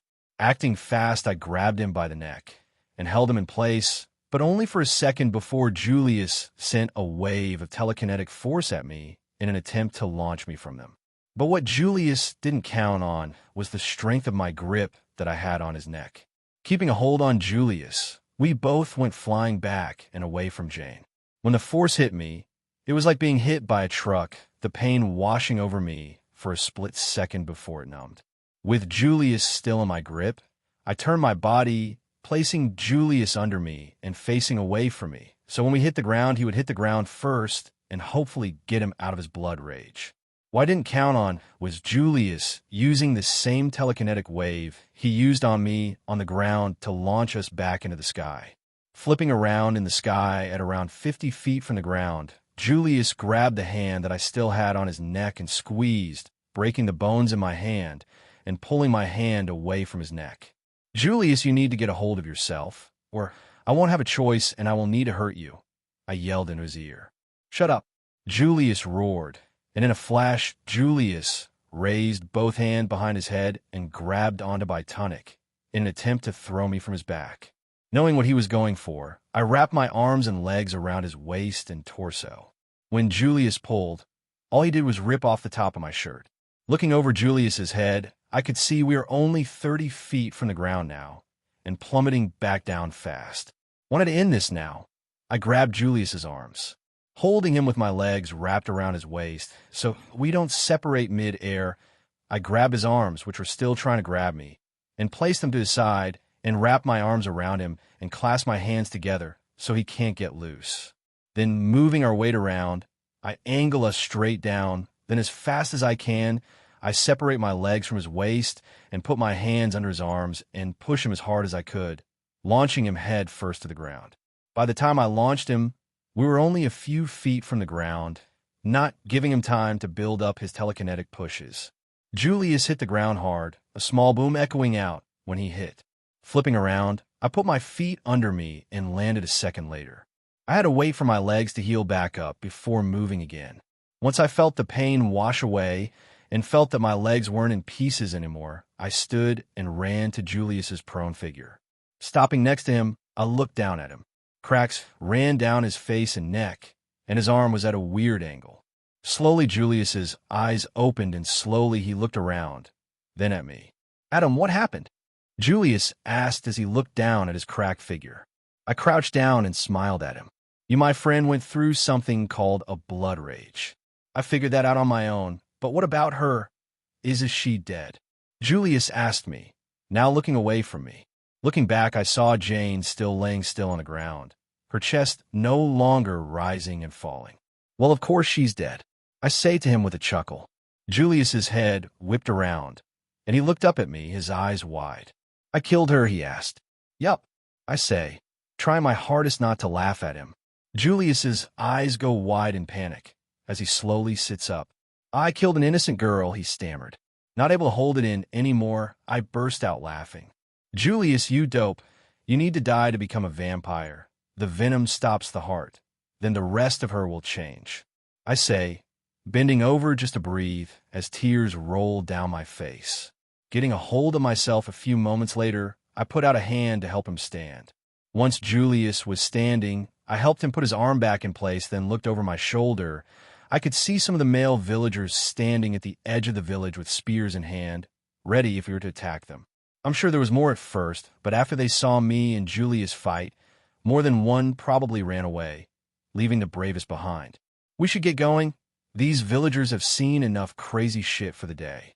"Yes, that's a good idea," Julius says as he dusts himself off. "Oh, and Julius," I spoke as we started walking towards Jane.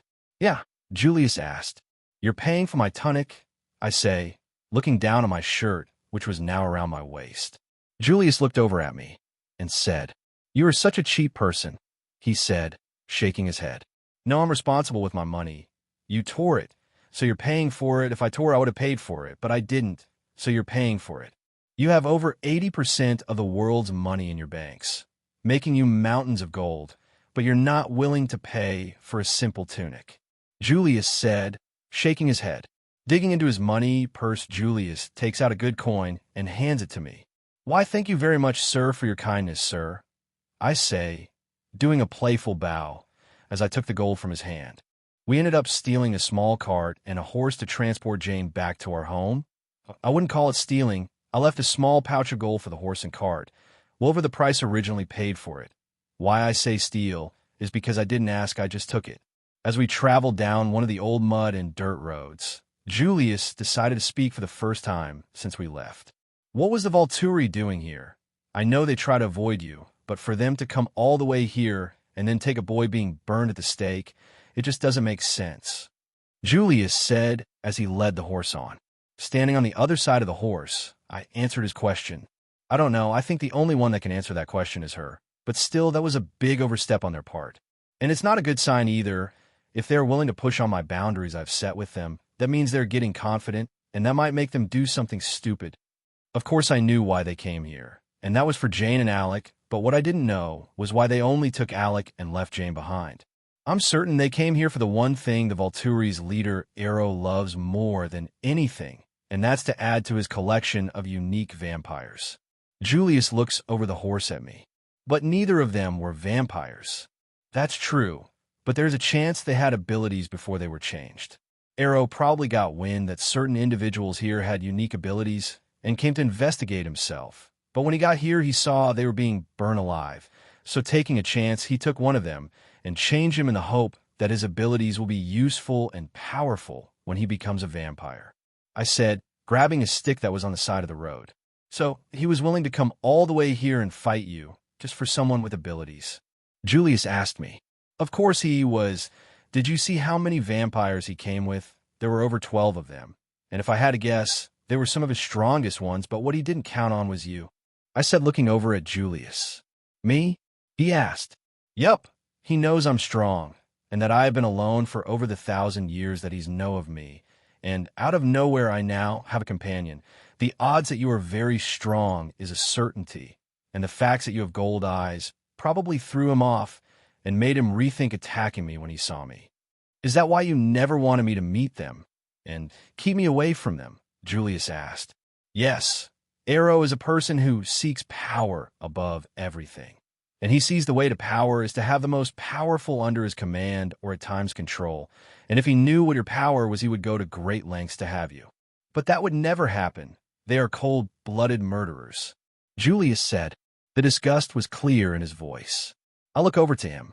Julius, you are strong, probably one of the strongest living vampires. But there are vampires that have abilities that can mess with your mind, and you would never even know it. They can alter your loyalties, making me the bad guy and them gods in your eyes.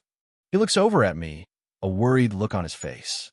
The first time I met the Volturi, they tried to do that to me. The only problem is it didn't work, but it would work on you, or I think it could. You're very strong-willed, so you might be able to fight it, but I'm not sure. I said, swinging my stick at the shrubbery on the side of the road. Why do you even tolerate them? You could have killed them all when you first met them. Julius asked me. The vampire world needs rules, and that's what the Volturi bring to the vampires. That's why I hate the Romanian Coven so much. At the moment, the Romanian Coven is the ruling Vampira Coven, and they let their vampires murder entire villages with no consequences, no rules, murdering hundreds or thousands because they think they're gods among men. But the Volturi, they have rules, like keeping the vampire world hidden from regular humans, and to only drink and kill those who nobody will notice if they went missing, or were found dead on the side of the road. A necessary evil. I finished. After a few more hours of travel, we finally arrived at my home. The small stone structure, a comfort to see. Parking the wagon by the front door, I pick up Jane from the back and bring her inside. Laying her on my bed, I cracked the door open and walked into my sitting room, and did as the room's name implies, and sat down on my lazy boy, letting out a groan of comfort as I fell into the comfortable chair. A moment later, Julius comes in and sits in his chair. The room fell into silence for a few moments. What now? Julius asked. I look over at him. What do you mean? I asked. I mean, what do we do about the new member of our group? He asked. I sat for a moment, thinking of what to do.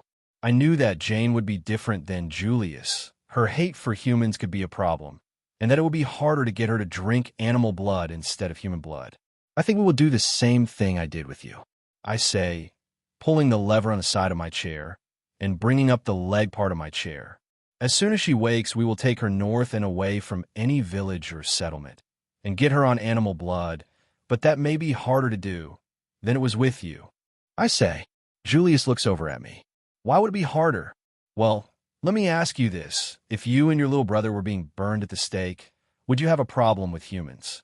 Julius raised an eyebrow. I see where you're going with this, and I can see how she might have a hate for people. Julius said, all we can do for her is try and help her, get her to change her view of humans, that not all of them are like that. And plus, all of them will be dead within the next 40 years. But before I could finish speaking, creak boom, standing to my feet, I only had seconds to avoid a blurring figure that was heading right for me. As I moved to the right, the blurring figure of Jane crashed right into my lazy boy.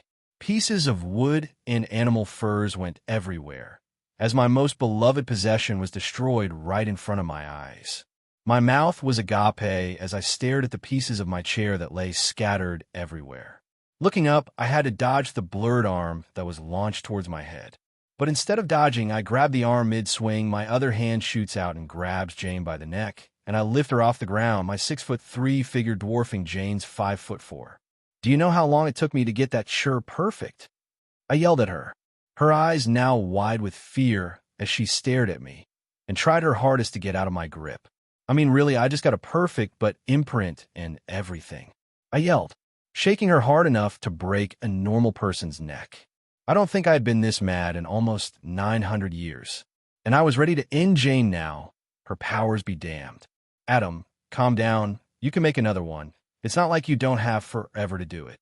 Julius said, grabbing my arm. I look over at him. But Julius, it was perfect. I whined. He looked at me like I was stupid. Let her down, you geezer, he said. I stared at him for a moment, going over the idea of just breaking her head off, then reattaching it for payback for breaking my chair. But after a moment, I figured it wasn't worth having Julius nagging at me. Fine, I said, letting go of her neck, causing her to fall to the ground like a sack of potatoes. Stepping away from Jane, I crossed my arms and tapped my foot as she sat up and looked up at me and Julius, her eyes blood red and the snarl on her face feral. "Oh, would you relax? We're not going to hurt you," I say, the bitterness clear in my voice. "Who are you, the both of you?" She practically yells out, causing her to cover her ears at her loud voice. "What is happening to me?" she says loudly, just not a scream like before. I look over at Julius with a raised eyebrow. "You should tell her," I say, gesturing with my hands at Jane. "Why should I do it? You're the one that told me to change her." Holding the bridge of my nose, I let out a long sigh. "Fine," I say, annoyed. Looking back down at Jane, who was still sitting on the floor, I say, "Could you stand up? I need to clean up the mess you made out of my favorite chair," I said while waving a shooing hand at her. Jane looked down at the pieces scattered around that used to be my chair, then back up at me. "What happened to me?" Jane said, ignoring my request. I sighed again. When did people start to get so annoying? I mumbled under my breath, but forgot that no matter how softly I spoke, both Jane and Julius could still hear me. "Adam, you can't blame her. She has no idea of what has happened to her. It's only natural that she would be confused and afraid," Julius said from behind me and to my left. I took in a deep breath and held it for a few moments before puffing it back out. "You're right. I'm just upset about my chair," I said, turning my head to look at Julius. Turning back to Jane, I crouched down and looked her in the eyes. "First, what's your name?"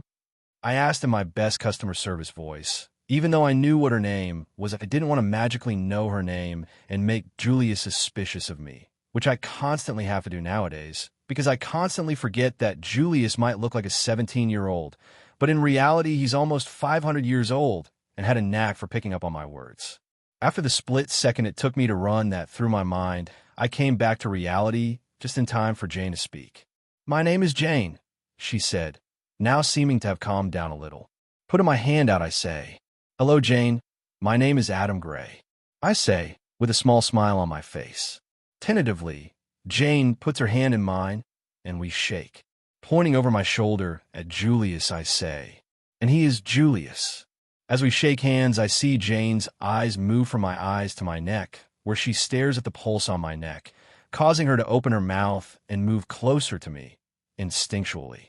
Using my free hand, I bring it up in front of her face and snap my fingers a few times to break her out of her bloodlust stupor.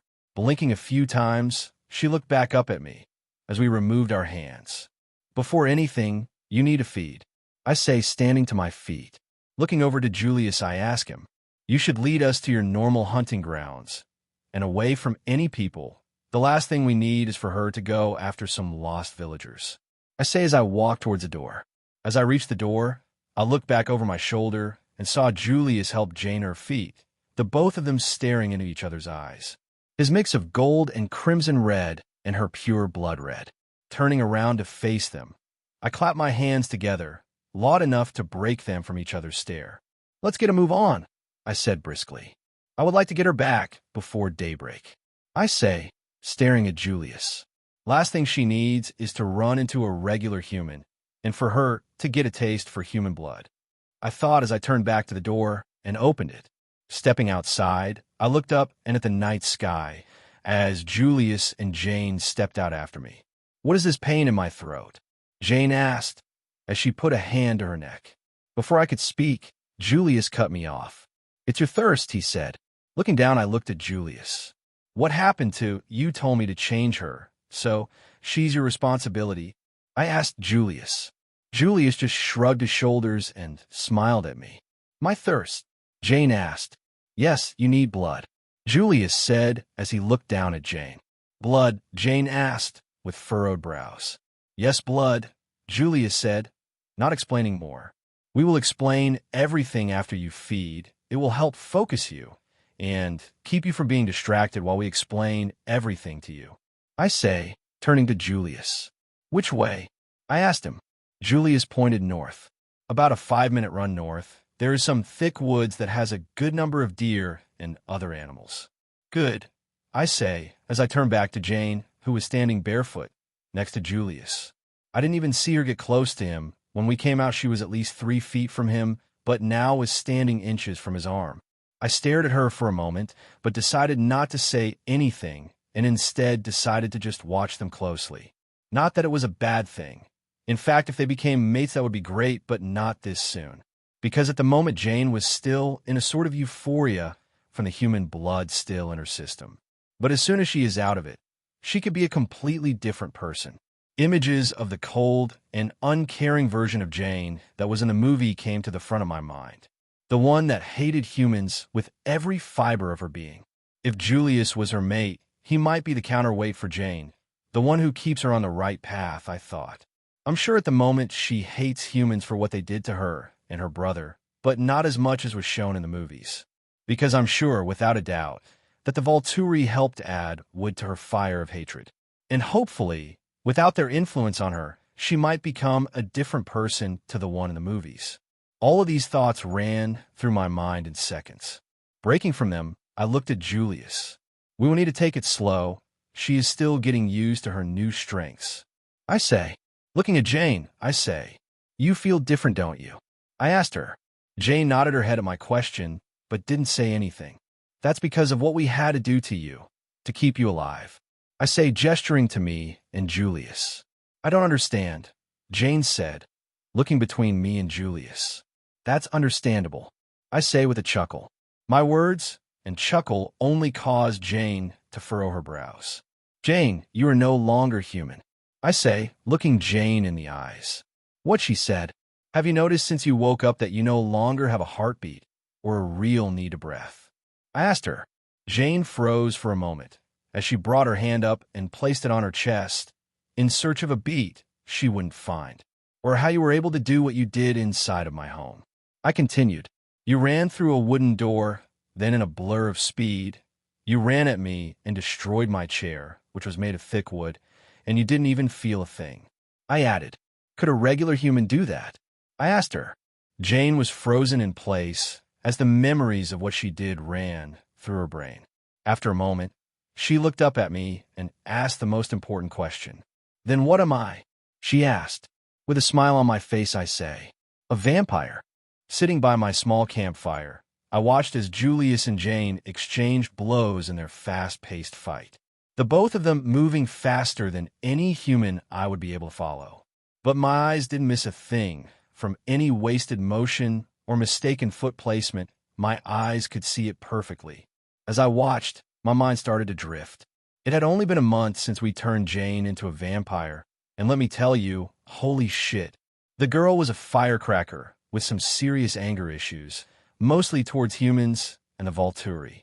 Human because of the fact that her village almost burned her and her brother to death for the simple fact that they thought they were witches. I know, how medieval of them. But to be fair, witches and demons were a real fear in our current time, causing people to do some pretty stupid stuff while in a state of mass hysteria. Second, she hated the Volturi for leaving her to die and taking her only living family. And I didn't even need to try and persuade her into hating them.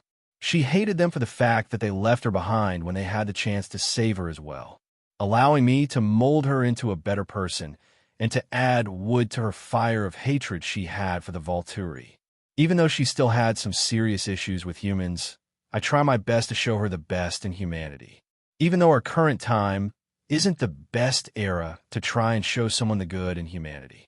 I mean, if I was to go to any village or city, the odds of finding a starving person on the side of the road begging for scraps was very high. Oh, and just finding a dead body on the side of the road was also high. So yeah, not the best time. And the fact that England was in constant wars with itself, with self-proclaimed kings, I think 7 in total, who massed armies to go to war with each other on a yearly basis as proclaimed kings chosen by God, causing the death of thousands of people every year, which also didn't help. So yeah, but I was working on it because even in the worst of times, there's still good. At the moment Christianity was starting to grow in England, slowly becoming the biggest religion in England, causing people to become more caring to the less fortunate, but only slightly. Just then Julius landed a hard kick to Jane's chest, rocketing her back, where she hit a tree, causing chunks of wood to break from the tree. Clapping my hands together, I say, "Nice hit, Julius. Go check on her. I think we've had enough for today. Once she's up, take her hunting." Julius nods his head at me, then zooms to where Jane landed and is now slowly sitting up.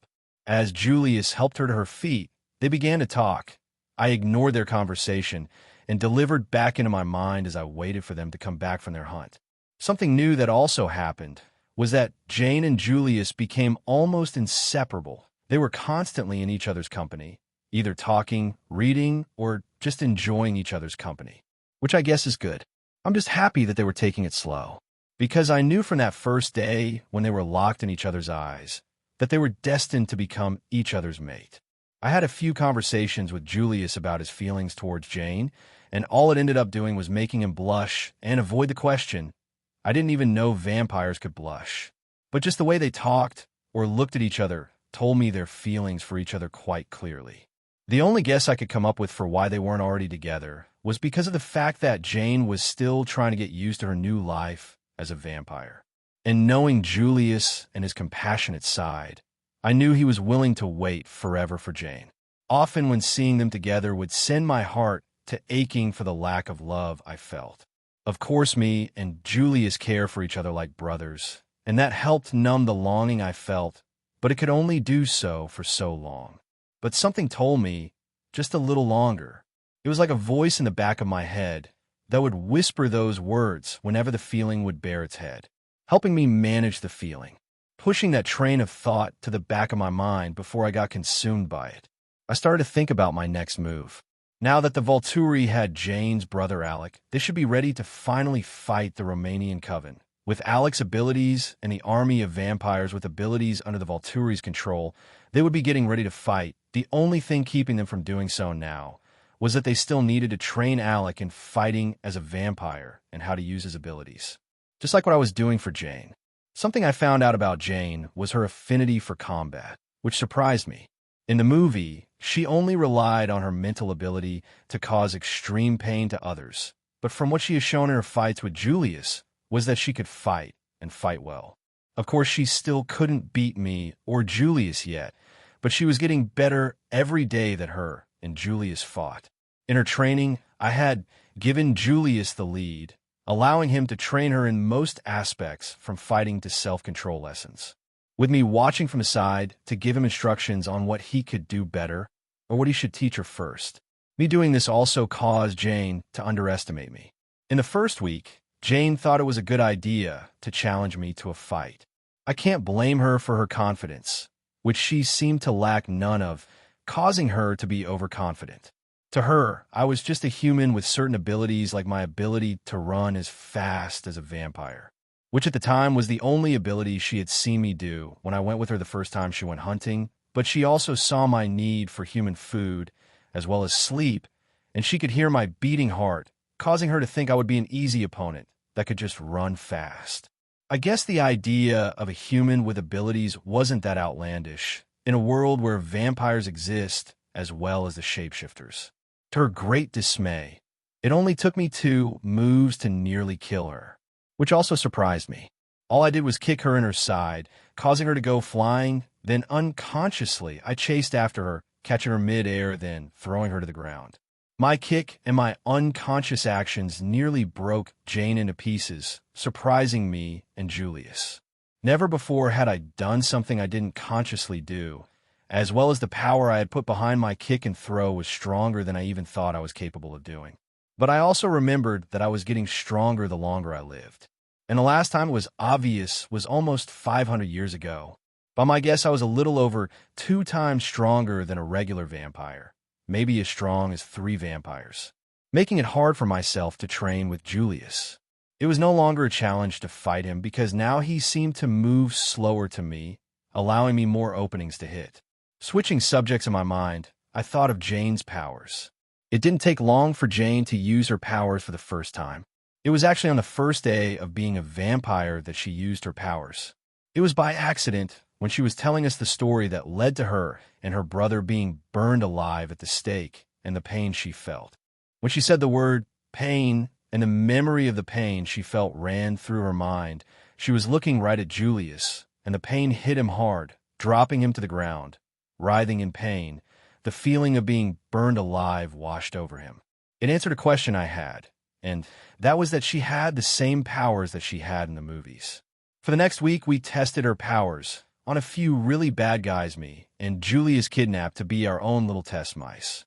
We never killed them, but by the time we were done, they were nothing more than shells of their previous selves. It might not have been the most ethical thing to do, but we took the worst of the worst that me and Julius could find, which made it easier when we made them live through a mental attack that felt like you were burning alive. It was also a way to help Jane deal with the anger she felt towards humans.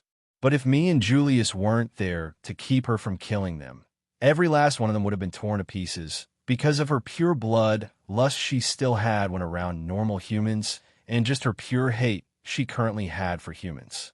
Something we found out is that Jane's power doesn't work on me. My guess is that any abilities that are supposed to mess with my mind won't work on me. Just like when the Volturi try to make me loyal to them by using mind manipulation that one of Arrow's vampires can do. Any mental ability that might mess or interfere with the computer chip that was embedded in my brain by an alien civilization that travels different multiverses wouldn't work.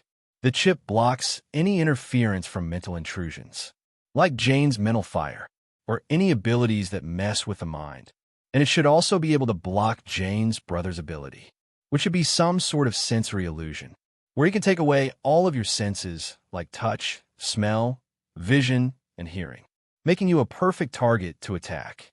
Just then I could hear the fast footsteps of Jane and Julius returning for their hunt. Looking up from the fire I had been staring in while lost in thought, I saw the both of them joking with each other, and for the first time since I had met her, Jane had a smile on her face instead of the cold look she tended to have. The both of them walked side by side to the small fire I was sitting at, where they stopped and looked at me. "Are you ready to go, or what?" Julius asked me. I looked up at him. "Not yet," I said, as I used a stick to move some of the burning logs around in the fire. Not looking up at them, I say, "The both of you should take a seat. I need to talk to the both of you." Looking at each other, Julius just shrugs and takes a seat on the other side of the fire for me, Jane following a second later. I didn't say anything for a moment and continued to stare into the fire. After a few more moments, I look up at the both of them and say, I think it's almost time that the both of you come with me to meet the Volturi. Wait, you want us to meet the Volturi? Julius asked. Yes, I do, but not yet. Maybe in a few months to a year, preferably when Jane has more control over herself. I say, pointing the stick I was using in the fire at Jane, who just raised an eyebrow at me, her smile gone, and the cold, emotionless mask back in place. Why now? Julius asked. Well, if the Volturi were willing to come here, where they knew I lived, and practically take a shit in my garden while looking me in the eyes, then run away, means they're getting bold. And if they're getting bold, it means they're getting stronger and are at a point in power where they believe they can start applying their power to do as they wish, without the fear of repercussions, which means they're about to get ready to fight the Romanian Coven. Julius slowly nodded his head, with a thoughtful look on his face, as he went over my words.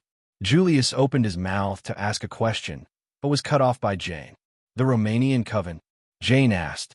Yes, the Romanian Coven, Julius says in an offhand manner. Then he opened his mouth to ask me another question, but was cut off again.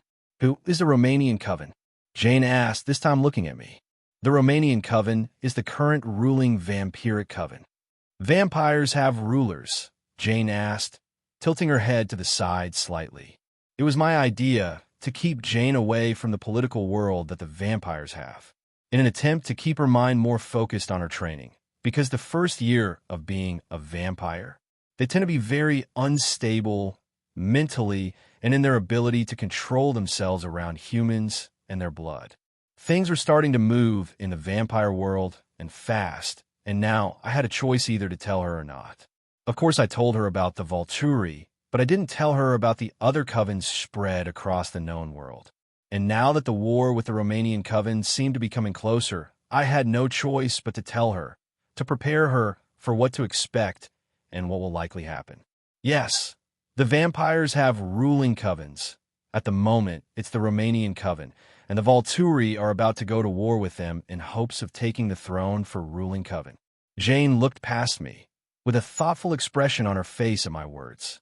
The Romanian Coven are the worst of the worst. They kill humans in cold blood and for no reason, other than the fact that they think that they are gods among men.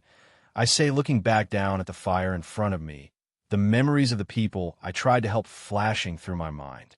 The Romanian Coven doesn't sound like such a bad coven to me, Jane said in an uncaring tone. Julius froze at her words, and so did I. Julius's eyes flashed to me as he watched me, looking to see if I would do something to Jane. The anger her words caused in me was like an ocean of hate and rage, unleashed from the depths of my mind where they lay chained, to break free and come flooding to the surface. They didn't even see me move. Unconsciously, my body reacted, and before I or the others knew what was happening, I had Jane by the neck and lifted almost a foot off the ground by the neck. I stared Jane dead in the eye. The normal jovial spark to my eyes was gone. Now they were as cold as ice as I looked into her soul. How heartless have you become? I said in a cold tone. With the people who murder innocent people doesn't sound so bad. I asked Jane, daring her to answer.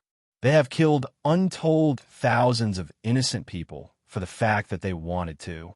Entire villages massacred to the last infant because a group of vampires wanted to. I said, my voice slowly rising as my grip grew stronger on her neck.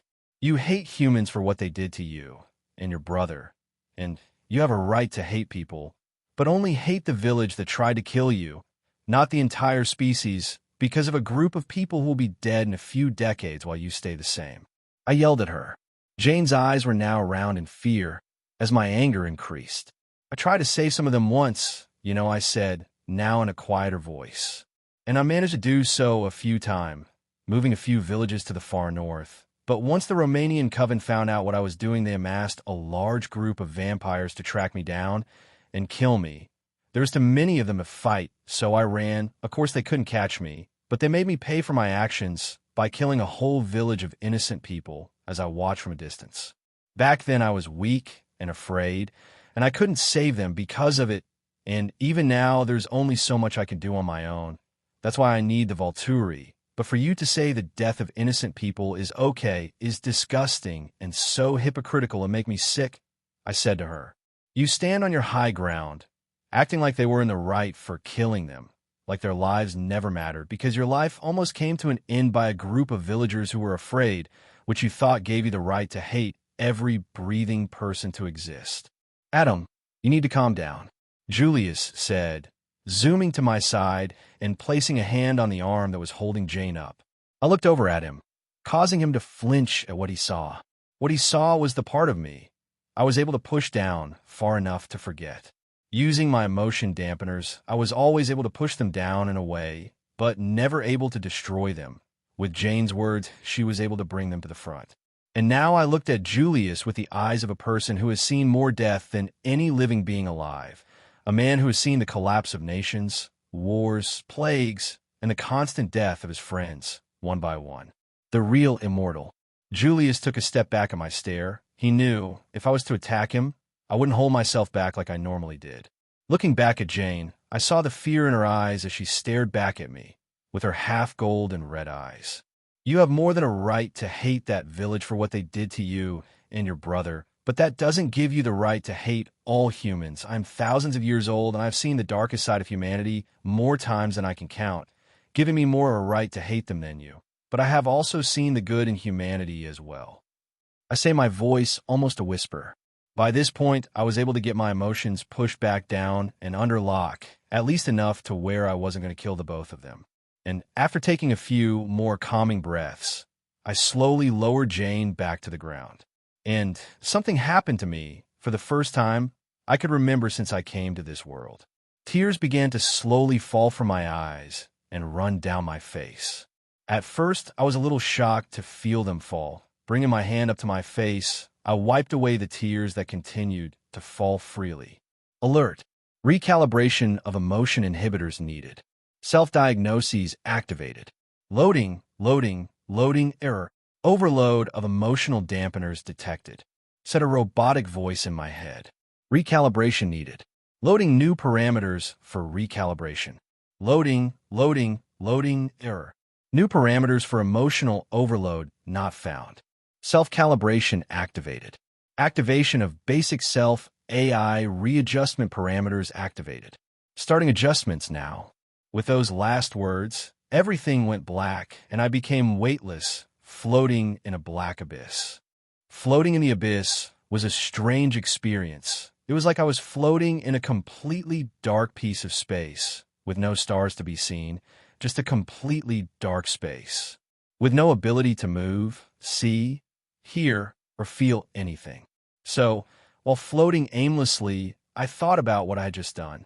I had let my emotions take control of my actions. Of course, it was a reasonable response to what Jane had said, but since I had come here to this world, I had never had such a reaction to something, no matter how angry or sad I got. I was always able to stay calm and reasonably in control of myself. In any situation, I could act how I wanted and not on pure emotions. But from what I gathered from the system was that the full attack of all of my emotions at once overwhelmed the dampeners, bringing the full brunt of my emotions at once to the front. Emotions I only felt a quieter of before. I had felt it all at once and in full. I had finally pushed down too many bad memories that my emotional dampeners couldn't dampen them all when they came out, and when they came to the surface, the dampeners were overwhelmed. Which didn't surprise me.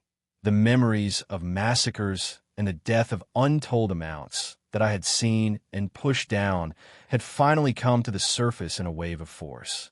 Normally, only 1 or 2 bad memories would come to the surface at a time, which was manageable, but this time, every single bad memory I could remember rushed up, and out of the dark corner I hid them, overloading the dampeners.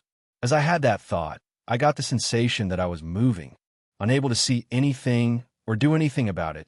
I just went with it. The sensation of moving got faster and faster, until eventually it felt like I was moving at light speed. Then with a jolt, it came to a complete stop, and the feeling of weight came back to me, as well as the rest of my senses, all at once. Jolting upright, I looked around and found myself in my room. I was panting hard, and a cold sweat glistened on my forehead. I was in my bed, which was surrounded by scrolls, shelves full of hundreds of scrolls and texts I had collected over the years. Next to my bed was a lit candle on the side table. The candle was half burned out, with its flickering light casting a warm and radiant glow to gracefully dancing on the walls. Looking down at myself, I saw I was only in my trousers, my tunic and shoes were gone. Standing from my bed, I walked to the latched window that was on one side of my room. Unlatching the piece of wood that held the wooden shutters closed, I opened the shutters. Once open, I could see the night sky with sparkling stars and the moon hanging high in the night sky. I guess I'm back to normal, I thought as I checked my mental state, and couldn't feel anything out of the ordinary. I even checked my system screen, but didn't find any message or note to tell me if I'd been fixed. Closing and relatching the shutters, I went to my door and opened it. My bedroom was connected to the main sitting room, where the large fireplace was, as well as my chairs. Peeking my head out of the door, I saw Julius sitting in his chair reading a scroll. When he heard the door open, he looked over and saw me. In a flash, Julius was out of his chair and in front of me. "Adam, are you all right?" he asked in a rush. I nodded my head at his words. "I'm fine, Julius. How long have I been out?" I asked him, cutting him off before he could ask any more questions. "Only a few hours. You fainted in the woods, so I had to carry you back here," he said, a look of concern on his face. Looking past Julius's and around the room, I didn't see Jane, which was strange. Normally, I could always find her close to Julius. Looking at Julius, I asked him, "Where is Jane?" Julius let out a small sigh.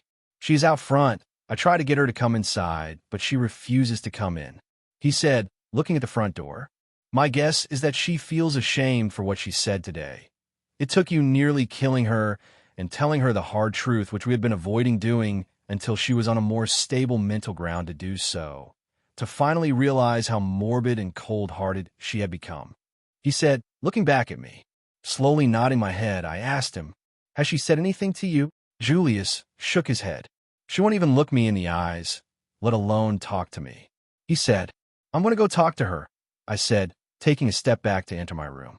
"I don't think that is a good idea," Julius said, as he followed me into my room, as I put on a new tunic then my shoes.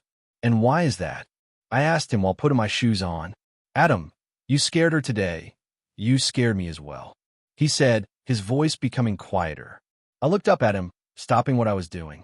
"That look in your eyes today, it was a look I had never seen before, a look as cold as ice and as deadly as death itself," he said, not looking me in the eyes. "Julius, look at me," I said in the quiet room. Slowly, Julius looked over at me. "That part of me, Julius, is the part of me I buried deep down and try to forget. I'm sure you yourself have seen things that you have buried in the back of your mind, to be forgotten." I asked him. Julius slowly nodded his head at my words. "That's the downside of our lives, our never-ending lives. It's that we will see things that scare us. People we know dying, wars, plagues, all of it we must watch while we stay young for the rest of eternity, unmarred by the passage of time, without the fear of death, but covered in mental scars that can run as deep as the ocean," I say, standing to my feet. And today, the thousands of years of scars and bad memories I buried came to the surface. Julius now looked me in the eyes. "I'm sorry, Julius, for my actions today," I continued. I guess her words brought up some bad memories, and I acted on the rage they made me feel. They were the catalyst that unleashed all of my buried memories. I said softly. Julius stared at me for a moment before a small smile crept onto his face. "I forgive you, old man," he said, giving my shoulder a small punch. Patting him on the shoulder, I finished getting dressed before speaking to him again. "I'm going outside. Do you want to come with me? I think you, being there, will help her with what I need to say to her." Julius nodded his head. "Yes, I will come with you." Stepping past Julius, I walked to the front door, with Julius right behind me. Opening the wooden front door to my home, I took a step outside, the late-night cold air brushing its cold breeze on my face. As soon as I stepped out, I was able to see Jane sitting under the large beech tree that swayed in the night air by my house. She sat there in the dark, staring up at the stars overhead. She never looked down, as me and Julius walked towards her. Stopping a few feet from her, I didn't say anything and sat down in front of her, while Julius sat next to her, close enough for his shoulder to almost touch hers. Looking up at the night sky, I spoke. "It's a beautiful night, isn't it?" I asked her, my soft voice loud in the quiet night. Jane slowly lowered her head, avoiding my eyes. "Jane, we need to speak," I said softly. Jane again didn't say anything. "I'm not mad at you," I said, my words like thunder in Jane's ears. Jane's eyes snapped to my face, and as her eyes met mine, I could see the fear in them. The same fear I saw when I was ready to snap her neck into dust. The vulnerability, the regret, and the sadness she held inside. It made me feel ashamed for my actions. Yes, her words were anything but right, but at the same time, she also had scars from her human life. Where it was only her and her brother against the whole village who thought they were witches, and the same day their mother died. The villagers tied them to poles, then set them on fire. "I need to apologize for what I did today," I said. "Of course we both made mistakes today, but I should have handled it better and never put your life in danger like I did." Jane shook her head at my words. "No, it's my fault. I should have never said what I said. You were right. I have no right to hate humans, and that the death of innocent people is a terrible thing. I'm just so confused on how I should feel," she said, looking back up at the night sky. "I want to hate them so much, every last one of them, or I did." Jane looked back at me. "But what you said was true. I shouldn't hate them all, just the ones from my village. It's just any time I think of regular people, I think of them, and I fight with myself, try not to hate everyone." I nodded my head at her words. They hated us for the fact we were different, made it impossible to survive, where nobody was willing to give us jobs, and when our mother got ill, nobody would help us, she said, her words getting angrier. And then the same day she died, they came for us and tried to burn us alive for the simple fact that we were different. They didn't even let us bury her, she said with a sob. Julius slowly lifted one of his arms and put it around Jane's shoulder. Jane all but clung to him, her sobs echoing in the now still night air. We were quiet for a few moments before Jane spoke again. And when I woke up, I found that my brother, one of the only things I had left, had been taken by a group of vampires, and that they left me behind to be burned alive, even though they had a chance to save me as well, and that I am now one of them. I just couldn't handle all the emotions I was having, so I turned all to hate. Jane finished and never once moved away from Julius.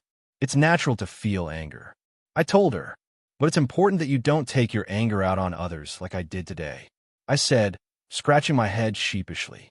It only ever ends up doing damage to the undeserving and yourself. I said, there is never a winner, only losers. With my words came a gust of cold air that made the beech tree sway with the wind. The sound of its leaves sounded louder than normal while sitting under it. After a moment to let the leaves quiet down, I spoke again. You may be something besides human now, but you still have human emotions. You still feel happy. You can feel sad, and you can feel hatred. There are things you will see that will make you feel those emotions, from the pointless death of people who did nothing but try to survive, but died because of someone's idea of peace by taking over the land by war, or the greed of mankind, where people will do anything for gold or anything that they want, and it might make you a hard person who only sees the worst in humanity. But there is good in this world, people who have compassion for the less fortunate or those who try their hardest to provide for their family, even if it kills them from exhaustion. I said, looking at Jane, who was now leaning into Julius, who had both of his arms around her. We will be here for a very, very long time, if not forever. And something I've learned through all the time I've lived is that living with hatred in your heart will never let you truly experience the joy we were given through the gift that is our immortal lives. There are things I could have done to help humanity, things I could have made that I knew would help the world, from medicine to better weapons for people to defend themselves, or I could have become a king chosen by God and ruled a kingdom. But I knew that the greed of humans will never change no matter what I did. The medicines I made would have been taken by the greedy and traded to far lands to be sold for mountains of gold. The weapons I made will be taken and reproduced by others, to be used for wars by self-proclaimed kings. And if I became a king, those surrounding me would become jealous of what I created and would wage wars for it. all of it causing pointless death to the undeserving. And of course I could stop them from doing it, but how many times will I have to do so? Once, twice, over and over again, I will get rid of them, but there will always be someone else to take their spot. So I decided long ago that trying to change the world would be a constantly losing battle. So I'm not going to try and change it, and I'm just going to let time run its course and to just enjoy the gift I was given. How do you do it? Jane asked from within Julius's arms. I looked at her in confusion. Do what? I asked her. You have seen the dark side of humans, the worst they can become, but how do you not hate humans? She asked. I sat for a moment as I thought about her words. After a moment, a small smile crept onto my face. I don't hate them because I know what they're doing is human nature. Emotion is a natural feeling in all of us.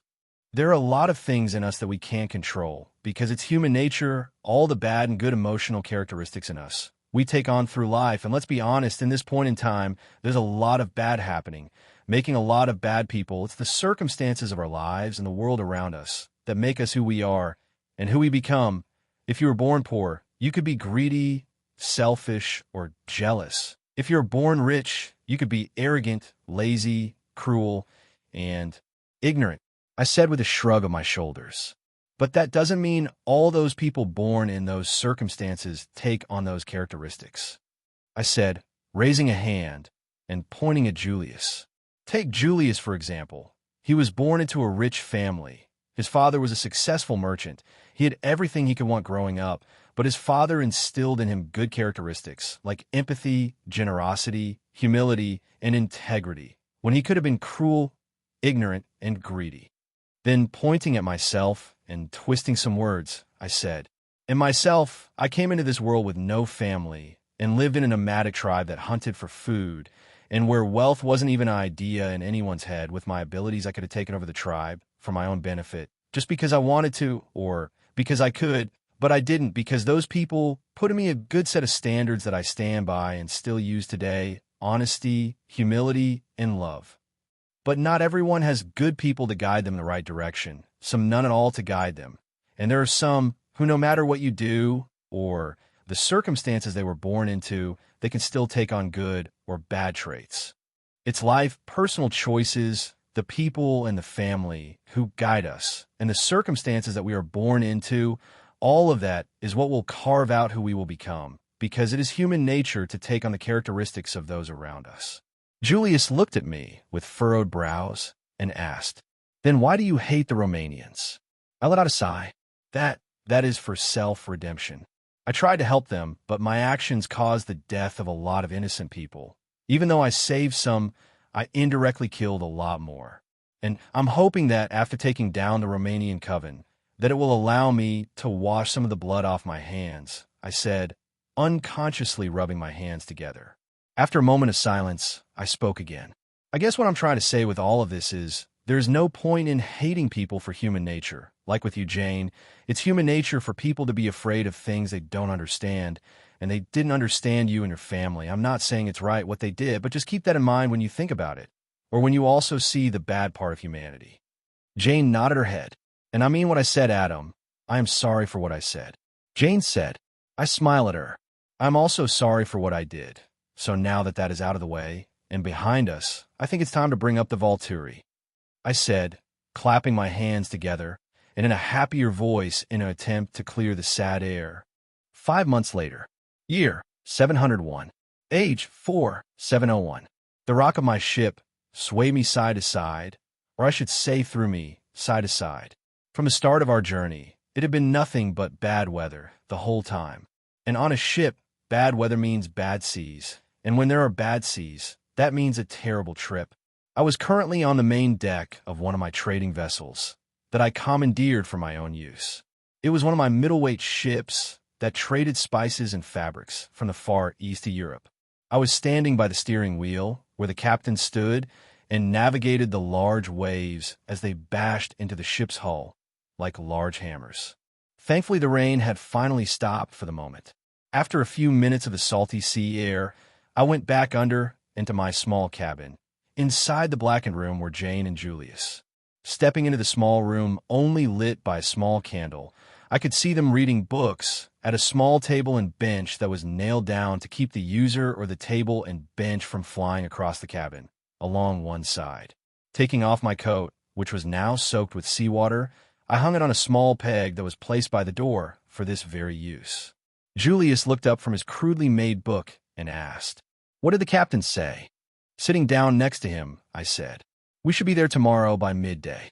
All of us couldn't wait to finally be back on dry land, where we weren't constantly being thrown around by the ocean, and the smells of a ship didn't help. With our senses, a bad smell for regular humans is worse for us.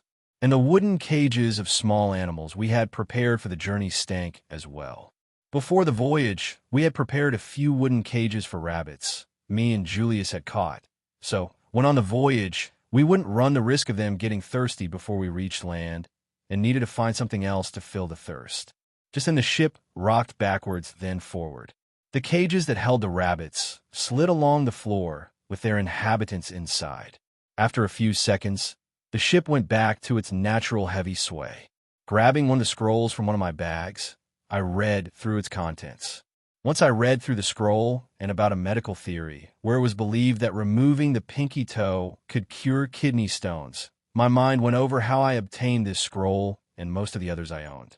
I took them from the Library of Alexandria before Julius Caesar accidentally burned it to the ground. In the chaos, I may or may not have led a wagon train of empty wagons to the library's main door. And while everyone was running away from the approaching threat that was Julius Caesar and his fleet of ships, I at full speed emptied a large chunk of the library before the fire from the docks spread to the library. Once I filled the train with as much as I could, I headed back to Rome and put them in my villa, but over 90,000 scrolls take up more space than you might think, so I ended up placing them in my banks for safer storage. And once I moved to England, I had them carefully moved to the main bank, where I would go every few weeks to exchange the scrolls. The scrolls were made up of different types of materials, from papyrus, leather, parchment, and rudimentary types of paper, which could be hard to keep in good condition. The good thing about my banks, where I store the scrolls, is that deep underground is the perfect place to preserve objects. It's not too hot or cold, and away from the elements. Once again, the ship rocked forward, then backward hard, sending the cages sliding across the ground again. But this time, when one of the 3 cages passed, I swear I heard one of the rabbits screaming. Or maybe that was just my imagination. I have never been good at being cooped up in small places. Once the ship settled, I decided to get some sleep to hopefully make this hellish trip go faster. Standing up, I walked to one of the hammocks and got comfortable. As I swayed with the waves of the ship, I went over the plans that me, Julius, and Jane came up with. The most important this is to find a way for Julius and Jane to be able to combat Chelsea's mind manipulation, because I knew for a fact that as soon as Arrow found out or saw what their abilities were, he would go to great lengths to get them on his side. Julius alone might be one of the strongest vampires to ever live, which made me wonder what happened to him in the movie. Someone with his alignment and belief to not murder innocent people for their blood would have made him perfect to be with the Cullen family. So what happened to him?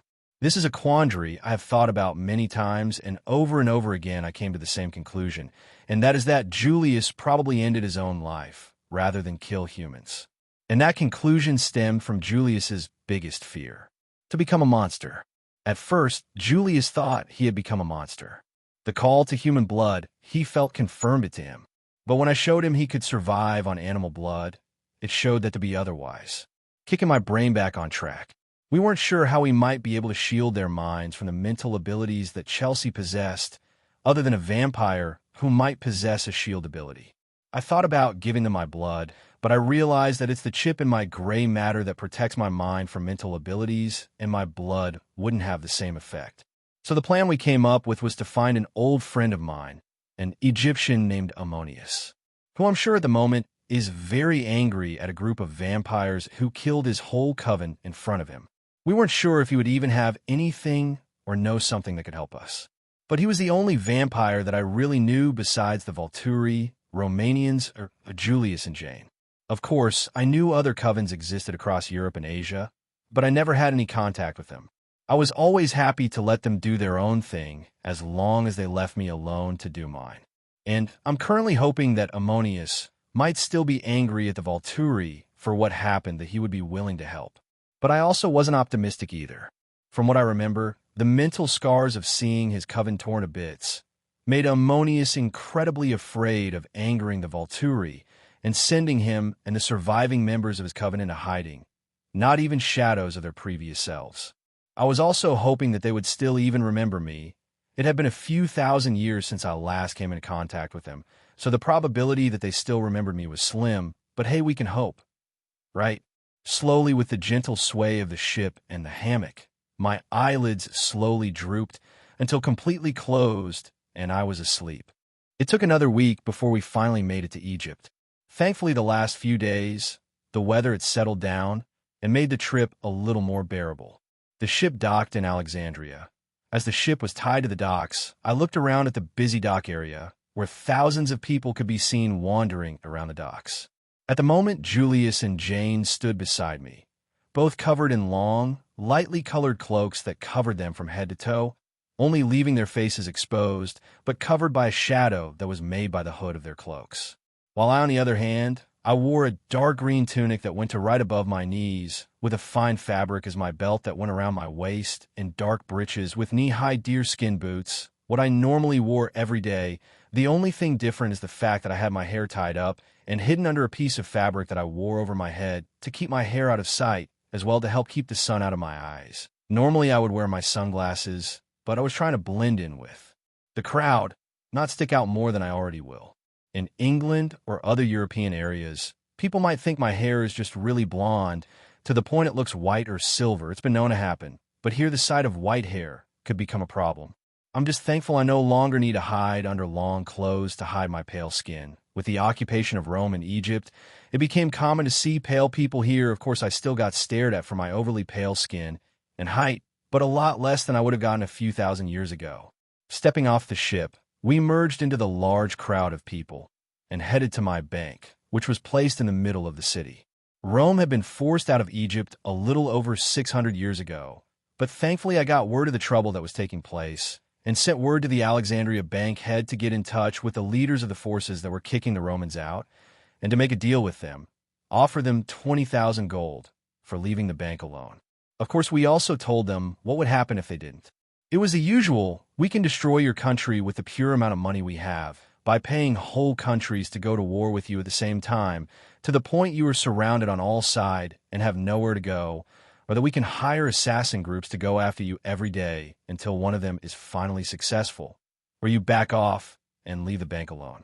Or that we can sink your entire country by pulling the bank out of your country, while Roman soldiers still hold a majority of Egypt's cities, by pulling back all loans in full all at once, with a 10% interest, taking a large chunk of your country's wealth with us.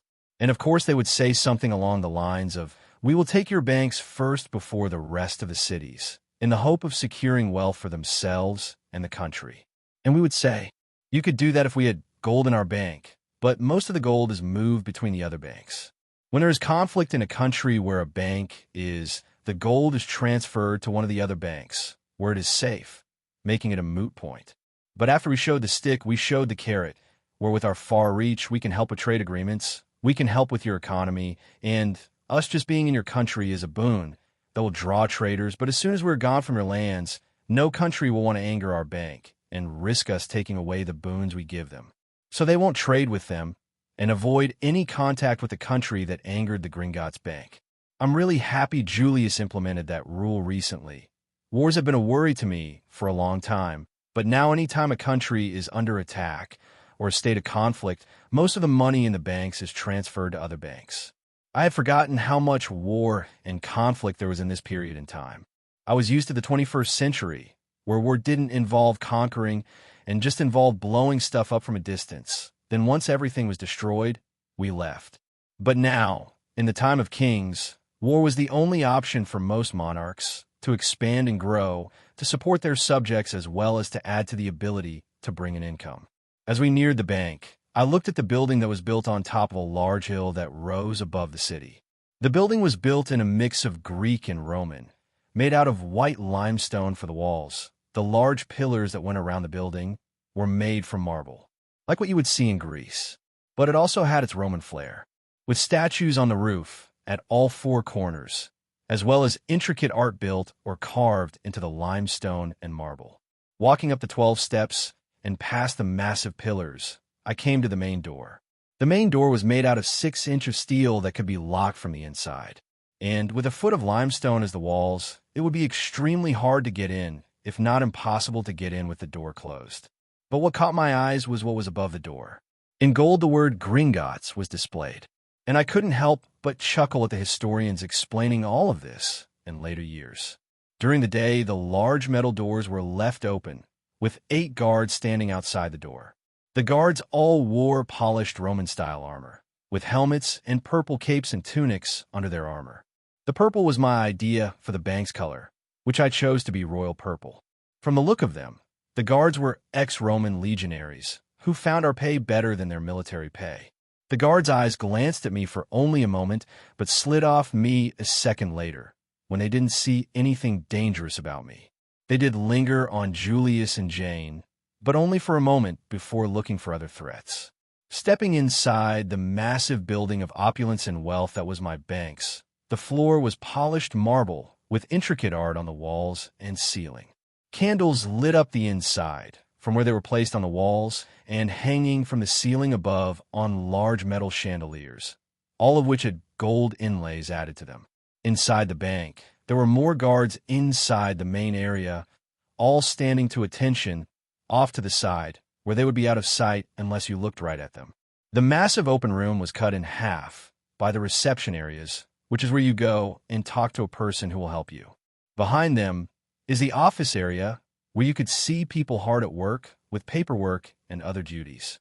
Stepping up to one of the areas, I handed the middle-aged woman a small, thin piece of gold that was shaped like a credit card.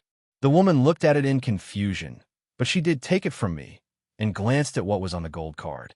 As soon as she saw it, her face went pale, and she looked up at me in shock. Her reaction brought a small smile to my face. In a rush, the lady pulled a deep red cord that hung beside her.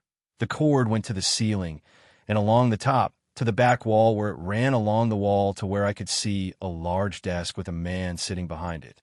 The man looked at the bell that was ringing non-stop on the wall by his desk, then over at where the lady pulling it was. All the while, the lady continued to pull the cord while giving me a wide smile and said, "Just one moment, sir. The head man will be right with you," all the while continually yanking the cord.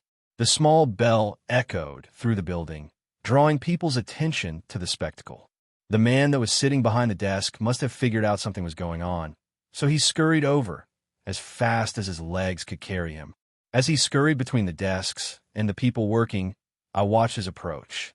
The man was no more than 4'7" with a bald head and a massive mustache, and gold rings on all of his fingers and the nicest clothes money could buy. The money and clothes weren't a surprise to me. My bank heads must circulate with kings and the rich, and you must look and act like them for them to even listen to a word you say. Of course, they were watched carefully to make sure they don't get greedy or make any bad decisions that could hurt the bank in any way. Those who did tended to go missing without a word, then to be replaced the next day. Turning to look over at Julius and Jane, I gave them a quick wink, then turned back just as the short man arrived. The look of awe on Jane's face almost made me burst out laughing. When I saw her, unlike Julius, who has seen my banks many times before, Jane was open-mouthed in awe and shock from the amount of wealth that was clear for all to see. As the man arrived, a warm smile spread across his face as he stepped onto a small stool so he could look over the marble divider teller's desks. Then he looked at the lady, who finally stopped pulling the cord that rang the small bell. "Yes, Heba," the man said to the lady. The teller handed over the gold card with a shaking hand.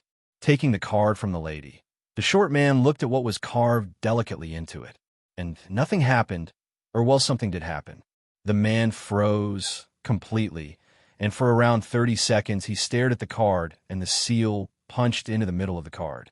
The seal was something only the heads of the bank knew about. Each of the head bankers had had one seal press for messages that they sent and as a symbol of their position in the bank. But what was different about my seal was the crown over the seal, signifying me as the head of Gringotts.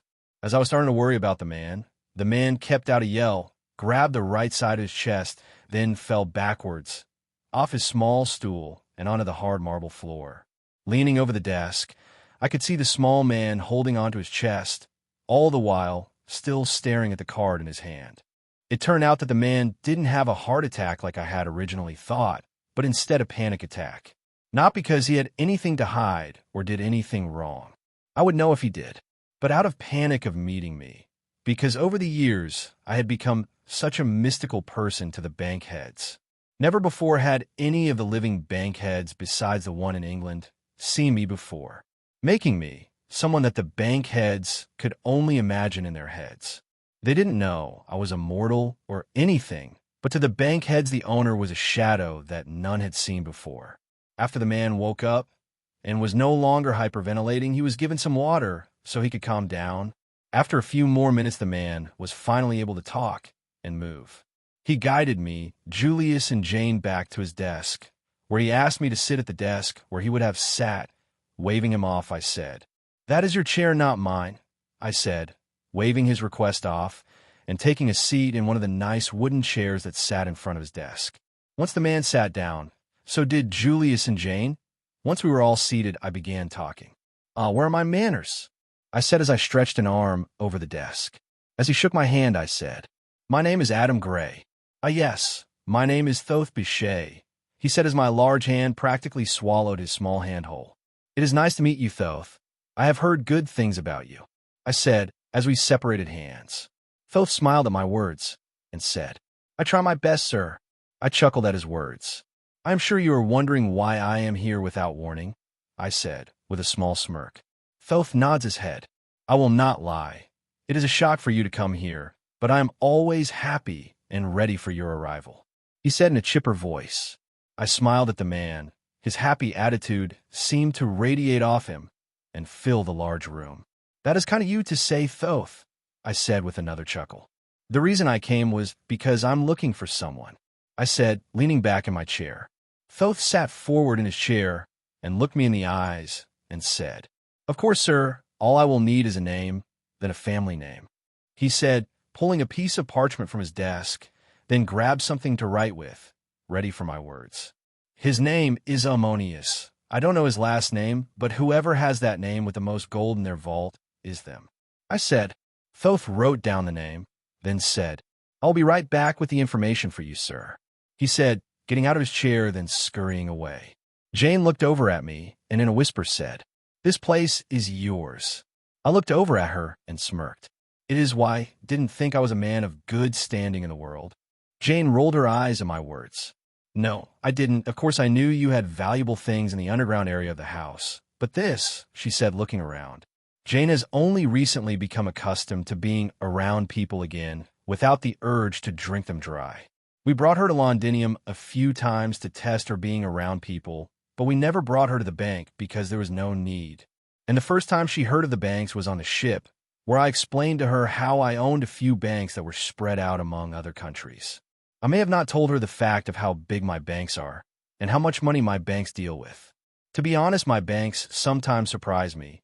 Normally, I would only deal with the underground part of the bank, making sure that the vaults were made properly and built in the right spots, while having someone from one of my banks deal with the top half. And with no budget, some of my banks could get very godly. Julius chuckled at Jane's words. "If you knew how much money he really has, you might die of shock." Before Jane could ask another question, Thoth came back to the desk and sat down. In his hands was a piece of parchment. Setting it down on the table, he said, "We have found what you were looking for. His name is Ammonius, but has no last name on record. He currently has a little over 100,000 gold in his vault, as well as a large number of rare gems and diamonds," Thoth said, turning the paper around so we could see. "His last withdrawal was 4 days ago, where he took out 200 gold, Thoth added. I grabbed the paper off of his desk and went over the information on it. And like Thoth had said, it had the current state of Ammon's vault as well as his last 5 transactions. But at the bottom of the sheet was written the address, or more like directions, and a description of the home. The home was apparently a compound in between 2 other compound buildings with large walls all around.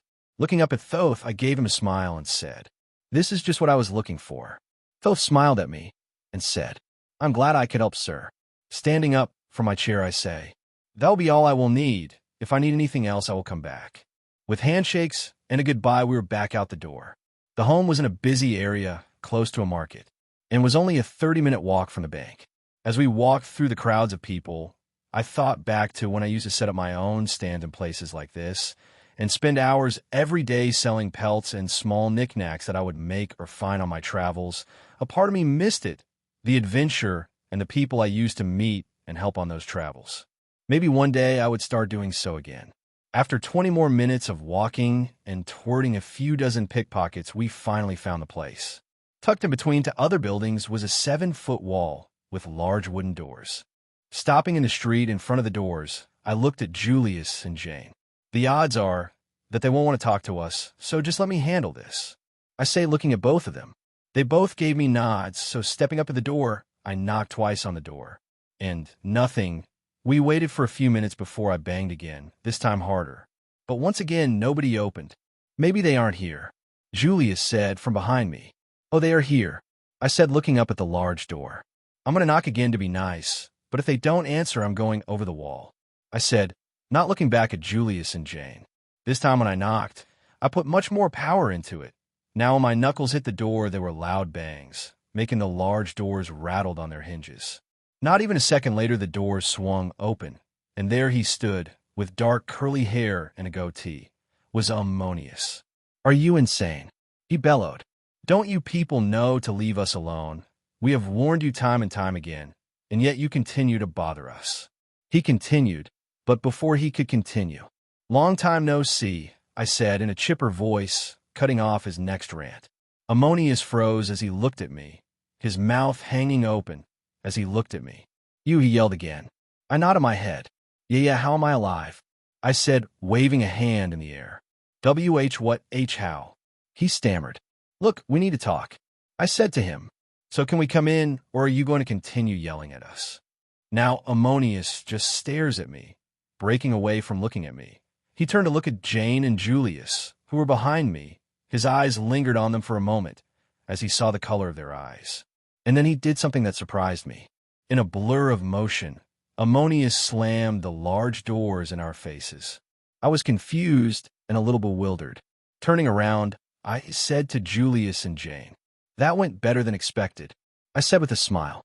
Both Julius and Jane looked at each other, then back at me. "In what way exactly was this better than you were expecting?" Julius said in a dry tone, "Well, for one, this is the Ammonius we are looking for, and second, he didn't try to kill us." Turning back to the door, I bang again. "Leave," I heard Ammonius yell from the other side of the door. "Ammonius, we need to talk. Can you please let us in?" "No, you are not welcome here. Leave us be." I let out a sigh. "Ammonius, if you don't let us in, I'm going to break down this door, so just let us in. All I want is to talk," I said close to the door. I knew I didn't need to yell through the thick doors for him to hear me.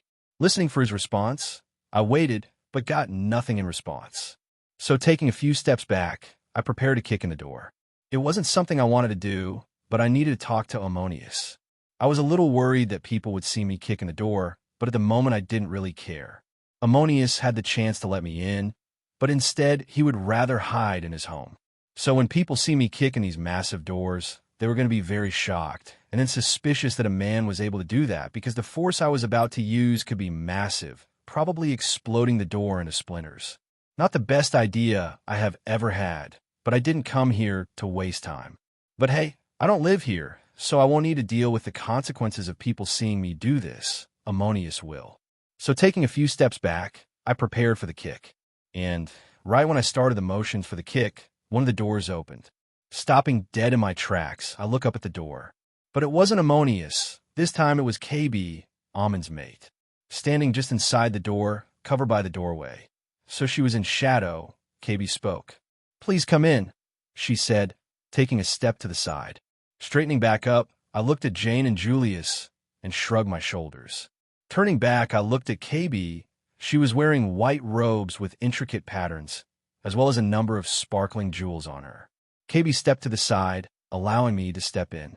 Stepping in, I looked around the small courtyard. The courtyard was small, with a few decorative pots scattered about, as well as a few plants, What made this courtyard different from others was the fact that the top was heavily shaded with a woven top that only allowing enough light in so the plants can survive and to be comfortable. Once I stepped in, Jane and Julius followed close behind. KB closed the massive doors with ease, then lowered a thick piece of wood to bar the door. Turning to us, KB said, "Please forgive Ammonius. He hasn't been the same since. Well, I'm sure you know," she said in a somber tone. "I can imagine," I said, nodding my head. "But we need to talk to him," I continued. "He might have some information that can help us." KB looked at me for a moment before she finally nodded her head. "Very well, follow me," she said, gesturing for us to follow her. KB led us into the large house, and just like the courtyard, the inside was shaded, candles being the only source of light. We didn't need light to see, but when vampires see in the dark, all that can be seen is black and white, not color. That's why most vampires don't just live in the dark, unless they're dull grunge idiots that are all dark and gloomy. KB led us to the back of the house, and up some stairs, to the second floor. Most of it was open with one half a sitting area with countless pillows on the ground, and the other half shelves of scrolls and other things that might fill someone's time. Sitting in a small pile of pillows with a scroll was Ammonius. "KB, I thought I said to just ignore them," Ammonius said, looking away from his scroll. "And I heard you, but what are we going to do, just waste away in these walls forever?" KB said in anger. It was clear to see that this was a conversation they have had countless times before, and one that Ammonius apparently refuses to deal with. "Yes, KB, that is the plan," he said, his voice becoming louder. And for a moment the room was silent. Then, turning to me, Ammonius said, "And you, how are you still alive? You aren't one of us. You should have been dead for 1,000 years." "Well, yes, I should be dead, but I'm not, nor will I ever be dead." "Then what are you?" I just shrugged my shoulders, "Just a guy," I said. Ammonius gave me a raised eyebrow, then opened his mouth to speak, but before he could, I cut him off. The whole "what are you? How are you alive?" questions were really starting to get old. "Look, all I need is some help or advice. Then we will be out of here, so you can get back to your seclusion." Julius POV. I would like to say our journey is going well, and I would also like to say that it wasn't. Our goal in coming to Egypt and to talk to this Ammonius, who apparently was one of the oldest vampires still alive, was to find a way for me and Jane to be mentally shielded from the Volturi member that can manipulate others' minds. But for what I know is that it's impossible. I have delved into the scrolls Adam has in the bank and at our home for any kind of information or mention of something that could work for us, but I couldn't find anything. He even let me go through the hundreds of scrolls or journals that Adam himself had written about his journey through the years he wandered the earth. In one of his earlier journals, Adam wrote about his first meeting with the Volturi and how they tried to manipulate him, but he didn't go into great detail about it or any possibility as to why he is different, and it doesn't work on him, just that it didn't, and his mind is shielded from mental abilities. But that's nothing new about him.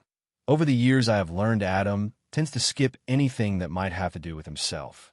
For starters, the first scroll Adam wrote, he talked about his first memories of this world, that he woke in the woods, nude and fully grown, but without any memories.